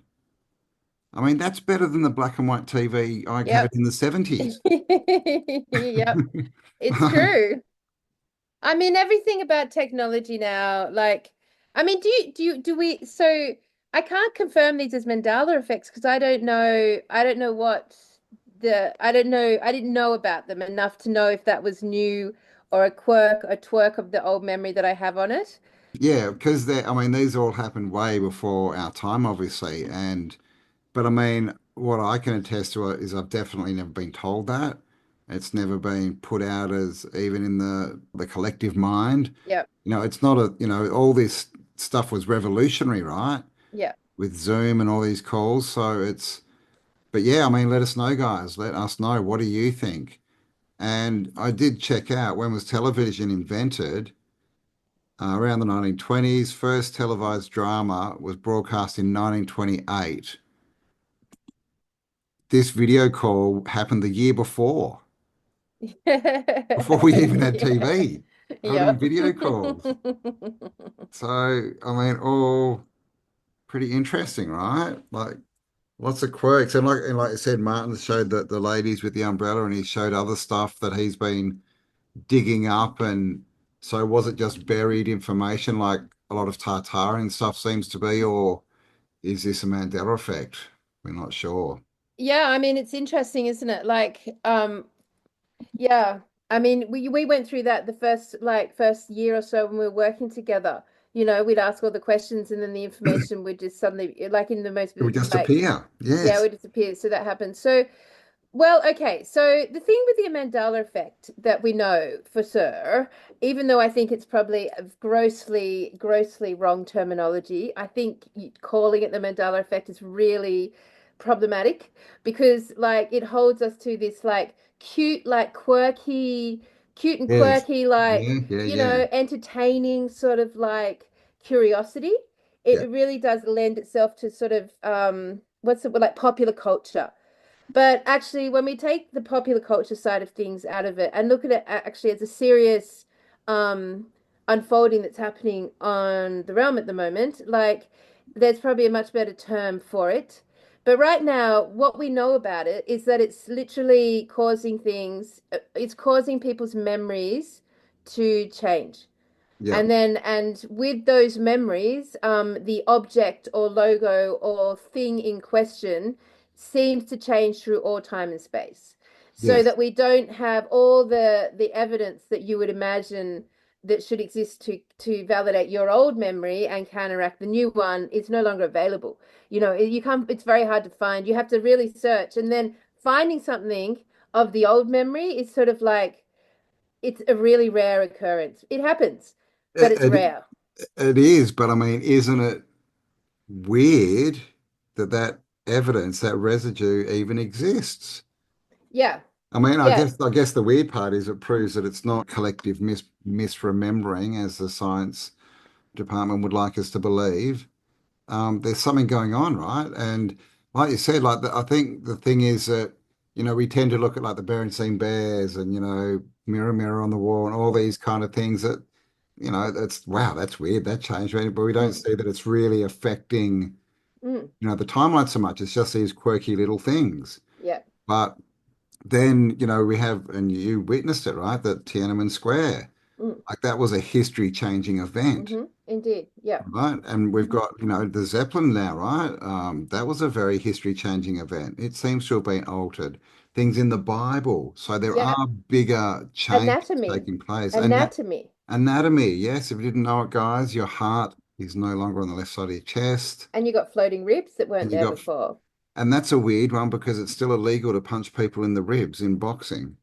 And they have all, I mean, in the ribs, in the kidneys, because the kidneys are now up under your floating ribs. So Yeah, you so the can't actually kidneys used punch them. to be, yeah, They exactly. used to be So, below. You could actually punch them, and people wear kidney belts and stuff, right? mm, mm, mm. So that's weird because there's a lot of residue, and there's some weird ones like that. But yeah, it's not viewed as something like as big as it should be, which I've found amazing. For years now, there's people sort of touch on it, but really, and I did a bit of research before this. Most of the videos are just the 10 newest Mandela effects, and just Yeah, yeah, sort of wow, what do you believe? yeah. But there's not a lot on the bigger questions being asked on what the hell is going on here. I mean, we don't even know if the World War II and the whole like Jewish concentration camps was not a Mandela effect. You know, Please, Kelly. like there's so many things that could have occurred basically in our reality that have experienced whatever this force is. Let's just call it a force. The force. Whatever this force is that is changing our perceptions of reality, and through our perceptions changing, and that was another question I had to ask you, Cam. Do you think that by changing our memories and changing our perceptions, that in itself, because we have to project consciousness forward, is the thing that can eradicate and erase evidence past? I don't know. I was just interested in that because it seems to be it's memory based. So it's not that people are like kicking and screaming because suddenly they can't find these books that they were looking for with the right spelling. They're kicking and screaming because they are being confronted by a false memory. Now, so then we look at what is, like, how does one get in a situation where they have an old memory or they've accepted the new memory and suddenly there's a split, always this split going on. Whatever topic we're on, there's always a split right now. Yeah. So right now we've got two sides of the population. So to take it back to last week's conversation, Cam, where we were focused on China, I really wanted to sit down and try to figure out, what is it about China specifically that we could be seeing this happening there really dramatically and really obviously, and our attention's on China. Why China? What was unique about China? Of all the other countries and continents, why China? What do you think? Well, I mean, China was one of the biggest boogeymen for the West. It was China and Russia. They seem to be the manufacturing, head of the world, really, like Eastern and Western. Communist, obviously, one of the major communist, still communist countries. Apart from that, I mean, what is China? Chinese medicine, dragons, all their cool, Tai Chi and all that kind of stuff is It's the kind of oldest Chinese. spirituality. It's supposed to be the oldest culture, we're told, yeah. Well, I mean, when I was sitting down thinking about it, like I just looked at what was obvious. What's obvious about this continent above everyone else? Well, I think they've been more digital.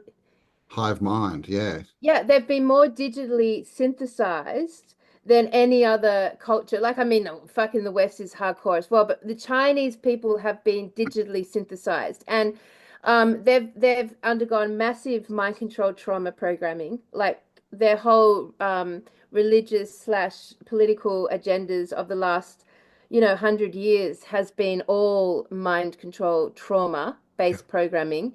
They've been like, they're so subservient as a culture as a result, and they're already prone to that through their genetics anyway, to be subservient. So now so every single directive or order that's been passed down to them, they have collectively signed up to because they've had essentially no option. And I was speaking to I was speaking to my partner yesterday who was telling me about who's in China right now and observing the emptiness, but also speaking to some Chinese people. And basically,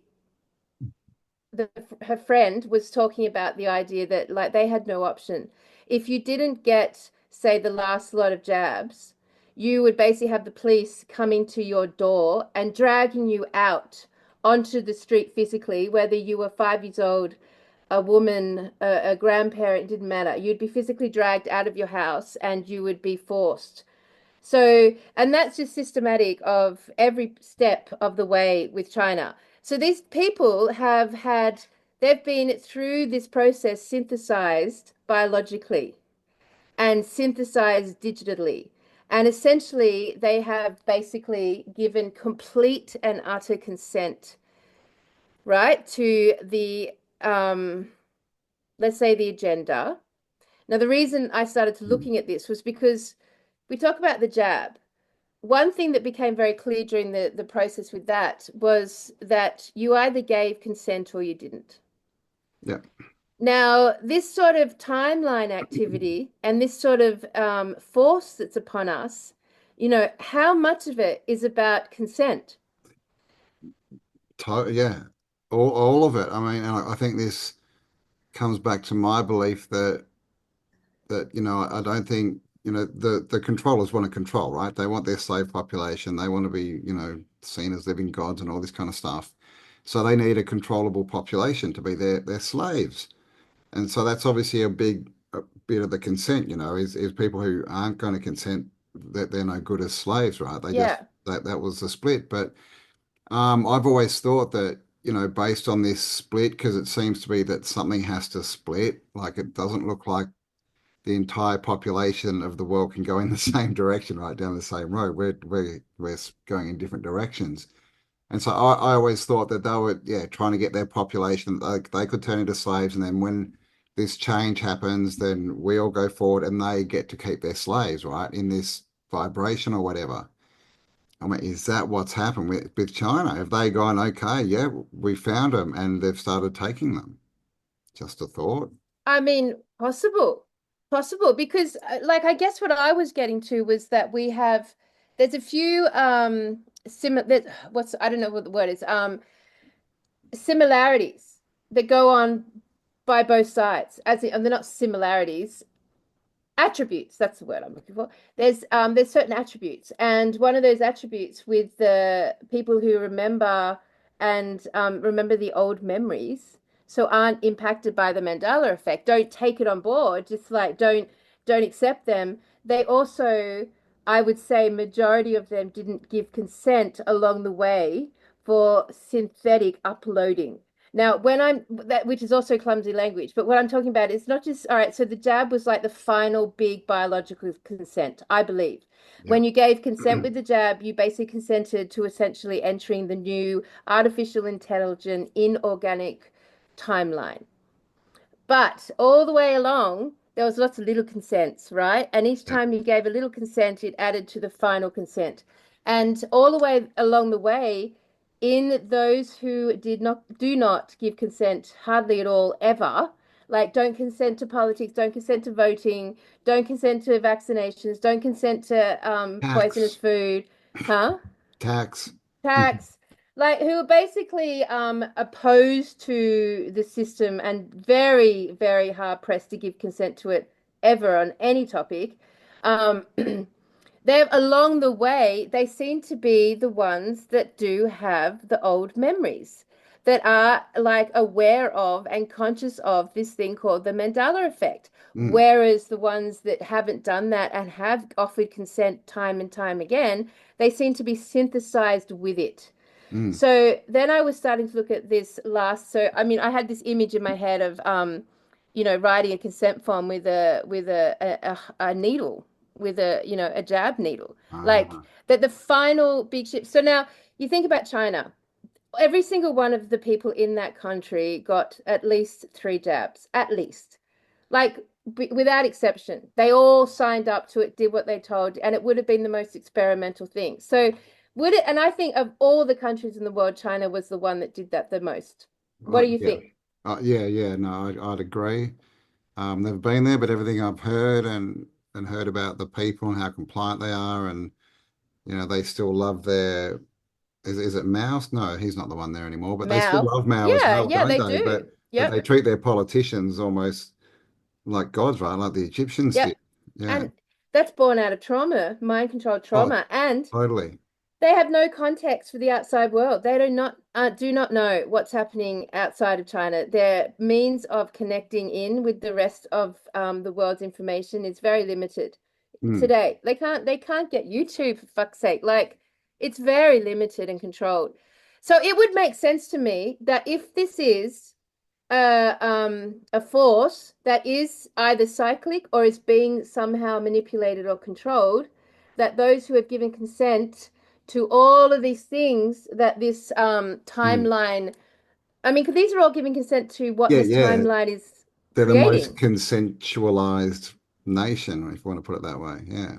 Yes, and everything that the government has asked you to give consent for along your lifetime, it's all adding to the container of this new artificial world. So it's like you've given consent, your soul has given consent to being a part of it. Yeah, man. So then would would that then explain why China seems to be the one country in the world that it's becoming very obvious that the people have been Mandela affected? If the Mandela effect can actually change objects through all time and space, can change memories, can remove objects, can completely redesign context, books, songs, performances, videos, news reports, everything alters. Why would you think that wouldn't happen with people?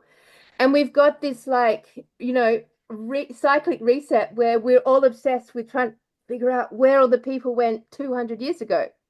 So why would we not be seeing that right now? Deja Really? vu, man, just like in the Matrix, right? Yeah. Where are all the people? Deja vu, Yeah. right?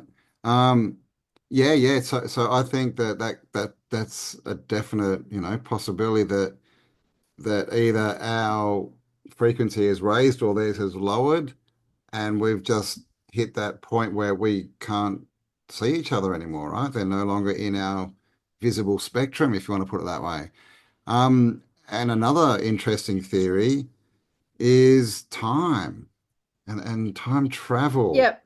Okay, Okay. and this is something that's been talked about since the 1800s, like the time machine, Jules Verne, and we've watched a show recently on it. But I guess the best way to put it is Back to the Future. We've all seen Back to the Future, and what happens when Marty goes back and he changes things in the past, gets back to the present, and it's a Yeah. different present, right? Yeah. He's either on a different timeline, or when he changes it, time has then run its course and ended up at a different place.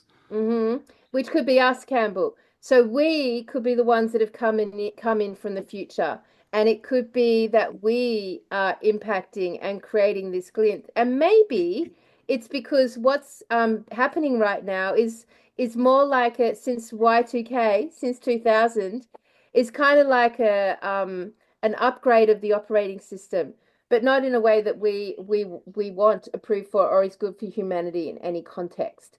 That there seems to be a patch being put on, right? So there's like it's sort of and I think which is interesting. So I would then call us divergent. I would call those who understand what's going on with the Mandela effect, have the memories and know and didn't give consent to be divergent. And for us, that would mean that our reality is becoming unstable. So for us, time is becoming unstable. The reality around us is becoming unstable. Like our emotions are unstable. Our general vibes are unstable. Like we are divergent. Whereas the system itself, or the parasites, or the agenda, whatever fucking word you want to put on it, is sort of like doing an upgrade right now, putting a patch on reality, synthesizing humanity to be part of this upgraded new reality, which we're seeing, like, basically from the whole transhuman agenda to the smart devices, to the plugging in, to the smart cities, to the, giving consent to put synthetic biology into your bodies. What the fuck? Like, so all along the path since 2000. So what were we watching the other day? And it was talking about 1999 and Yeah, the Matrix. yeah, it wasn't Yes Theory, but it was one of the dudes from Yes Theory, wasn't it? Don't remember. Is that the one we watched here? Where we watched a video, and the guy started basically said, like, almost word for word what you said in one of our videos. And he got Yes. 1.5 million views. Oh, but Bloody we're hell. we're about quality, man. Quality. Quality. Quality. Quality community. Real, Um, real, real community. yeah. But basically, there's a whole theory that the 50s, 60s, 70s, 80s, 90s all had their own Yes, passion, their yes, own look, yes. their own sound, Yep. their own, feel, and you could point to different decades. That's definitely from the 60s kind of thing, where from the year 2000 forward, we don't seem to have that. And, a lot of people find it hard. I was listening to a thing, to pick out dates, like the years when things happened post 2000, but pre 2000, it seems to be easier to pick the years. Don't know let us know if that's happened to you. But basically, we had the Y2K in the year 2000. Mm. Obviously, the internet was only Yep. around a couple of years, really, as far as the public being able to Yep. access it. And that was the introduction of algorithms, right? And it was at the same time that Mr. Al Gore and his rhythm was telling us the whole world was going to explode as well, by the way. So the Yeah, algorithm, which is climate change. climate, yeah, right. And so that creates echo chambers, right? And we know this, like if you don't know about echo chambers, go and get a friend or relative's computer, get them to get YouTube up and do a search, and what you get will be completely different to what you get on your computer. So we're all in echo chambers too. We get the information, even though they try to change ours a lot because they get these weird things pop up. But this is what's happening. It's putting us in these places where we're not getting a lot of new, we're getting the same information thrown at us all the time, right? Um, and so life becomes like a cycle, right? And we're spending our time, especially with the internet age, looking at things that aren't real, right? They're in a screen and we're not going outside. And so this is speeding up time. But Yeah. basically, yeah, the theory is we're in like a vortex, and that's why nothing is that there's no difference, right? So in the years or decades this century, brother, there's just not in fashion, not in, there's been some weird rainbow fashion, but apart from that, So it's interesting because if we take that 1999, so the Matrix basically says that the whole like false the world Matrix that the people live in the Matrix movie based, yeah, was on based on 1999, 1999 because that was the gold, that was the the best peak, year, the peak year of human civilization.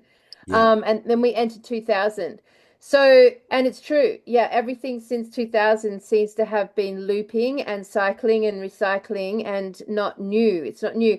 So what if the oh, God, we need some language. The grid, oh, fucking what do we call this? What if all right, I'm just gonna say the grid, the false reality, the false grid. What if the false grid that they put in during Y2K like basically it can't upload quick enough because there's nothing new.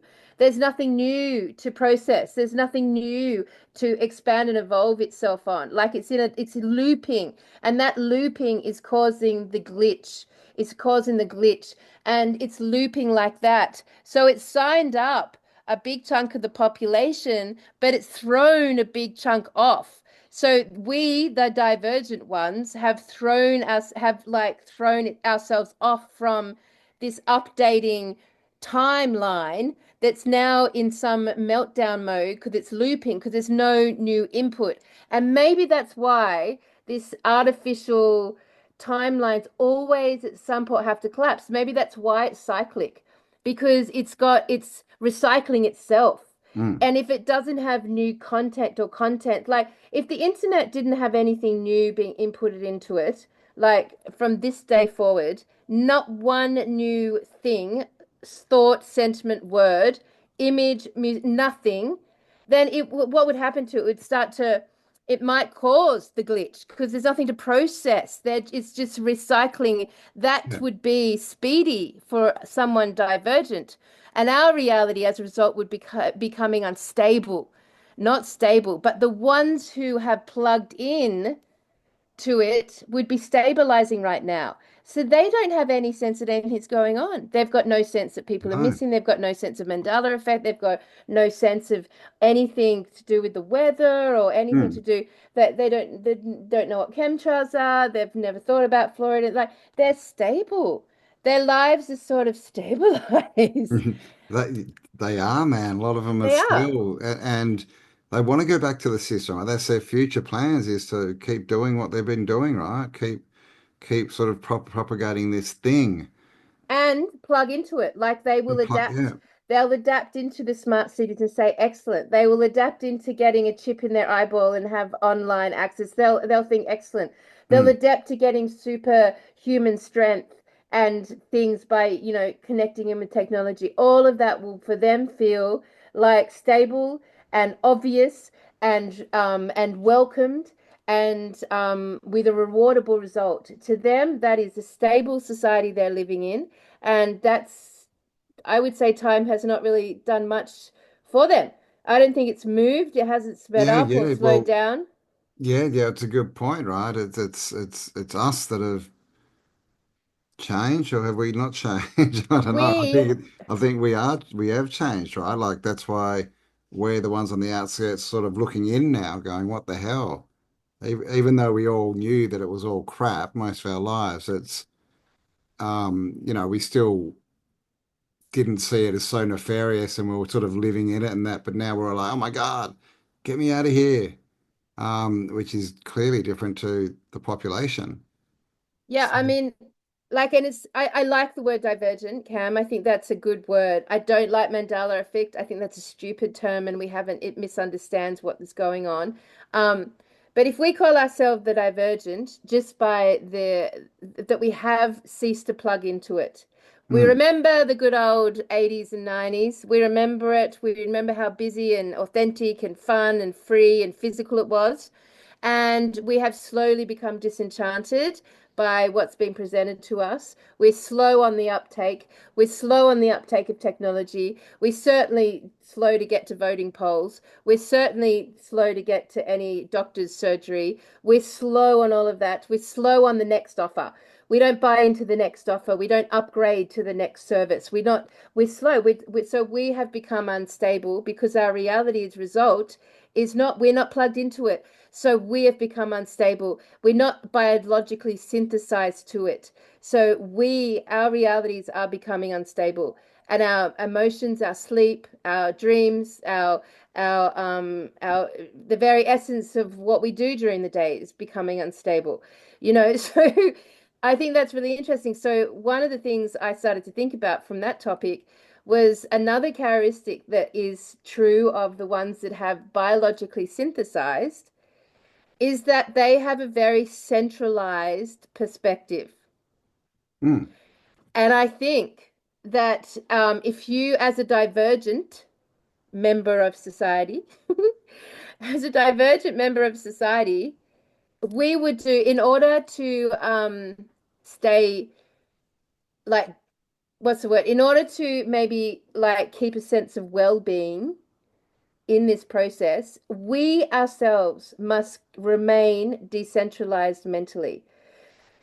You can't get, and this is why I Mm. think religion has fucked up so many people in the truth community because you have centralized around a mind state.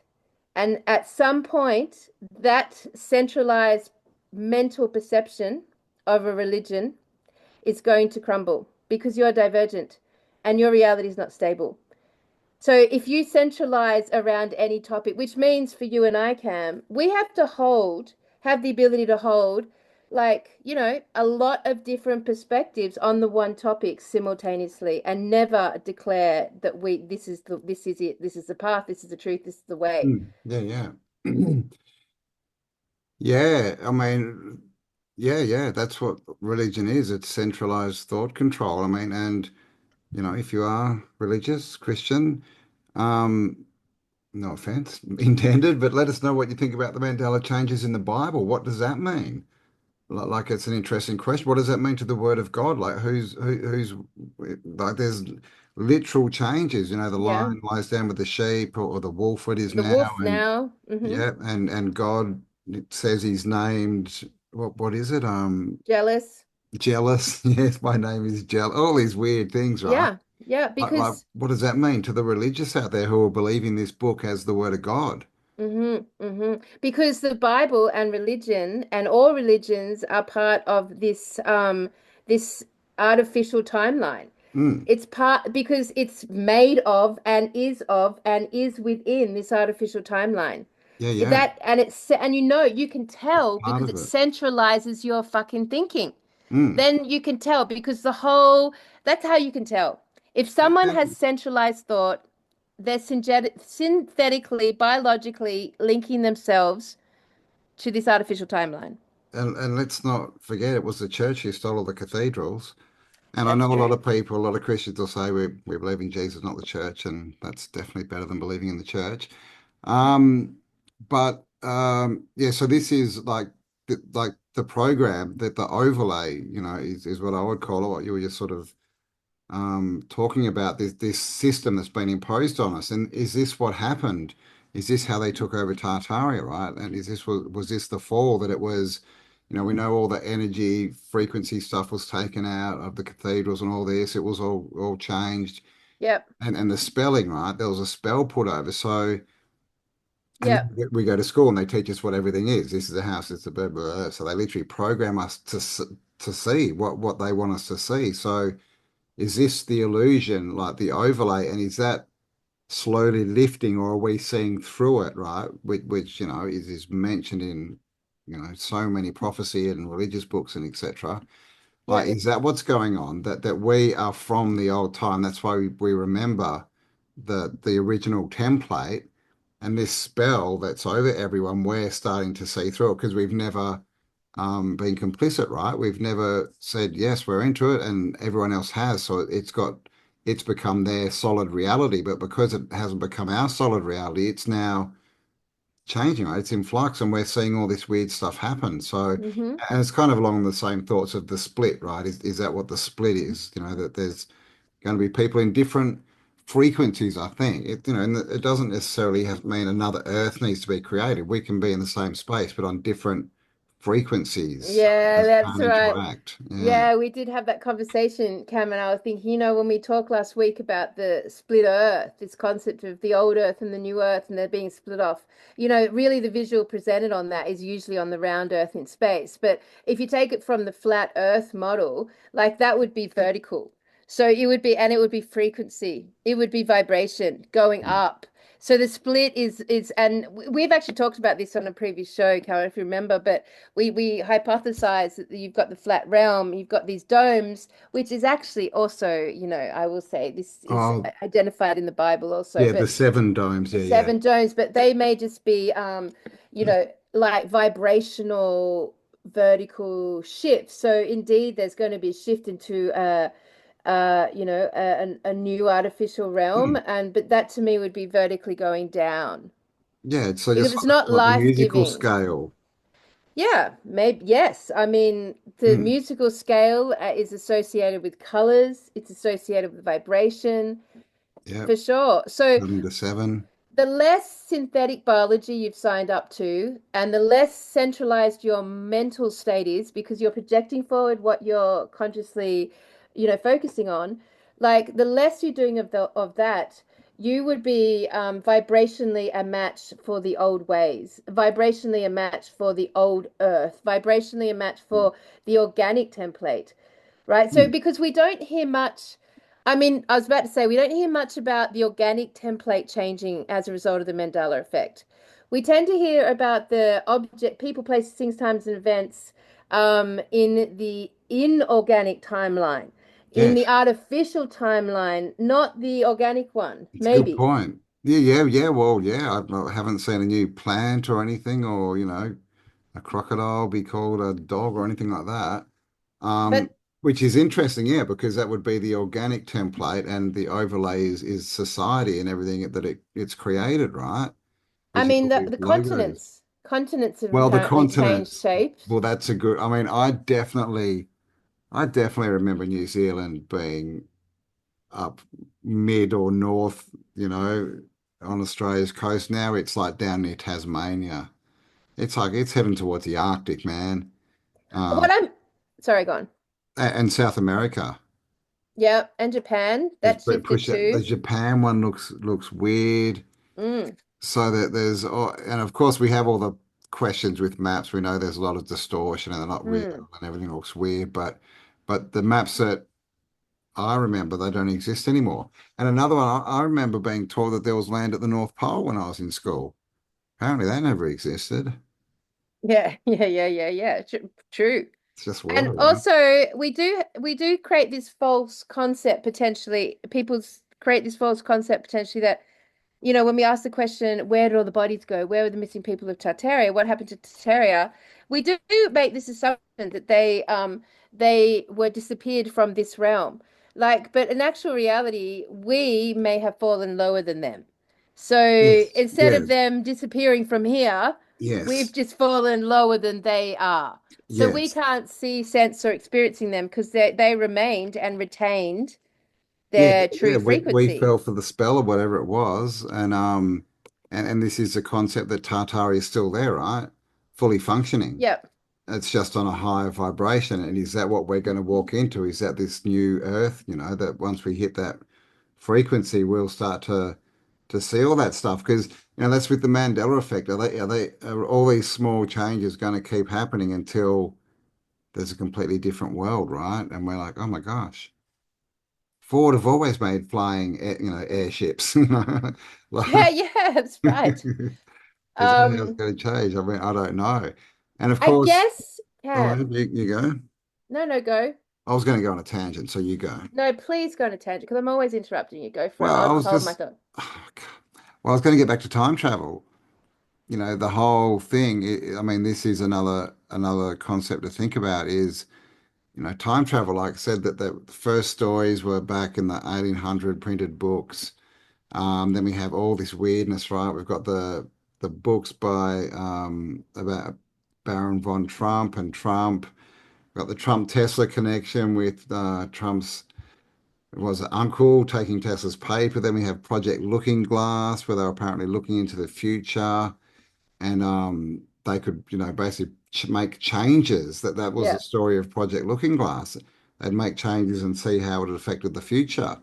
So is that kind of a thing been going on, but further back, right? Because we know that all this technology is really just harvested from the old civilization. So is there time travel going on? I mean, is that I think it's definitely, we have to, it's another one of those very out there ideas that we've always been taught is just impossible. But is it? Because I mean, if there is no time outside of this reality, as we're told, then, I guess you just need to jump out and jump back in, right? And that's time travel. And we know that they love to mess with things, right? To try and control us. So I think one thing we know that if they had access to time travel, the Allies, that they would use it to mess with us. They just would. I mean, that's definitely a high possibility. And Trump lost me with the dream conversation because I just think Trump, the repetitive dreams feel like an attempt at patching into synthetic biology. That's what they feel like to me. Yeah. And it's very Dark City, right? Changing reality while we're sleeping. Is that through programming us? Is that through programming, the reality we're in? And that's another option. But I mean, I don't think we're living inside a video game. But obviously, if we are, then the Mandela effect is just a couple of, commands on a keyboard. But like how do all these people get into power? How do they all become billionaires? How are they doing this? We've all seen the time travel movies where they go back and they're like, I'll just take a good idea back with me and I'll be the inventor and then I'll become a billionaire, or I'll do this. I'll watch what someone else does and I'll go back and do what they did and I'll get the power. Is this what's going on? Like, how do we end up with this many, maybe they've been power? Maybe they've been synthesized through more than one timeline. So that when if you I mean, because we don't understand what it means, because we're just theorizing, we don't understand how it works. Like, we can only theorize that possibly if for the people now who have given consent and have synthesized and will inevitably therefore be part of the inorganic artificial timeline, and they'll feel stable in that timeline. And we, on the other hand, are the divergent, totally unstable in this timeline. And it is us that's watching the timeline change and contort and do very weird things. So potentially we are on the pathway towards towards remembering enough to get our vibration into that consciousness and to be witnessing a transformation on this realm in our favor, going back towards a higher frequency, a higher life-giving, love-giving, compassionate frequency. That's where we're all aiming to go. That's where we've staked our sovereignty. That's where we've given consent. If we've given consent to anything, it's to be a part of a world that's full of love and compassion and creativity and freedom, and no one's enslaved, all of that stuff. And we know what we've given consent to. So it's us that I feel are the unstable ones changing. It's So I think that with people like Trump, they have been and will forever be the biological manipulators, not Trump specifically, but of that ilk, that manipulate this density. Potentially, they are so powerful because they stay with this density. So they are the ones that are moving through these cyclic resets within this density and aren't able to move in and out of it. So essentially, we appear to be the enslaved ones, but they are literally potentially enslaved by a density and cannot move anywhere. Which is why to them, they're playing out. And of course, that means they accumulate centralized power. Mm, mm. So I think I'm thinking more on those lines, that they remain the Yeah, figureheads well, and bloodlines of a certain density perpetually. that's a good point. I'll just say also, like, is it the reason that, most of us have always felt like we don't belong here, right? That we're something Yeah. different. Is that literally, yeah, because we've been dragged into a place that we're not really Well, have supposed we to been be? dragged? Have we been Have dragged? we been dragged or have we been fooled or did we choose? I don't know. That's Or a good question. are we On a here just mission to raise the vibration of others. But if we talk about vibration, and if we were part of a higher frequency, which I believe we are and were, and that's why we have association with it and conscious of it, then surely we came here by choice, not by default and not by accident. We Yeah, that's a literally good came point. here Yeah. by choice, and thus this choice has everything to do with our own personal evolution Mm. and our own personal experience. I mean, I feel like that's more coherent of what would be an aspect of us if we had come from a higher realm. Yeah, well, yeah, it's interesting, isn't it? Because, for these, controllers or the front men, whatever they are stuck here. I mean, like them going into space and trying to create the dome is a very sort of good analogy, isn't it? Like they're trying Yeah. to get above something that they can't. It's a frequency, right?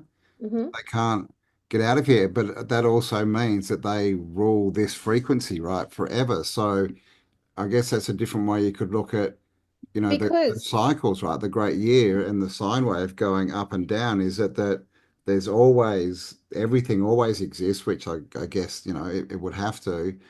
And the sine wave is us dipping yes, down into a lower frequency to experience that and then coming back up and getting air and living the good life and then doing it. Is that what's happening? Where the sine wave rather than the frequency is going up and down and changing, is it us? yeah, I mean that would make more sense to me, obviously. Mm. I mean, it would have to be the divergent wave that like keeps interrupting or not bringing this timeline into complete fruition for our experience anyway. I Mm. mean, so then you would put people like Trump akin to say the architect of the Matrix, if you'd use that analogy, like they're just that's what they do. That's where they are. That's their role. That's their thing. They Yeah. maintain the container of their reality, which becomes the reality of those who've given consent to it. Yeah, yeah. And they just keep playing the same role in different, you know, meat suits, right? I And mean, just get recycled. Trump could do everything we've been asking for politically. He Oh, could do like extraordinary things on a political scale, but what's going to be the outcome? It'll be exactly the same cycle. yeah. Exactly the same cycle. Well, this is why, like, I've always thought if I ever became a politician or ever somehow became a leader, I'd just dissolve the whole parliament and the whole system, right? But these people never will.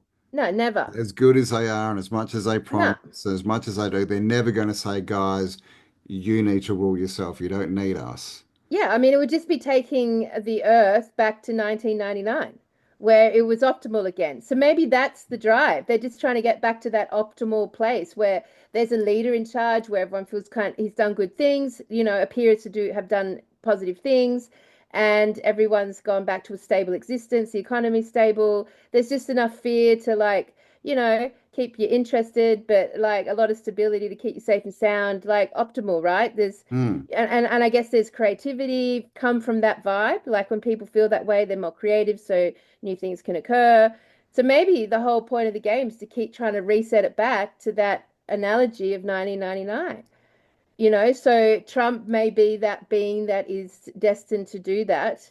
and will always be that being destined to do it. We talk about different bloodlines running through. I mean, you know, like Well, it is. I mean, even the money, is cycles, right? It's set up to collapse. I know it's only got a certain life. It's a it's set cycle. up. It is set up to collapse, right? And So is it everything all, really right? is, right? Yeah, it's like reset it, do it again. Peace is set up to collapse on this realm. Yeah, Peace, peace. harmony, unity. It's all set up to collapse on this realm because guaranteed there'll be the next threat, there'll be the next war, there'll be the next thing Always. to And trigger if it. and then, you've got to fight for peace. If you want an oxymoron to use, go to war for peace. That's Kill for right. your God. I love That's right. And if you look at sort of like the levels of decay, like if we just take an object, like a piece of furniture or a fruit, a piece of an apple, for example, and you watch the decay process, like there's the optimal time when that apple is completely plugged into the organic grid and it's thriving and it's got nutrition running and it's healthy and it's big and beautiful, and then it gets picked. So you've just gone down a layer of vibration. And the people who pick that apple are now dictating its future. And then if you just leave that apple off the tree out in the sun to just sit there and experience and exist, then it starts to decay, right? And so eventually you're going to get the version of the apple, which is just a blackened, moldy, decaying mess. And if you were to walk into a world full of this version of reality, a black, decaying mess, you kind of be at that sort of hell level, that sort of real low frequency, that real vibration, which is where the artificial timeline seems to be like, from our perspective as a divergence, it seems to be becoming artificial, recycled, cardboard cut out of itself, hollow. It's feeling so hollow. Everything's so hollow. The food's hollow. Everything's hollow. The water, the sustenance, the sun, everything about Wow. life at the moment, it feels hollow, Yeah, apart yeah. from community. Yeah, I Apart mean, from community. yes, community, come and join us, help build the farm. Monsanto are genetically modifying seeds. So Yeah. literally there's not even any Yep. divergence or any change in the plants. They're all Yep. carbon copies of each other. Yep. So there's not even any new imagination there. And this is the end of never ending story, right? The thing that was going to kill the world was the great The nothingness, nothingness. right? And the way to stop that was to start creating and using your Imagination. imagination. Mm-hmm. So Mm-hmm. we needed new information into the system Mm-hmm. to Yep. create to keep it going or to create a new one. And what the theory is, it's from 1999, 2000, Y2K, that stopped happening. That's happened, yeah. And you see it now on YouTube. Everyone's just copying each other. Yep. There's not a lot of new, content as far as just where people give their own unique perspectives even. Yep. Like, there's so many videos of people just watching TikTok and they don't even say anything. They just watch the video and they get Yep. hundreds of thousands of views. Very crazy. Yep. But even all the other stuff, all the stories, people, there's no, imagination in. There's no free thought in there. It's just let's just do what's already being done. Replicate, right? How to build a robot, right? So Replicate, from our replicate. perspective, like we're looking at that decay, we're looking at the level of the apple that's decayed. Because in our perspective now, food's been poisoned. You got to really search hard to find high thriving vital food, and then it's super expensive. So, I mean, food has been poisoned. We're seeing the decaying apple. When we look at the cities, we're seeing the decaying cities. Now we're seeing empty decaying cities, which is just another version of a decaying city. So everywhere our eyes look, it's in the state of decay. But everywhere someone who's synthesized biologically looks, they're not in a state of decay. They feel like the world is moving forward in a really wonderful way. That technology is like coming in and giving them all sorts of advantages and opportunities so it's really interesting to look at what it means to be in this vibrational bridge that we are now sitting in, where we're living in what we feel like is a vibrationally decayed reality. But because we like acknowledge that and are conscious of that and haven't centralized our minds and our thinkings around anything in particular, we're able to see evidence of there being a different reality, like overlaying this one. Like we're the ones that are starting to see evidence of something changing reality. We're seeing evidence of our timelines shifting. We're seeing evidence of time changing. Through all our history of all of our research on Tartaria, we've seen evidence of all the dates changing and all the calendars changing and all the history changing and all the stories changing and all the people who have been put up by societies being the good heroes of society like Dalai Lama or Mother Teresa. That's all changed. Like all the false gods have fallen, religion's fallen, everything has fallen and changed through our eyes. Yeah, totally. This is what we've been, asking for and dreaming of forever, right? And it's here. So I mean, it's good. I think there's a lot more going on, obviously, right, than they tell us. And it's interesting that just in this time of change, obviously they've been, trying to get us to believe in climate change and all this kind of stuff. But they've been telling us, right, things are going to change, and they release it, and then obviously the last 4 years, it's just gone berserk. And is that just to mask what's going on behind the scenes? Is it just to give them a good story, a good narrative? Oh, this is why this is happening. This is why this is happening. People are disappearing because of, things that we introduced, right? Like because we don't even know if that's what the true story there is really.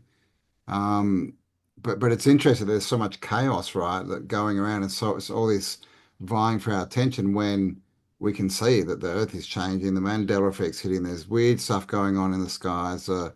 Planes are still falling out of the sky. Like everyone's starting to question governments. They're starting, all the celebrities have fallen. People are getting exposed. So it always looks like it's getting worse. But it's not when you look through the layers, man. I mean, the Pope's gone, Klaus is gone. Yeah, that's very interesting, right? I mean, I think if we were to look at, like what do you do to protect yourself from this decaying reality and to continue to move yourself towards a higher vibration, a higher experience of a timeline, then I mean, like things are obvious to me. One is you have to use your imagination. So you've got to put yourself in it because our mandate is to make known the unknown. And like, so you have to put yourself in a situation where you are being asked to do that. So this is, when we say come and join us on the farm, this is not us trying to build a farm, by the way, everyone. Like we haven't even ever had that conversation. Like what we are attempting to do is bring together people to express their creativity together in community and basically build a kingdom. And a kingdom in as much as we're the ones there building in our own image and using our own physical hands to learn how to do that using whatever is around us at the time, predominantly from natural sources. So that in essence is protecting you from this, decaying realm. We know, obvious things. You don't give consent ever to anything to do with this artificial realm. You stay out of that whole, and I really believe, Cam, that like not giving consent is something potentially we would maybe need to do every day at the moment. Like I just feel like there's something about as a sovereign being, as a soul imprint who has basically come down and moved from frequencies and vibration and is on the journey back up the pyramid through the vibrations that you have to be stating non-consent verbally all the time. Yeah. We should add that and join the get your shit together our guys. We should add that in that video we watched. That video of non-consent, that short one. It's good, to speak out loud, right? Cast your spells every morning of who you are and what you believe in and who you're going to give consent to or not to. So you've got to be around people that are also divergent. You've got to be around the divergent communities. So your neural pathways are wiring and firing on a really strong level, connected to others, and you're downloading information on the organic grid, which is your telepathic mind, with others of the same ilk and who see and are of that different frequency band. You want to protect. You want to make sure you are saying, I do not give consent to basically anything offered to you. and really do everything in your power not to sign your name to anything. I feel like consent's a really big one. You certainly don't give consent to anything that the government offers, obviously, because that is the architect of the matrix. That's just the blue pill. That's just the system, right? Like, trying to synthesize you biologically. You have to use your imagination and creativity. That's definitely a thing. I 100% will always, this is the timeline of the nature of nonsense, my friends. That's what we're calling this farm. That's its whole vibe. It's the nature of nonsense. That's what we are trying as a group to master. Yep. Yeah. So come and help us build it. We didn't know how to build a stage and we just worked it out. And when we needed help, someone turned up.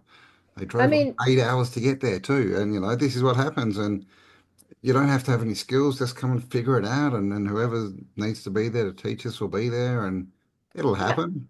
Exactly. And it's not like building a stage seems like a very small thing to do. Really, it seems like a very small thing to do. But like vibrationally, it's massive. So don't misunderstand what's achievable in the physical world as far as communities getting together as being too small to make any difference. Because vibrationally, what we're saying is that we're taking matters into our own hands. And it's going to start from the ground up with our own creativity. That's how you build a fucking kingdom. That is how you build that. It may essentially be your bridgeway, our collective bridgeway to like waking up one day and we're just suddenly in a different frequency band and experiencing and witnessing reality. It may be that the reality in front of us, the decay, just ceases to exist, just ceases to even eventually be remembered or even be. If you want something new, you don't focus on destroying the old. You go out and build the new. So that's literally what we're doing here. And like Kelly said, it's not about so much about the structure. That'll be awesome because we'll get to use it for awesome events and stuff. But it's the relationships, right? And the friends you make and the conversations you have and the taking control of your direction. It's the organic internet. You're basically when you're around your other people, it becomes an organic internet. You're basically on you're wiring and firing because I feel like the vaccine was like a what do they call them? Like when you killer. Well, a virus, right? An internet like virus. firmware. Yeah, I feel like it was firmware. What's firmware? Like it's like when they put something onto the computer and it's kind of like a virus, but like it's similar to a virus, I guess, but it changes the operation system. Yeah. So I feel like the vax was literal, physical, synthetic firmware, but the consent was the ethereal firmware. And they really did a masterful job at pushing people to offer consent at that level, right? So they did. Sad. We saw a very interesting talk on it the other day. There's a lot going on out there. Oh, and by the way, guys, we're going to leave a link below. There is an amazing movie that has been put out. It's based on Australia and all the stuff that went on in the last 4 years, and basically, it's all about getting putting these people on trial. Really, it's got all the information of everything exactly. How to charge these people, all the crimes. Really good. What was it called? Can you remember? Witness statement. Witness statement. So link below, go check it out. It's just come out. We're plugging it. We went to a talk on it the other night. And yeah, I mean, it was really, we learned a few things that I didn't know about. There's just stuff that I just did not know about. So there's we're definitely born with a hole in our heart, which is now in the center of our chest. Yeah. And so, I mean, that's just a follow-up to the last 4 years, and it's an Australian team that's produced this. It's called Witness Statement, and it can only be found on Rumble. So the links will be below. So that also very fascinating. Yeah. Yeah, and please share the link around, get it out. They're trying to get out to as many people as possible. So the last thing I wanted to say, Cam, on this topic was to summarize, was that when you come into a situation with your community, a physical situation, I think in those moments your reality will stabilize because I think time will go back to a normal time where you feel like your days are long and slow and you get a lot done. Number one, I think the consciousness evolves very dramatically and quickly. I think you feel safe and sound. I think vibrationally you feel at ease and you feel relaxed and you feel safe and comfortable. And those all those combination, and then you start having ideas, wonderful ideas, new ideas, and you start to talk about these ideas. And it's a natural stimulant of being in a space like that. And then of course you're in nature and you're not on the computer. You're actually in this, I think all of those things would stabilize reality.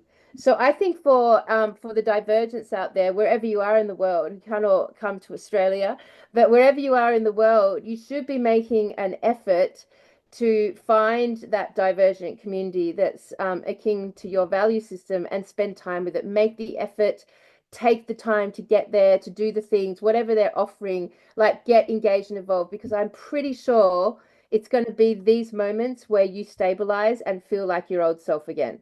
Mm.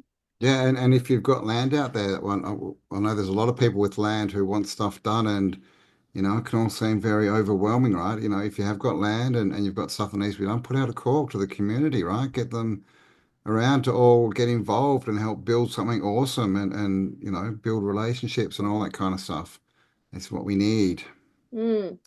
I mean, so fascinating, fascinating topic. So in conclusion, I think China is the first one we as a community are witnessing big time, and others online now because they were the most easily patched in to the synthetic biology. They were the quickest and the easiest and have been removed from the timeline and potentially are now fully in or continuing to exist in something that we can't see anymore, but would be pretty bad. I would feel it would be it's even lower.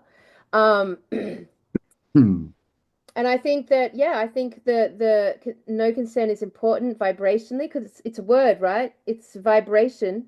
I think that the jab was the ultimate like firmware that entered your body, and your consent was the ultimate consent that made you say yes to being part of an artificial timeline or the inorganic matrix. And Yeah, it's just like Hollywood and all this kind of stuff. You get in and they get little consents off you, little consents, and before you know it, you're in buddy Harvey Weinstein's office, right? Yep. Same. And that's been happening our entire lives. And as we were children, our parents did it on our behalf. Like even when we were birthed, they gave consent. They gave consent to signing things and they gave consent straight up from the second on our behalf. Yep. So we need to take that back as well because that wasn't theirs to give. But yeah, no, I agree. I think there's something much bigger happening here. I think it's frequency. I definitely believe that we are, divergent, right? If that's the word we're It's a using. good word. Yeah, Yeah, I think yeah. it's a good word. And so we're not buying the system, the program, and so we're ultimately overriding it and disintegrating it and We're making it rewriting our own. unstable. Yeah, so we're like the firmware for this reality, right? We're in We there, are. we're rewriting it. And We're making it unstable, but in turn, it's making us unstable. well, because we're in the Vesica Pisces, right, in the lap over bit, and as Yeah. we get further and better in tune with our frequency, then it'll just become easier, right? More solid, more normal, more not. But yeah, I think that's what's happening, man. It's a split. People are going to keep disappearing. Things are going to start getting worse, and the narrative is going to make it seem really, really bad. Like it's all, oh my God, we're heading to Armageddon, but we're not. They might be, but we're not. I don't think so. I think that we should, by this logic, and it is just a theory because Cam and I, we don't know either, is that we should be, by the time that is upon us, basically in a different timeline, is And what this I is the other believe. thing of why we've all been learning so much and growing and all getting all this information is because we have to be in tune, right? When the surrounding atmosphere or whatever it is allows that jump to happen, you've got to be a match to that new frequency or else you don't go there, right? Which if you're remembering the Mandela effects, like if you're part of the old Probably already memories, there. then you're already that's a sign. Yeah. That can already tell you. So you could basically go onto the YouTube and see how popular these videos are and you would get a sense of like the amount of divergence in the world. And also if you follow all the movies, Divergence is a series. It's a TV series, right? And if you follow that The concept, trilogy of movies, yeah. yes, they were the part of the population that couldn't be categorized. They ended up with powers that weren't accepted. Hello, those coming online, and yeah, I mean, the Divergents were the one that basically they kind of, I don't remember how it ends, but they all sort of end the same way. That the Divergent one ends up Wow. bringing about a massive It's colorful interesting. shift. They break out of their walled city and find like advanced cities outside, right? Is that an analogy for the ice wall? Who knows? Yeah, who knows? Who knows where this timeline and pathway, I mean, and like really enjoy being the observers of this moment in time, guys. Like don't get so disgruntled and unstabilized that you're not even having fun engaging it anymore because really we're watching something. I think we came here to be the historical recallers, to be able to tell the stories from being within it and the change for the future. Like wherever that future is for us. But it certainly feels like we're not going to be dying the same way or living the same sort of lifestyle. I just think that that's not going to be the end of this lifetime No, for us. no, man. We're going to be grey-haired, sitting around a fire, Oh, telling the yeah, stories, and waiting you for you, won't mate. believe it. These people, they voted for people to control them. It was a crazy world. Yeah, we'll be able to No. recall. That's right. And so we will basically are in a very unique bridge moment in time right now. Very fucking unique. And like these shows, I guess, is Cam and I like recalling our thoughts through this process, which may make up. I would love it to make up an archive that is, studied in the future for, how did these light workers process and understand what was going on, how do we grade our wisdom? I think that would be very fascinating, grading our wisdom in a No wisdom. 500 years from now, Cam, as to what we were talking about and how we were deciphering. But How did you navigate it? Well, we have a podcast series for you. but I swear to God, you cannot centralize your thinking. You No. can't even decide that the earth is flat. You have to stay open to all manner of possibilities and potentials. As soon as you centralize your mind, then you're a Yeah. bit Don't stuck. judge. Don't judge information. Like just it's all interesting, right? As soon as you judge it, you can't learn anything more from it. And you've only got one point of view. When you've only got one point of view, you're being told something You're in the matrix. in the matrix. You're in the matrix again, right? Mm, That's what they want. That's what exactly. it wants. That's No what it does. imagination. Yeah, It yeah. centralizes. That's what it does. It centralizes everything. The Totally. echo chambers are centralization. So yeah, if you're centralized in your thinking, you've got to hold four versions of the shape of the earth in your brain. Hold four. Mm, Just grab four versions that like you could agree could be possible and just sit them all up there. Like when we talk about the Mandela effect, hold as many theories and versions of what it could possibly be, and at some point, all of those versions will synthesize for you into like mm. a Yeah, reality. yeah, totally. And you start to see how it's not a fixed thing here, down here. It's fluid, man. I mean, if we're literally witnessing and living out the Mandela effect, Cam, like you can never say anything's true. No, Like if we're literally watching might not be reality be tomorrow. edited and changed, that's right. So the It, truth is not this, it's truth is not the perspective. game. No, it's perspective. Like what's true for you? What's your perspective? And then, you learn, alternatives through conversation. Yeah. But It's you it. don't want to be right. If you're right all the time, then you're actually wrong. I But you mean, just it's watch the show, man. It's a finale. We're in the montage. It's all getting exciting. But unless it's happening to you, just remember it's not for your experience. It's just something out there. Don't get yeah, emotionally involved with all this stuff. yeah. Like Trump, it's just something out there. Hmm. It's just something out there. Something out there with really good hair near I mean, China. yeah. So, I mean, you've just got to stay open and don't get trapped into one way of thinking or one perspective. That's why these sorts of shows are good because you get introduced to all sorts of manner of creative theories and concepts, and that all sort of can be held vibrationally. I mean, Yeah. Look, anyway, I'm not gonna I feel like that's a good summary of Yes, like time to deeper round off. exploration of potentially what's going on right now and yeah, and the way to protect yourself from it and to start stabilizing. Give yourself a few moments of feeling stabilized in amongst all of this amazing unfolding where we're crossing over a frequency band and watching the old Earth reappear in our minds. Hello. That's Yeah. fucking excellent. That is so cool. Of course, we signed up to do that as if, Campbell, if we were offered that opportunity, you and I'd be like, fuck yeah. Yeah. We'd be like, is there marijuana? It's Like, exactly we'd be like, campfires and we're in, fun. baby. I mean, hello, if Yeah. we were really offered that, invited to experience that, I think most of us would have said yes. Mm. Yep. Mhm. Yep. It's the journey now. I think it's all good. It's all good. So get out there, guys. Try and cut your screen time down, up your nature time, get out in the garden. Come and help us Oh, build a don't go to the farm. gym. Don't go to the gym. Don't. Let's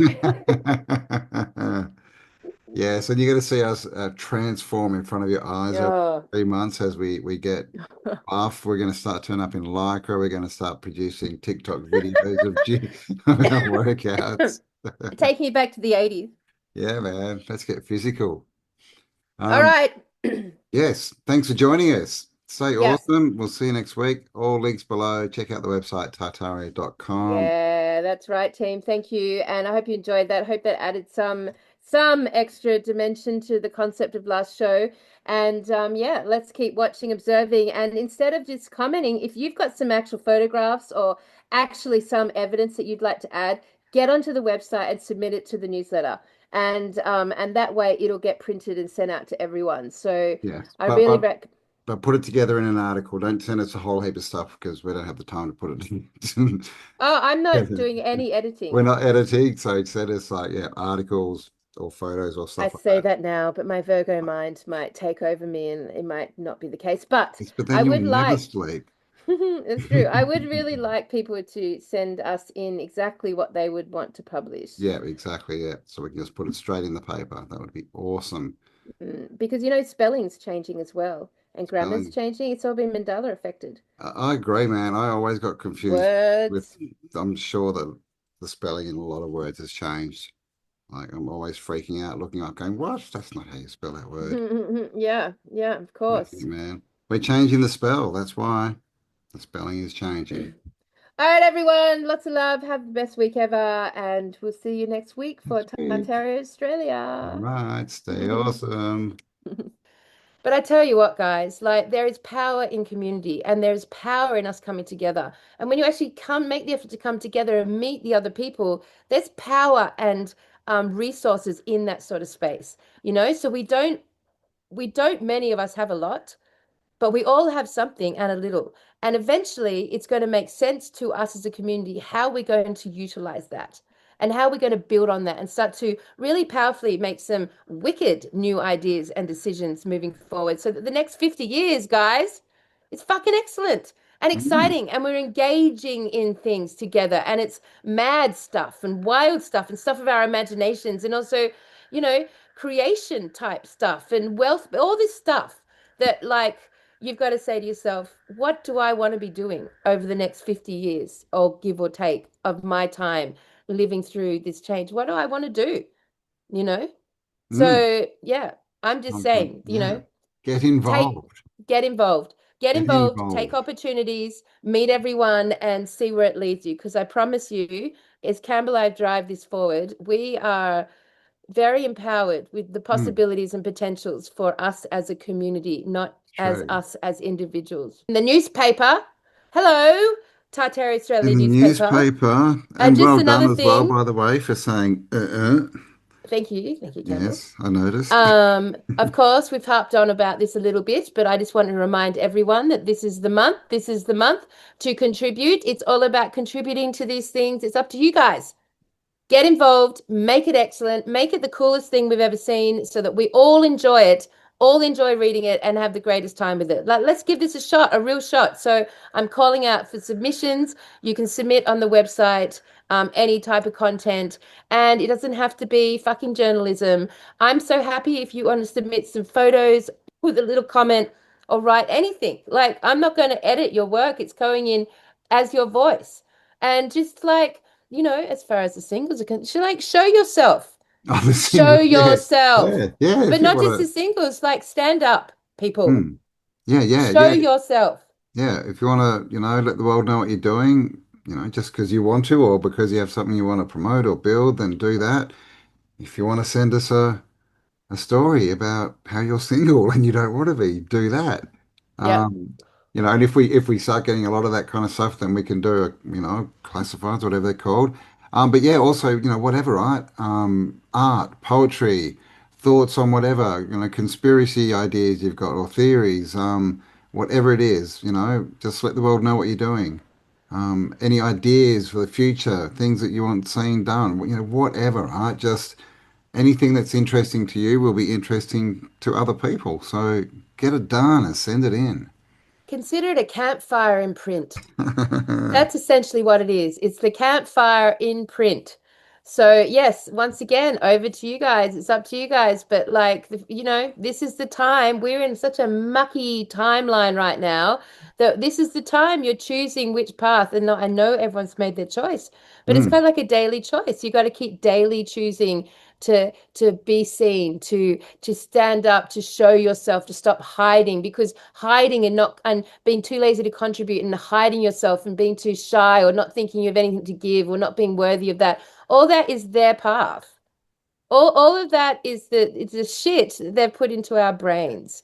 Where our lives change when we like make contribution, where we show ourselves, where we're being seen, where we like stand as beacons of light in whatever capacity. Like, that is so important. So this is yet another opportunity to do exactly that. So that's it. We're covering everything. No, expose yourself to the world's people.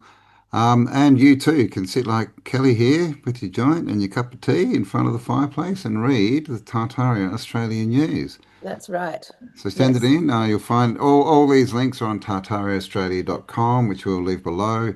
Just scroll down and you'll find these that we're talking about, plus many other interesting little things and concepts. All right. So do we actually have anything to talk about today, Campbell? Wow. Are you nervous, crazy, guys? Like, damn, we've sat here this whole time and they haven't even said anything. There's all these requests for action. Yeah, man.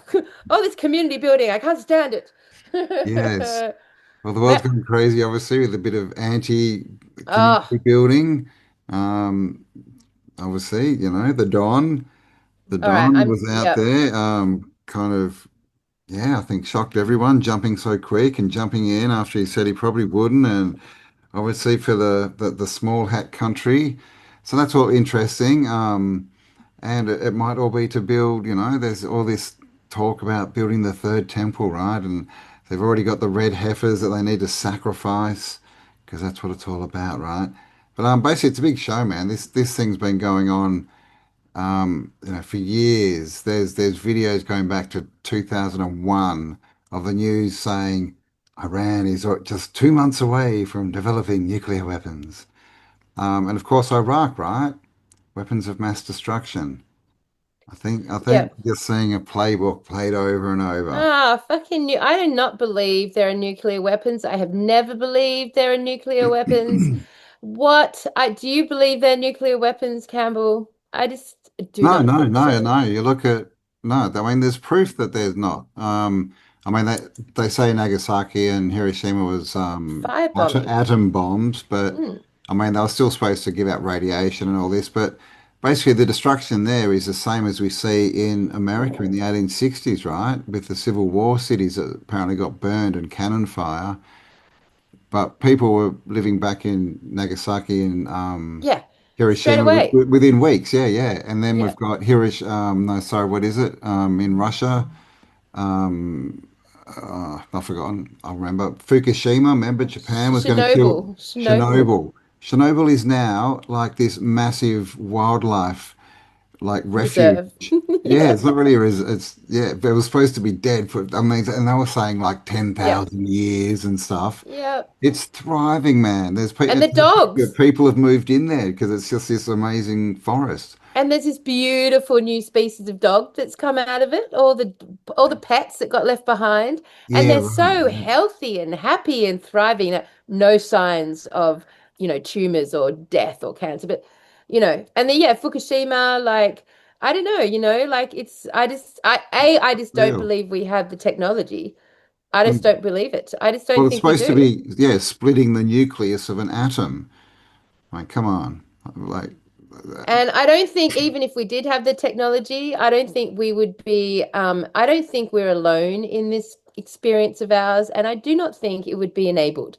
I think it would be blocked and stopped as if we have any sense of any sort of other consciousness that's working from outer realms in our favor or from higher realms in our favor, there is no way that there would be a nuclear war. Like, what? If there's someone out there there's, creating crop circles, they're just gonna sit back and watch like some fucking there's dudes with mm, the planks. Yeah, yeah. some invaders blow. I just don't think so, Cam. I don't, Yeah, and I no. just, I yeah, There's and I just no there's this proof, and it's just too big a fear factor. Like, remember in the 80s, all those Day After Tomorrow and all yeah, those it's really all the shocking movies. movies, man, that they showed to all the children, by the way. But that's okay, Yep. kids, because you can always just tuck and roll, And right? any evidence we've ever seen of a nuclear bomb has been like in a Hollywood military studio. Yeah. It's been them blowing up little towns, and it's Yeah, like because it's a again, moon yeah. landing story. It's the same thing. It's just been we've never seen one in reality. I remember the whole Cold War, and they were getting all the kids to go under their desks, and they act out all the theater. They use all the psychological programming, but like there's never any evidence at all of their No. existence. And I'm sorry, I just It's cannot just like believe. space, right? Like, Exactly. it exists in the movie world and in your TV, but nowhere else. I mean, Like, just say no to that one. I mean, how dumb. Would just we say ever no. really just say no? Because would you ever really believe that you're in a realm that's got I nuclear bombs attached to the invaders of every nation to go off whenever they just feel like pressing? Like, could you really even conceptualize that we're in that situation? I'm sorry, I refuse that one. Yeah, yeah, yeah. I mean, yeah, they all look crazy, all these people, but they're all just, yeah, puppets doing what they're told.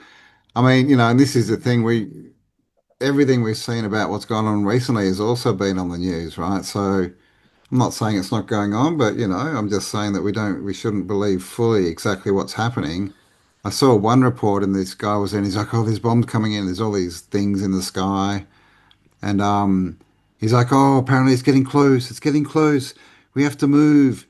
And they're in an apartment block, and then he comes back, he's like, okay, I've put the crew inside, like on the, 20th floor of an apartment block where there's like that's not safety, it's just all it just does I've seen too much of the scripting Yeah. I can oath. to believe And it all. I'm just highlighting this documentary series for anyone who hasn't seen it. Very relevant to what's playing out today. Extraordinary, mind-boggling, amazing, traumatic, deeply Yeah, fucking traumatic. yeah, It's deeply full on, and it it's the is. most Yeah, extraordinary thing. I mean, you guys, we think that we've got through all the programming. But then, like, you watch something like this. I mean, I'm telling you, it was mind blowing. It it, is mind blowing. it is, but And it is full on. Definitely do not watch this with children around. There's some yeah, pretty horrific stuff, but that's what is mind blowing is the mindset of some of the beings down here, shall we say. you really get a handle on, on what's truly happening. And, yes, it is really traumatic to watch. Yes, you have to face it. It's kind of at the level where you first started realizing about the children and that whole like terrible what would you even Yes, call it trafficking in, yes, thing that thing. happens on this realm, right? It's Mm, the same sort of level. The images that are shown and the videos that are shown, they're for the most part like historical and actual historical. So yeah, anyway, it's only on Rumble. I would highly recommend if you haven't already to see it. And if you did start it, it's 13 parts. So it's a bit of a process. They're an hour and a bit long. If you did start it and didn't finish it, now would be the time if you're inclined, of course, might Yes. decide it's not what you need to know. But as far as absolutely getting rid of any single last remnant, last fraction of doubt or confusion or any sort of alignment with World War One and World War Two and what actually happened, it is fucking mind-blowing. Yeah, So it is. yeah. Mm. But also Because I mean, disturbing. it's and you can really see what our consciousness is here to do. Like you can really see it. Yes. If you don't come out of that documentary series feeling like you've got a fucking duty as an elder to stand aligned so powerfully in your high light love consciousness, man, nothing's going to do it. You'll come out of that just knowing you have a role, a Yeah, man. big fat role. We're here to big Saturday roll. We're here to do a job, right? To stop something. Well, most of us got that feeling that we're here for a reason. And now we see the evil that goes on, and the whole exopolitics thing, the whole game they show us, you'll just see how crap it is. And it's got nothing at all to do with what the media tells us, which is exactly what will be going on right now, right? But be brave. But Be be brave. brave. Be brave when you watch it. And I just feel like what you should probably do it now while the world isn't having to deal with maybe being exposed to this as a whole. I don't know if this is going to actually come out and actually be part of disclosure or part of the whole world finding out. I mean, I cannot imagine what would happen to the world's consciousness if they all watch this series, and because it's such a stronghold of programming. It's just so strong, fuck. So I think get it out of the way now. Get out of the way. Get it all in your head and All right. heal. Heal. Move forward. Come and join us, our events. Meet your people. Start moving forward. All right, so sorry, I interrupted you with that very traumatic I know. documentary. Now Carry on, Gamble. you have to raise the frequency again now. Jeez. What have you done? Yeah, well, one thing that we were talking about a while ago was the Mandela effect. Yep. One of our favorite topics. The Mandela effect, yeah. So it's still going on. Actually, I've got a personal one. I mean, did I tell you, like my name doesn't have a P in it, right? And obviously I've had ID and everything all my life, but I had to get my birth certificate a few years back to get my passport, and my birth certificate had a P in it. Oh, really? Didn't I tell That's you this? fucking weird. So yeah, and I was That's just like, weird, what? man. I was just like, how was that just a misprint or something? But then I was talking to someone the other day, and she said, oh, and I told her, she said, oh yeah, well we see that happen a lot with The Mandela effect. with certain people, but is that a Mandela effect? Yeah, so Oh, that's a trip. Have you asked your parents what your no, actual name is? I've got to write them up. I can't remember if I mentioned it or not, but it was just sort of came up again the other day, but I'll have to. Because That there's is a fucking reason. weird. Yeah, because like there's definitely no P, and they would have, put that in at the original birth certificate, right? Because Yes. there was a Yeah. big thing because Dad didn't That's want cool, his son man. with That Camp in his essentially, name. so that means that potentially you don't have a legal birth Well, certificate. yes, well, that's the way I look Well, at that's it. kind of cool. So I've got, there's exactly right. So I'm not in the system, man. I'm out. So I've Mandelaed myself into a new timeline. Oh, excellent, excellent, excellent. How's it looking? How's it looking, this new timeline, Cam? It's getting What's there. going on in there? Yeah, I've been getting my shit together every morning, so that's going well. Going to Amsterdam, much to Kelly's dismay, like getting back right before the live event. But it wasn't. It just happened that way. So yeah, anyone want to come say hi in Amsterdam? Let me know. But yeah, the Mandela effect. So we think that the Mandela effect, from our perspective, we're remembering the past as it was, right? And everyone else who remembers what we see as new, we're thinking, they're whatever On their a new it timeline. is on a new timeline, something like this. Yeah, something's happened. But we're the That we're original. assuming that their memories have been changed. Yes, and that ours are the Yes. original memories. Yes. Yes. But what if that's wrong? If things are changing and frequencies are rising and we see it. We're seeing all this change all over the place, right? Well, then it's us that's changing, right? It's us that's going up in frequency. So that would sort of make you think that it's us that change, which means that our memories will be changing because we're jumping into different timelines, higher timelines. So from that perspective, the Mandela effect could be that what we see as wrong, what we don't remember, is the original timeline, but that's a lower vibration timeline. So we have moved up, and because of that, we now are in a different timeline. Because when things change, they change for all past, present, and future.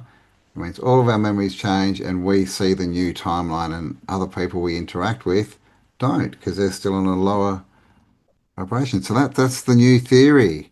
Well, that's a trip, Cam, because like Mandela's. what you're saying, because that's a trip. What you're saying is, Luke, I am your father, actually is the new version of Star Wars, and that we remembering the new version, which is trippy because it means that we've remembered it. It's acting like that new version has been in our lives forever.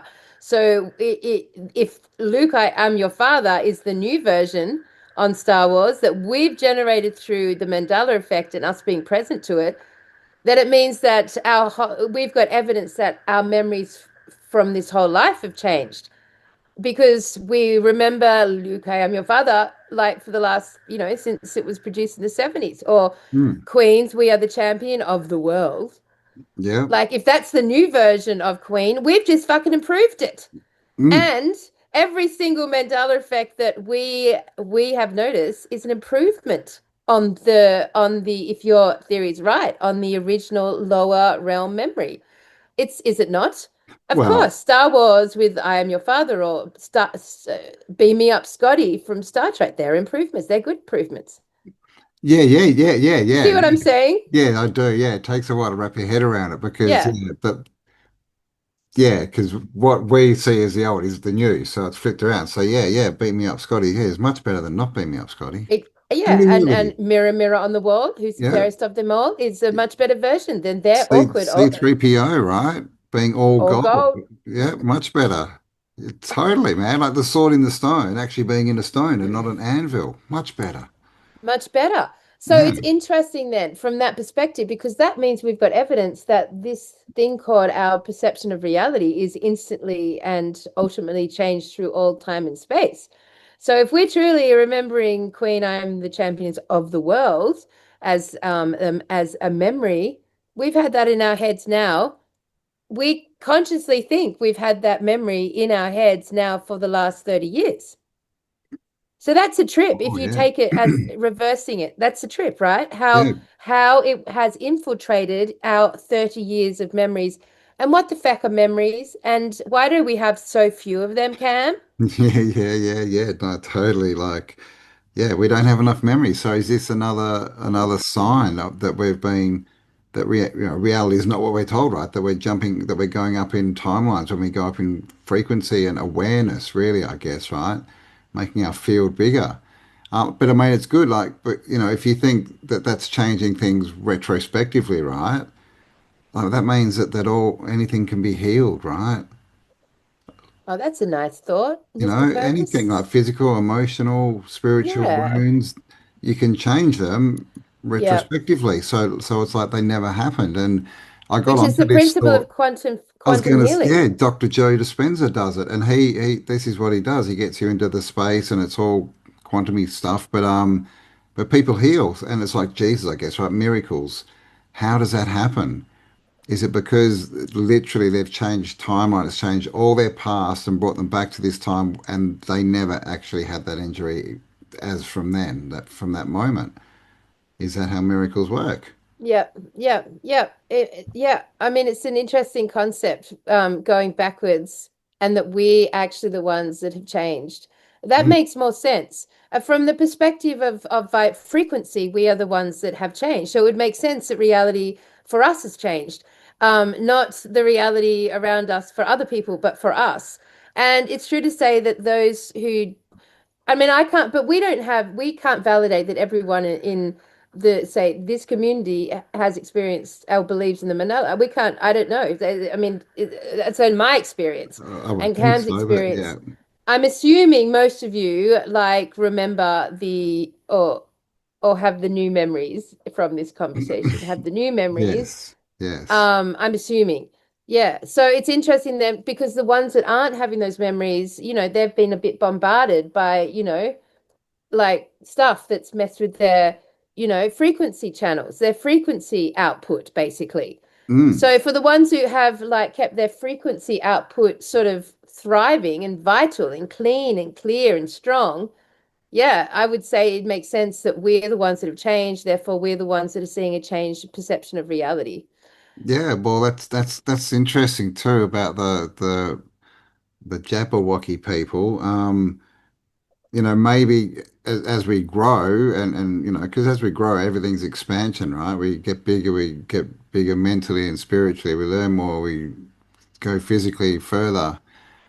Maybe going up in frequency, right, is part of that growth. Like maybe we're always like going up the frequency scale and the whole, you know, billy goat thing, stop them. And that's why there's such a division being caused now, because we're still going up at the same rate, and they've just stopped. Because it's not just a theory, right? You just it's not that you can't talk to these people because they're bad or anything. It's just that the level in frequency is just too big. You just literally can't converse with them. Yeah, It's crazy. It's true. We're definitely seeing evidence of a frequency split. 100%. 100%. So it's interesting. So time clearly, is not what we've been told, right? All these Oh, fucking time. timelines things and Oh, time. yes, yeah, and this is the thing. I was having a look the other day. We're in the year 2025 in Israel. It is 5,200 or something. In the Islamic world, it's the 1400s, and in the Slavic calendar, it's 7,600. So what the hell is time? Why do we have a calendar that starts in the middle? Like that's dumb, right? Plus they've changed the calendar so many times, and we used to have a 360-day calendar. Like how is that possible if we're spinning through space on a ball? How did that orbit and that change by 5 days? Like Yeah. that's right. That would change everything. So, time. What is time? The Prague clock. What is I the mean, Prague it's just clock? like, when we're out in the bush and you spend like 2 weeks just out there doing stuff outside all day and all night, your time changes because you're not on the devices and you're not getting any input, and your input is natural.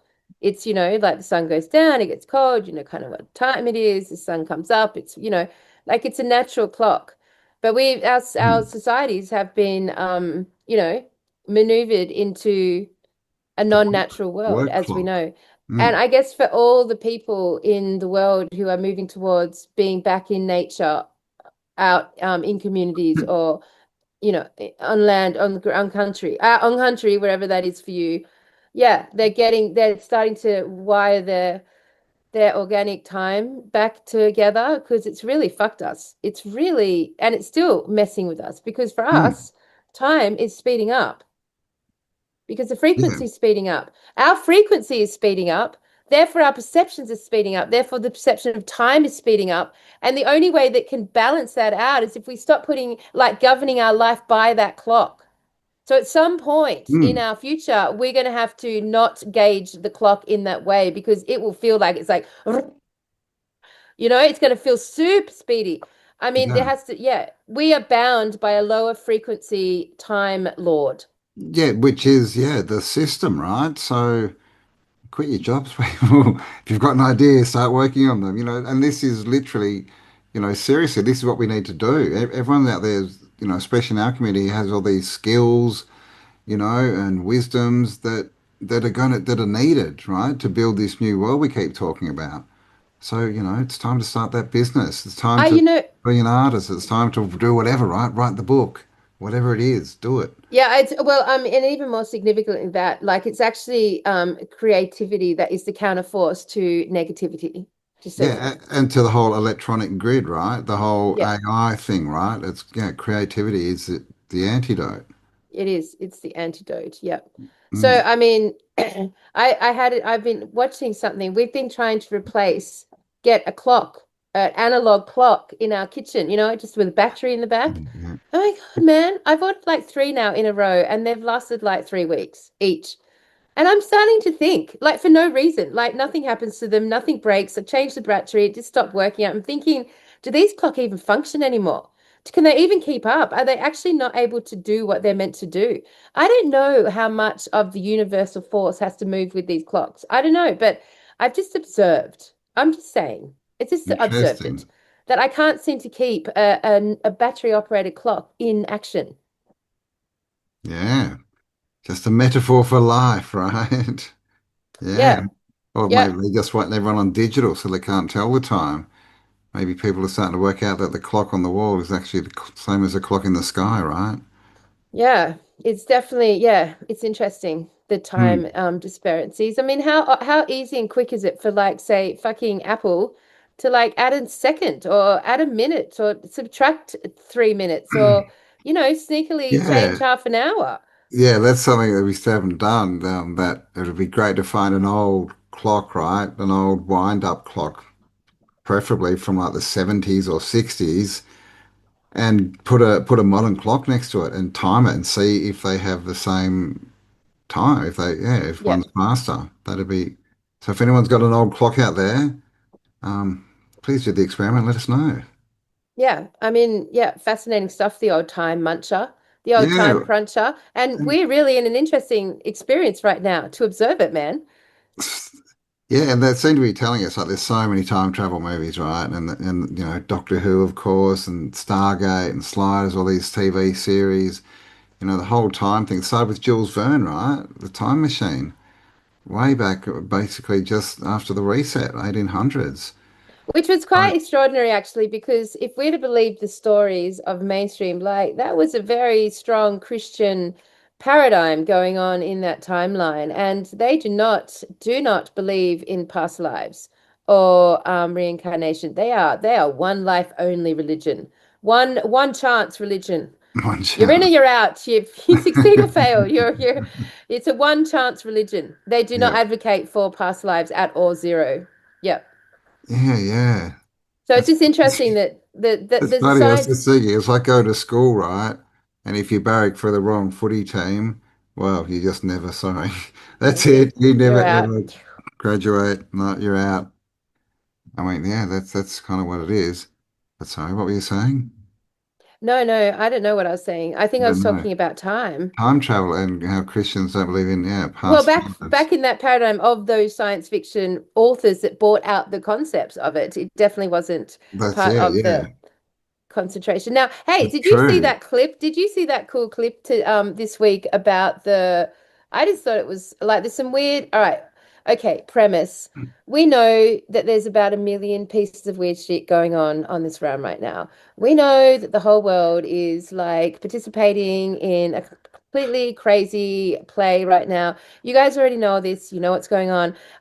Like we can talk about it as commentary, but really we all know, right? We know, we know. So I have been more interested in some of the weirdest stuff that has come out in the last couple of, I've been like, did you see the clip about the shark eggs? The shark, what? Eggs, the shark eggs. Eggs? Yeah, eggs. No, don't think so. Yeah, all right. So they've done this. So gathered around a volcano in the ocean, Oh, and yeah, that one. Are they supposed to yeah, be shark eggs? yes, yes, Oh, they have okay. Keep discovered going. they either they or they have discovered apparently 2.5 million eggs that are gestating at the base of this underwater volcano. And they are saying that they're shark eggs. Yes. And even if Shark, I they are never knew that they were correct, shark eggs. Okay. even if they were shark eggs, that's pretty insane concept, don't you think? 2.6 2.5 million, and they're million. supposed to be, quite large, I think, like football sort of size. Yep. Yeah. And there was a story going around in a photo, it looked pretty AI, but that there was some massive shark beached itself in Australia Oh, I didn't see in the that. last How week. fascinating. Oh, And really? then there was another one where someone caught on the news, you know how they do all the small print stories, like running by, Yeah. like the headlines, and it said hammerhead shark falls from sky. So a bit of a sharky theme there. Yeah, okay. Three shark omens. What does that all mean? Watch the waters. Oh, and well, do you know actually something else? Yeah, that did just happen is Jaws turned 25. No, 50. 50? 50. It'd be 50, wouldn't it? 75. Right. That Yes. this week, Jaws Yeah, turned yes, this yeah. week. Oh, four shark omens. Whoa, what's it all mean, What Campbell? does it And mean? you know what? I watched I listened to a prediction-y thing the other day in the car, and the two weird things. One was that in the next 6 months Australia would experience a massive environmental disaster. Um, which I think we're probably all assuming it's floods, but who knows? But the second weird thing they said is that something terrible happens to the koalas. And I thought, what could What? that be about? Yeah, it was actually, and it was really random because it's an American channel and it wasn't like they ever talk about Australia. And Australia never features usually ever anywhere.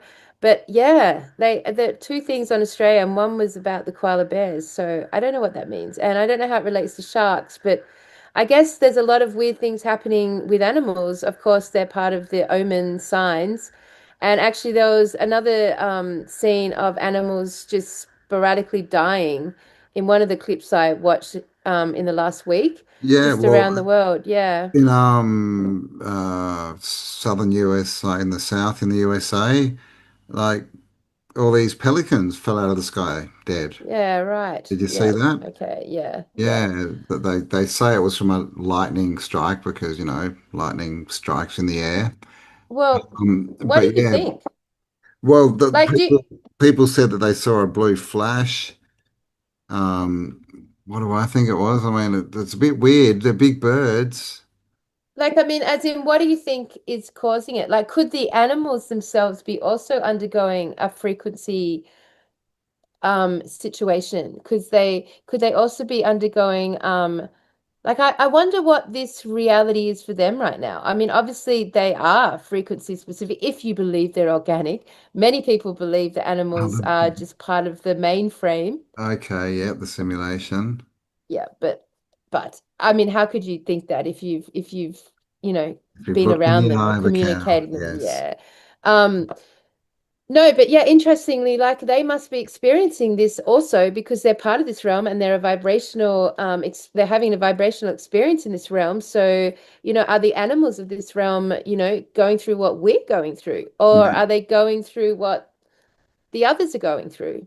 they'd definitely be seeing it because most of them have a wider range of perception than us, right? They can see through different, a lot more range of vision, like X-ray and night vision, all this kind of stuff.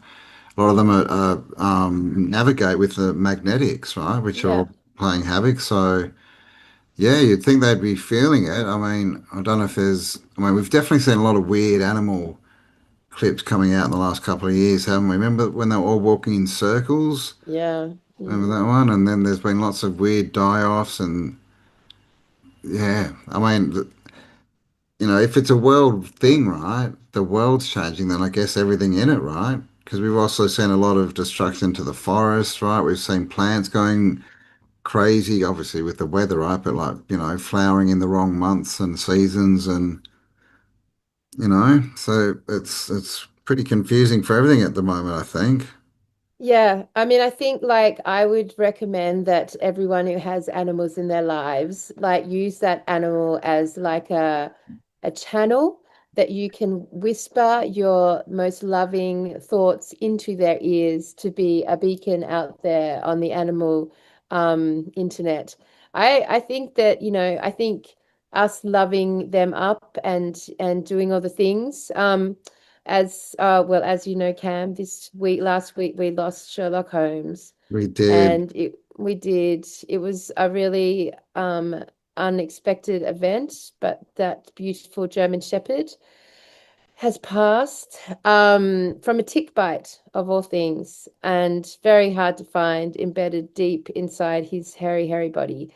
and it all happened very quickly. And yeah, so we have had to experience the passing of our excellent fucking German Shepherd, trooper, rogue, lovable chap, the big friendly giant. Yeah. Yeah. So I mean, I'm just saying, like, if you've got a natural affiliation for the mammalians of this world, then right now they could probably, do with some of your affirming, energetic focus, as in, I would be whispering into Sherlock's ear right now for on behalf of all dogs of the world, please send this message to all dogs of the world. How loved you are, how appreciated you are, how we acknowledge the true counselors of this realm definitely lie in the hands of our animals. I mean, not just dogs, all of them, except I'd say all of the mammalians and the birds. All the mammalians. You can't Yes, you mate. can't connect with reptiles. They're No, just they're not emotionally charged on the same level. Yeah. no. Or This is spiders. true. Spiders, no. Crayfish, no, doesn't work. Ramtha always said that when we go through this shift and we move into a new version of this paradigm, that the venomous creatures of the world will not be coming.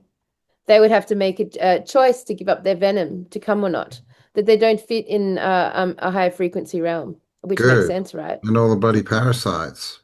Oh, how's that? So yeah, of course, here we are in this really low, dense realm. Like really it's been big effort on their behalf, and we are covered in parasites. We thrive on low frequency energy, right? All these parasites in our body and our animals, in our environment. Fuck. Yeah, man. Yeah, so let's get this frequency rising. Gosh, this was supposed to be a happy show. Well, I mean, I think, I'm definitely very close to purchasing some frequency sound machines. I'm really, Mm, and look, put it on the channel, but I just feel like that's a smart thing. yeah, If you have any wobbles, either mentally, emotionally, or physically over the next 50 years, I reckon that would be the appropriate um, medicine, because we're mm, now really understanding that we truly are shifting in mm. frequency right now. Yeah. I've been looking into the spooky twos, and Yeah. there's another few around. And Obviously, I, that's the lower end. You can spend up to, over 10,000 if you want to. But if you know of any good machines, leave it in the comments. Or if you've had experience with any machines, let us know how it went. Yeah, because like I don't have a stable emotional landscape. To be honest, like I oscillate. I can, I go from feeling very supercharged and very full of ideas and creativity down to feeling, a bit like hopeless and purposeless, and I feel like I'm not contributing. And so there's like, that sort of oscillation is something that I think at the end of the day will get more intense for all of us, really. And yeah, sound frequency definitely seems to be Yeah, man, the it's the power stable of of the the old future. world, right? Tartaria, man, frequency. Get into Yeah. it. Yeah. I mean, Technology. we've been going through this show, and yeah, it's become very clear to us, very clear how frequencies have been working through this realm since the invasion, how they've used frequencies, not just the fucking programming, mind control, No, media frequencies, but frequencies. weapons, Those, man. yeah, it's definitely weaponized, definitely. So Mm. yeah. Yeah, which we've seen, and all the bells taken out and the organs and all this kind of stuff, and that's the thing. They understand that everything's frequency, which is sound, right? Sound's just Yeah. frequency. And And it's like, we never really thought about it back then, but across the world at one time or another, they switched everyone's TVs from analog to digital. analog. Was that right? Yeah. Analog to digital. Yeah. And there was a whole realm of beings that reported immediately that they could hear from this switch over from analog to digital, a whole new array of sound. Super sensitive individuals who are sensitive to that, they could actually hear a shift, and they couldn't stand it. They couldn't stand it. So with that shift from analog to digital, there was a shift in the subliminal sound frequencies coming out of those and obviously TVs and all the things we have now. Yeah. Well, I Just, mean, from the because start with radio, like everyone started getting sick. I think, don't they link that to like the Spanish flu or something? Basically, yes, yeah, they had to, yeah, take it back and alter it a bit and re-enter it slowly. But that's just the proof that they have changed, literally changed our frequency. yep, Because that's now right. we're like so many iterations Yeah. past that, but we're able to take it like because they've yeah got us used to all these frequencies that we shouldn't be used to. And it's hard, because like it plays out not so much in like it plays out and you're just beating yourself up. That's for the most of us. That's how it plays out. It's Mm, not like we've minimalized our exposure. We've all done that. So really how it plays out is negative self-chatter, mm. which I definitely experience. Just to be honest and real, that's true. Yeah, and well, I mean, it's the whole mental health type thing, right? Which a lot of it is self-talk, self-esteem, blah blah blah that you can't turn off. It's an epidemic proportions at the moment, right? Especially with young kids, and Oh, so yes. it's just affecting. Ugh. I know, right? Yeah, the self-esteem stuff that goes on with kids is crazy because of the online world as well. But because of the online world, it means they're taking in so much more frequency, these Oh, I distorted know. frequencies, and seeing people that aren't actually real, like all these, filters and stuff that goes on. It's crazy. And literally, of course, the other side of that is that they've been now like guided into these containers, these isolated boxes. Echo Whereas, chambers. yeah, Mm. but also physically, because when we grew up, of Oh course, we yeah, were yeah, always in the yeah, yeah. gang outside with the group. But what was happening to us vibrationally is that we were like our magnetic fields were interacting with each other and we were getting regenerated and we were getting charged by the physical contact we were having every day with friends and family.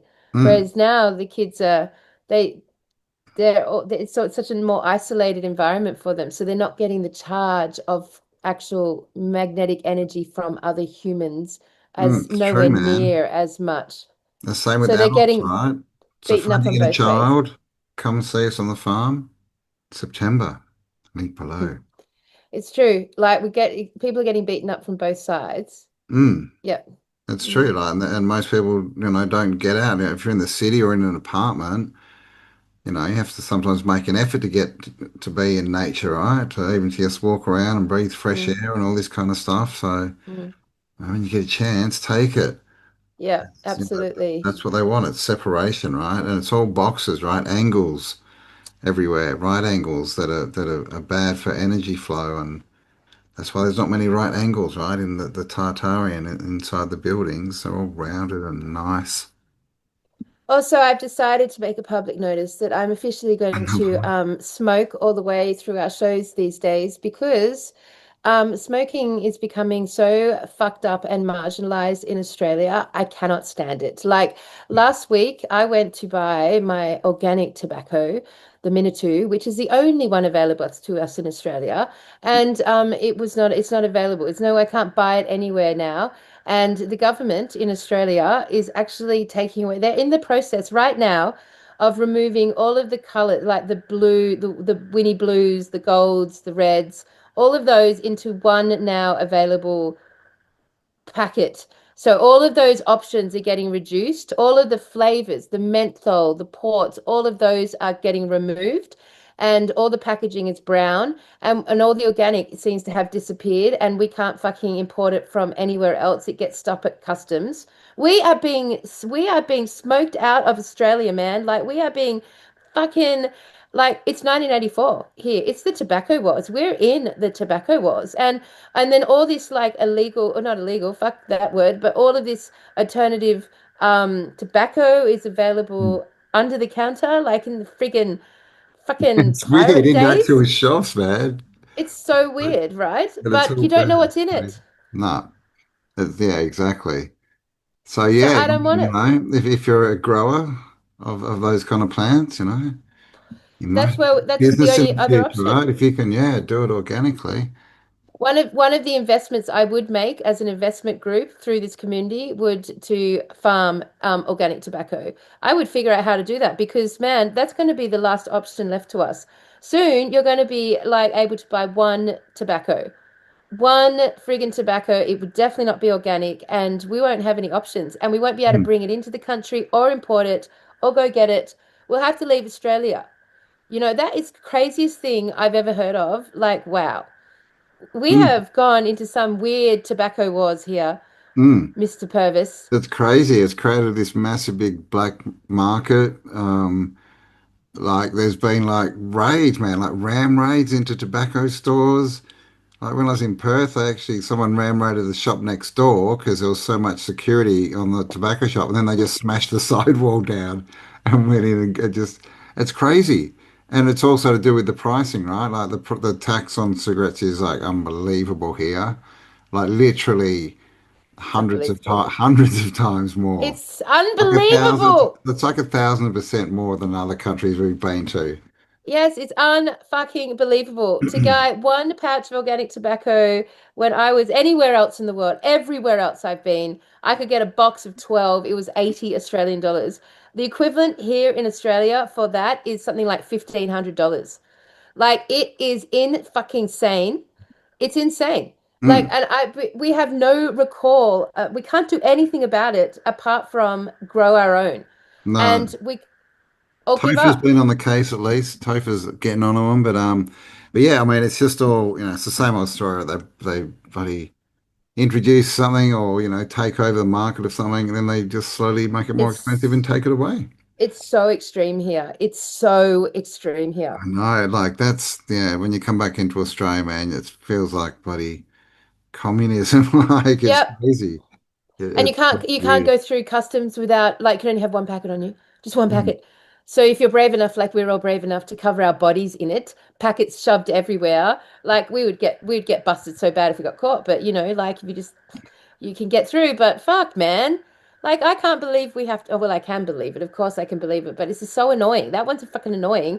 And anyway, smoke is becoming so marginalized that, you just can't smoke anywhere anymore. And no one's comfortable to smoke anywhere. So, on behalf of all of you, I stand here to represent giving you full and utter support and permission to There smoke you go. while you're watching this, to smoke whenever. Like, there's Smoke, still people yes. out there who honestly do it. And it's honestly done. Chicken. Yes, well, there you go. We're smoking free. Yes, All that's right, what the it's other all about. Freedom and choice, guys. we got to What's the grow other? our own. This is the only way. Yeah. So the other thing that I found quirky this day this week, which I really didn't had never thought about, Cam. I never thought about it, and I don't know if you guys have thought about it. Probably some of you have, but it was on the topic of graveyards, my friend. Oh, yes, Graveyards. graveyards. Ah, graveyards. Fascinating idea because basically it That's set up his premise, Campbell, that wow, if you walk around the world, you will see graveyards, but they are full almost of graves from the 1800s and 1900s, 1900s predominantly. And they're all old, and you never see them expanding. And you never see churches expanding their territory because they're usually now in the middle of cities or whatever on the you never really you see new smallish areas with cremation maybe, but then if you look at how many people have died since the 1900s every year, Campbell, it's not adding up, my friend. it's not adding up. No, they've worked out how many bodies you can put per acre, and then you can work out how many It's like people have died 1200 on or it. something. It's like Yeah, something like that, 1200. about 1,200. And so you can work out how much land needs to be done every year, right? Because obviously you got the stats, and obviously it's millions and millions of people. And yeah, it doesn't add up. Just like everything we look into in this world, right? Yeah, Like, it really doesn't. so where are they going? And there's a What? few options, I guess. I mean, one would be there's not as many people as they tell us, which would lead on to are they NPCs? Are they just holograms that just flicker out? Who knows? Anything's on the table at this point. Or is it more nefarious? There was that guy who was a gravedigger who came out. He was in the US, and he was saying that he was putting a grave in or something. They were lowering it, and they had to pull it out for something, and he picked it up, and it was really light. And then it went down this rabbit hole, and there was no body in there, and all these other people come out and said, yeah, that lots of them don't have bodies and blah, blah, blah. And so I guess that rabbit hole probably would get a bit nefarious if you went down Oh, it's a fascinating one because, a weird like, one. I mean, the video that I watched was talking about that in America, like, even if you take away the percentage of people that choose cremation, which I think sucks, by the way, I think that's a Baal practice. I think that's a fucking Baal practice. I don't think it's what is meant to happen. I feel like you need to be returned to the earth to bring your consciousness back into the earth. It's like and you continue to live. I just, yeah, the Yeah, well, it cremation did thing. re-give life, I guess, too, right? But yeah, yeah, cremation is a bit fire, sacrifice, the god of fire, Fire, yeah, you it's fucking know? fire sacrifice, man. And like, if I die, Cam, this is what I want to happen, right? I want you just to dig a hole and put me in it. Right? That's all what I want to happen. That's it. I don't want a box or any wrapping or any like stuff. I just want to be in the ground covered in soil. The whole idea of caskets is really unusual as well. And did you know that when we go back to say it, and again, this is the States, I don't know what it is in Australia. We should have researched this. Um, but in America, like if you put, they always used to Yeah. bury the bodies in the backyard of the family. Always was that way. But Mm. if you do, if but that puts your property into a specific, do you remember what it was? A specific Is it like it's something to do with like hallowed ground? Yeah. yes. And then from that moment on, you cannot be a, you can't your house can never be taken away. Your ground can never be taken away from you, not by the banks, by the mortgages, not by defaulting, not by any reason can it be taken off your family because it's hallowed ground. Yeah. Like, Yeah, the family plot, like we used to hear, like the family plot, right? yeah. And they'd all be buried with just, yeah, the family, right? Now everyone, it's a bit like the blood and the beef, right? Everyone's just put in together, right? But yeah, I mean, I don't know what, let us know if you know the Australian law, but I mean, that's a good way, especially from the US, right? Just wait for someone, don't, but Yeah, if so someone dies, yeah, bury them in your backyard. So I'm sure there's a law that tells you can't do that now, but so yeah, they were saying they took all the cremations out of it statistically, then they were conservative in their estimates, but based on the information that And, gets and I given on the believe that statistics. it was 33 and 66%, wasn't it? Yeah, that's right. That's right. Of course. But it still ended up that in the States, basically annually, 130 million people need burying. And in the States, they allocate a certain percentage of land, and there's an amount of bodies per land. And when you add all that up, there's a massive shortfall, like literally 100 million people a year A year. shortfall, Yeah. and then go back through till the 1900s, like Hmm. yearly.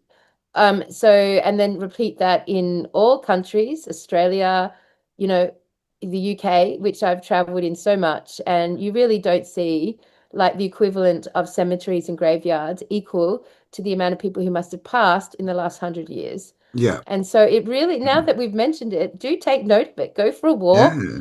Have you ever in, seen a new cemetery go up? yeah, Walk through a cemetery, they're new plots. And this has all got, to do with the population, right? And people disappearing at all. I don't know. This world that we believe that we lived in is kind of falling apart, right? Everywhere we're looking now, it's just yeah. becoming more and more unreal. More and more unreal. And how interesting are the concept of graves to begin with? Like, if we really look at it, like, as because it's almost like it's just been painted in as a background set. Like, because if you go to the churches and you go to the graveyards, you're going to see these fallen, broken down, really aged, like tombstones and cracked. And you think, wow, this graveyard is now like prime real estate, but they can never do anything with it because like they can't put people on top of it, they can't like go up, they can't go out, they can't like, and so it stays there like a set, like a relic, like like to Mm. validate that we die, to remind us that that is inevitably what's going to happen to us, but it never changes. It doesn't Yeah, actually, yeah. it's very stagnant, and it's like very stuck and stiff, and at the most you might see a new little acre or something that has cremation tombstones on it, but certainly not to the numbers required for the population that's passed, apparently. So yeah, I mean, it's interesting True, concept, man. Cam. Yeah. Let us know in the comments. Yeah, have you got any more info on this? Because yeah, I've been to some old ones, and they're just these decrepit things that never change, right? It's just weird. But you know, we've probably all seen those or been to those. But yeah, as far as new ones, you know, I what's going mean, the on? discrepancy in the US is insane, Oh, right? I it's mean, 100 ridiculous. million, Well, like that's a that's a what? billion every decade. What is that? Like that's an insane number. There's no maths that would work that out. There's no you can't Like, deny that mm, that's so I mean all you can think is that it's all fake. That yeah, the numbers are fake it's got to be. And because that we believe the population statistics are fake, right? So then the yeah, for death sure. statistics have to validate the population statistics. So Mm, it's all fake, all those numbers. So that's a trip it's of made an up. Yeah, idea. yeah. You can literally go and see the fakeness of it by actually analyzing this graveyard concept Mm, question, little mini rabbit hole. yeah, yeah, yeah. No, just more evidence, right? That the people aren't there. It's not there. Like it's which we've seen all over the place. Anyone who's traveled would have seen this. There's not people everywhere. It's I mean, I don't know how many, a billion, maybe two. Who knows? Definitely not 8 billion. Because they say that the population of the world doubled, I think, from 1850 to 1950, I think it was. But it was statistically impossible. And But isn't it interesting, Cap? Like that fucking wherever we look through the Tartarian lens, always we get to the question is where are all the bodies? Whenever we look through history, the question is fucking yeah, same. Where are all the bodies? You know, like yeah, it's yeah. actually quite mad if you think about all the wars and all the resets and all the cultures and stuff and all the mythical beings that we think were genetically modified during those times and like where are all the bodies? Where are all the skeletons? Where are all the giant skeletons? But like what happens to the bodies? I just think it's followed us through this trail for Yeah, fucking yeah, it decades, has. that What's question. going on? Maybe we are just energy. And when we die, we just disappear in a puff of light. I mean, I know people. I have passed my grandparents and Mm. my friend last year. Like I have been through the whole process several times this lifetime, and all of them chose cremation. So I don't know what it would mean to not have chosen cremation, and maybe that's just been going on forever. Maybe I just don't know, Cam. It's a bizarre It's a concept, bizarre and one, yeah. Well, we should probably get into that one a bit more. I think we could sort of do a bit more of a deep dive on, the proper with everything that we now know, right? Like it's all pointing to the fact that there's just not the people, then there never has been. I know And you kind of broke the story, right? When you went to China, like we're told, the most populous country in the world, and it's empty. it's And now empty, it's coming man. out earlier this year. It Yeah, came out with big yeah. time that it's empty. It's empty. And So, like when do you ever hear of like a new house going up and they're digging up the ground and they come across bodies? Like where did all the bodies go in the dark ages or in any of the last and where have all the bodies gone? All those civilizations that apparently came and went, the Vikings, the Romans, the Greeks, the fucking Phoenicians, all of those civilizations, all the Canaanites and all the civilizations and all the marvelous cities and all the cities that are on all those maps that we look at, like where did they get buried and why don't we come across it? Why don't when we're excavating land to put up new buildings, which we've done infinitely, like do we not hear stories of people digging up bodies? Like, mm. how deep are they? How, I mean, like, how, where, it's just what? I know it's weird, right? Like the only other place you'd get that, a world filled with old world buildings and this big history and everything, but no bodies is a video game, right? Yeah, yeah. Because it wasn't written Ooh, in. that's very fucking observant, Cam. Absolutely. Yes, that is true. Like, you would only find that in a video game. They would not write that in. They That's wouldn't not a run it detail in. necessary. Exactly. Ooh, do do do Oh, do do do. I where are mean, we? Is it just yeah. the game of life? So, well, yeah, I mean, of course, and like one has to say, where did China go? Where's the Chinese people gone from China? Like, Mm. and China's not the only place. It's not the only place, and all these wars that we've watched and all the trauma from like Gosh, I mean, just if you summed Well, up I mean, World War One and Two, it's there's like like what, hundreds of Palestine. million. Like they've been throwing, rockets at Palestine for decades, right? Yeah, I always just wonder how there's anything left. yeah, Because you see the total devastation after, when we see yeah. pictures, it's like, how can there be anything left there? It's That's the same true. thing, right? It's like this story that doesn't Like a ever really set. change, like a set, right? Yeah, it doesn't ever Yeah, really, it's just that's always true. this war-torn, desolate kind of country. But I mean, it should be getting worse, right? Because they're not, That's it's just true. one of those weird things. That is true. Like, And so if you, it's all a set, maybe, right? They yeah, tell us all the world is and a stage. And honestly, like, if you go through those videos that we've suggested, like you'll see that the numbers in those time periods, which were very close together, there were hundreds of millions, man, like hundreds of millions. Like this is not just a small scale event. This was not capable of being, I Mm, mean, the numbers that present, and again, we don't know if that's true. Who goes those numbers? Where do they come from when they go to these wars and then give us a statistic that there was 200 million people killed? Like who, what? No one counted that. Where does that come from? Like it's just like no country was amalgamated enough to come up with a final statistic. Every country involved all had their own take. It's like I just wonder where that information comes from. But just if it's true, then we have very little evidence of that amount of mass genocide being under our ground, mm, literally under yeah. our ground. And what if the Mm. ground eats us? Yeah, well, I mean, yeah, but it doesn't explain, yeah, the cemeteries today. But I mean, that could explain, and ultimately, I guess it does. But don't they say that bones always remain? That's why we're always finding bones. Everything breaks down, but your skeleton, I guess, Well, eventually, that's what we've been taught. yeah, that's what Yeah, we've the been bones told. should be less. Yeah. I don't know. I don't But know. but it Maybe doesn't the body. explain, yeah, today's, quandaries, right? With the cemeteries and all this kind of stuff and people disappearing and not enough people being there. It's or is it all us rising in vibration, like going up in timelines? But and so where we are, China used to have people. How does it work? Um, well, there's no people there, but we remember people there, don't we? So It's interesting because it's what I can sort of theorize here twisting my is brain. that we don't really have evidence of the organic beings dying much.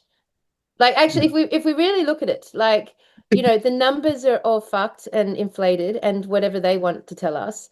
The Earth itself is pretty good and thriving and very much healthy and happy. Like I don't very often see landscapes that aren't, and I have, but no, they're not common. Everywhere I fly and go, it's green. It's pretty thriving. So like nature is not dying. And the animals, like I physically with my own eyes don't see mass death of animals. I have never. And the drought maybe a bit, the floods maybe a bit, but like as far as the animal kingdom goes, it seems pretty thriving.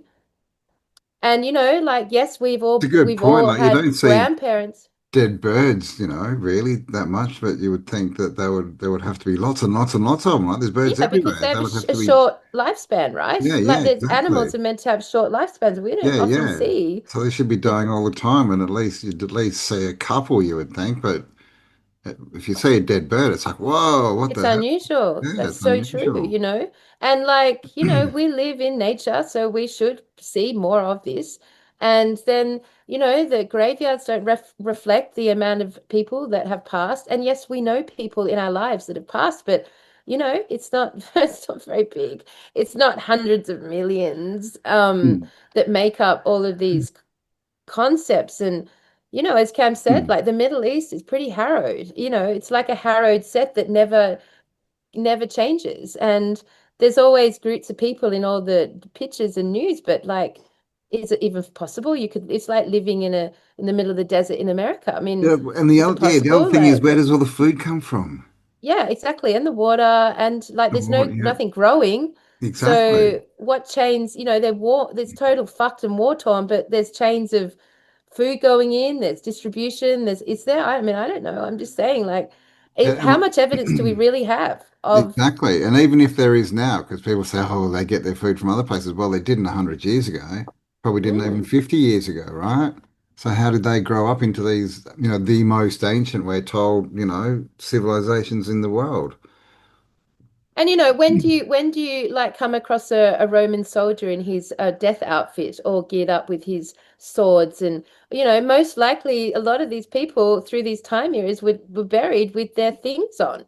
You don't come across those stories. You don't come across people finding those bodies. No, Like well, basically, we do not find the bodies from history. no, like that. I mean, every battle that ever happened, there should be Yes, mass apparently graves there's for them. many. Yeah, exactly, right. Oh Like my constant, God. constant. There should be all these, you know, they'd go take away and bury their dead, right? And you would Because think it, that'd be more a mass grave sort of thing. So that would be like a thing where you dug in, they'd be everywhere, right? You'd be finding thousands. But I mean, in Europe, right, with the world wars, man, they'd be everywhere, right? yep, everywhere. Like, what are they Yep. doing with all these bodies? So So it's imagine that. an Imagine if interesting death question. death Yeah. had been basically given to us as a concept and magnified so greatly, just magnified by this concept that what is true in our history, which we can't validate, but like that actually magnified the wars, the death, the rape, the torture, the brutality, the inquisitions, the plagues, the all the stuff that we get bumped, the war that through history, Mm, like that we're very aware of our vulnerability. We're very aware of our lifespans. And then, all of the cornflake ads and all of the health products that we've got 100 years, if we're lucky, 80 years. If like there's this bombardment of death concept, of death programming. It's a death program, right? mm. But if Yeah, we yeah, like, it is. It, yeah, it is. really, It is. Yeah, it's a big program, right? And then there's the whole death thing, right? It's still a big debate. What happens after, heaven or hell? Who's right? Because that's ultimately what a lot of religion's about, right? What happens is after you that, die, right? and plus religion wouldn't even exist without the concept of death. No, And that's like the the point. the shamanic, the light version of death on country is not death. It's like, it's there's a correct burial passage into the organic template. Mm. It's like that. It's not a death and dying scene. So it was revered, is what I'm saying. It was a passage. It was there was reverence. So it wasn't feared or misunderstood, just like birth was referenced, the way that we've been contorted on the topic now, to our detriment so much because we are aging as a result of the programming. Mm. Yeah, yeah, yeah. Well, it's all, yeah. Yeah. Age, right? Time, chronos. And we don't even believe in time. We know how fucked up time's been. How do we age? Like, Like, this is the thing, the whole birthdays concept, right? Like, the more you focus on them, the faster you age, right? Because you're focusing on yourself getting older.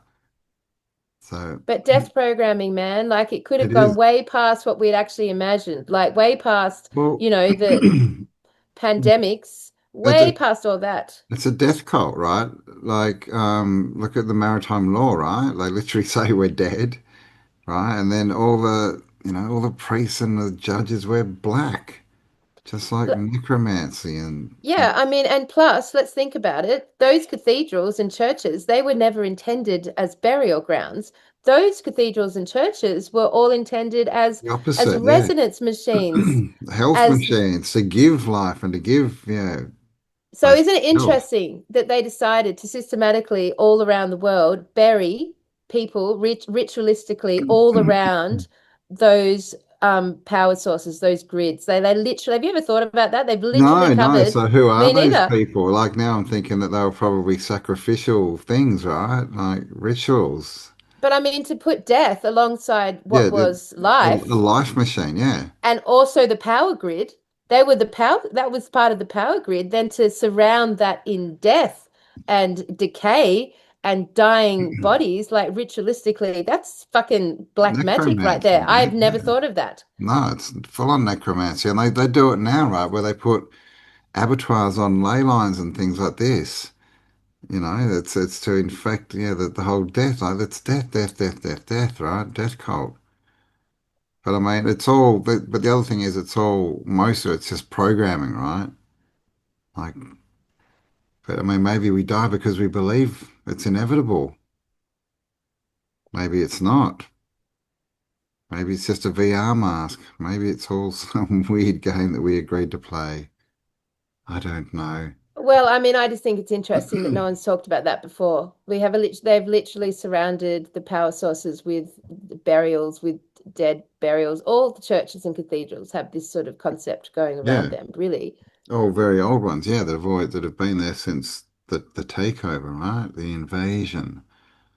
And then all the wars, classically, not so much today, are always fought out in a battlefield, in a field, like basically pouring blood and torture into the ground, like another black ritual magic, like literally shedding blood and torture, Mm. feeding something in the ground. And then today we've got this like this AI military war thing going on where it's just like a button and then it's then done, and it's just like, but it explodes things in fire.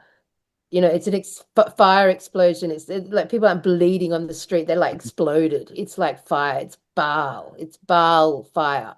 Mm. It's all, yeah, man, it's all ritual, like I think it's all religions, right? I think that's what these different powers are, or at least the lead power. Like it's all their God. Who are they serving? That's what it comes down to in the end, really. Mm. Who are they serving? To the point where, even like to the point people have talked about the plasma reanimating dead people, like turning them to zombies.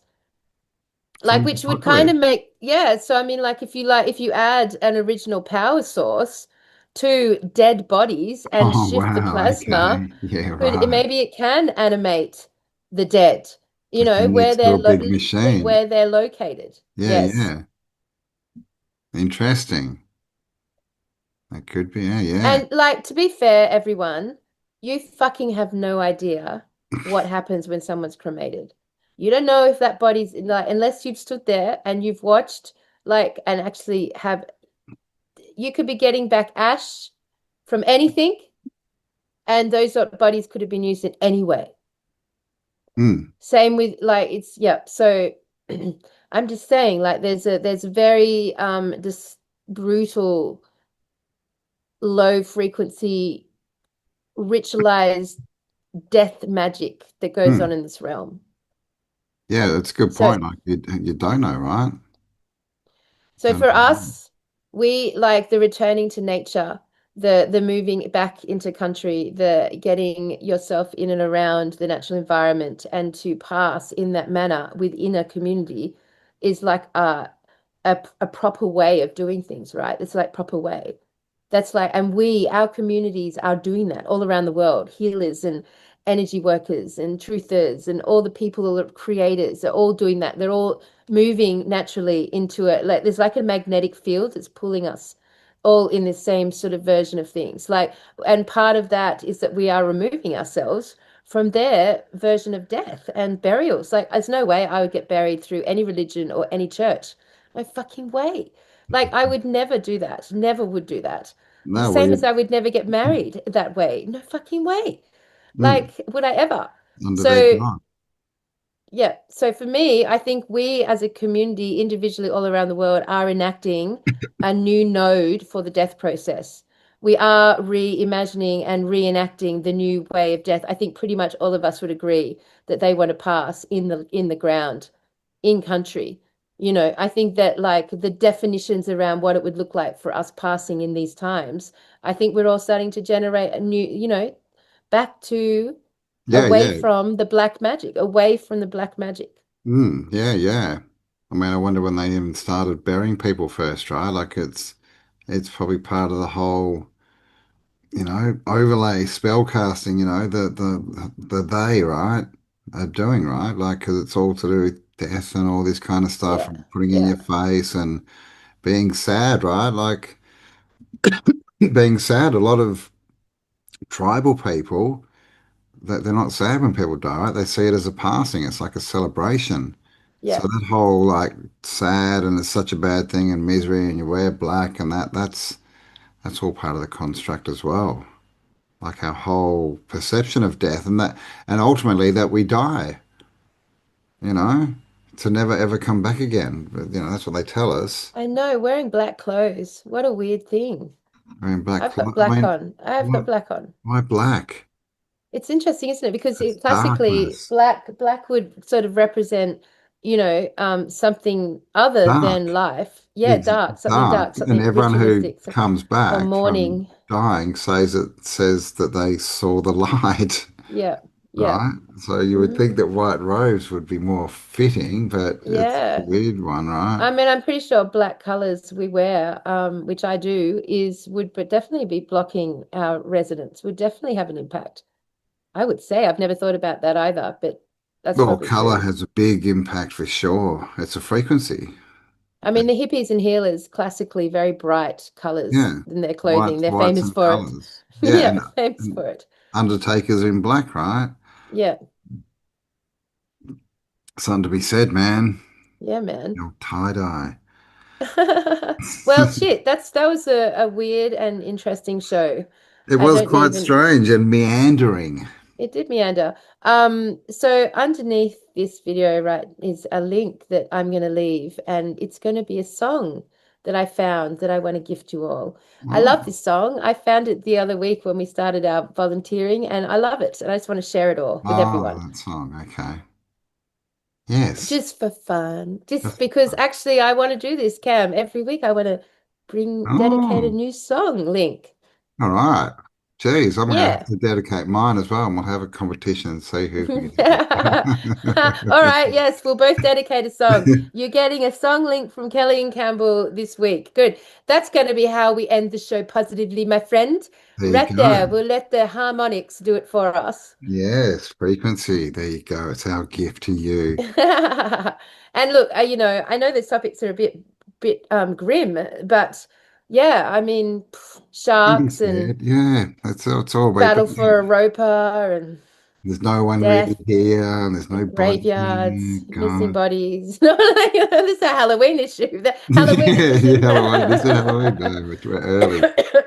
But I mean, yeah, that's the thing. We all know that we're here to change it, right? So that's you got to know what your enemy is. You got to know the problem if you want to solve it. And it's all interesting, right? More rabbit holes. Where are the Yeah. people? Where are And the people? and all the choices we naturally like are all kind of magnetically pulled towards, like how to die correctly. That they are us, that is in my head, us rebuilding the timeline. That's our work. Actively. That's our work. Like, how do you want to be buried? How do you want to die this lifetime? That's a good question. It is a good question. Another one is So how do you want to live? anyway, all right. Well, I hope you enjoyed all of those musings and ramblings, my friends. Stay awesome. We'll talk to you next week. All right. See you guys. Lots of love. Oh, good morning, Mr. Autodidactic, or actually technically afternoon. Hey, going, buddy? I'm good. So, Mr. Purvis. Oh, hello, Tartaria, Australia. Hey, Mr. Autodidactic. Hello. Oh, good morning, Tartaria, Australia. Hey, buddy. Hey, man. How you doing?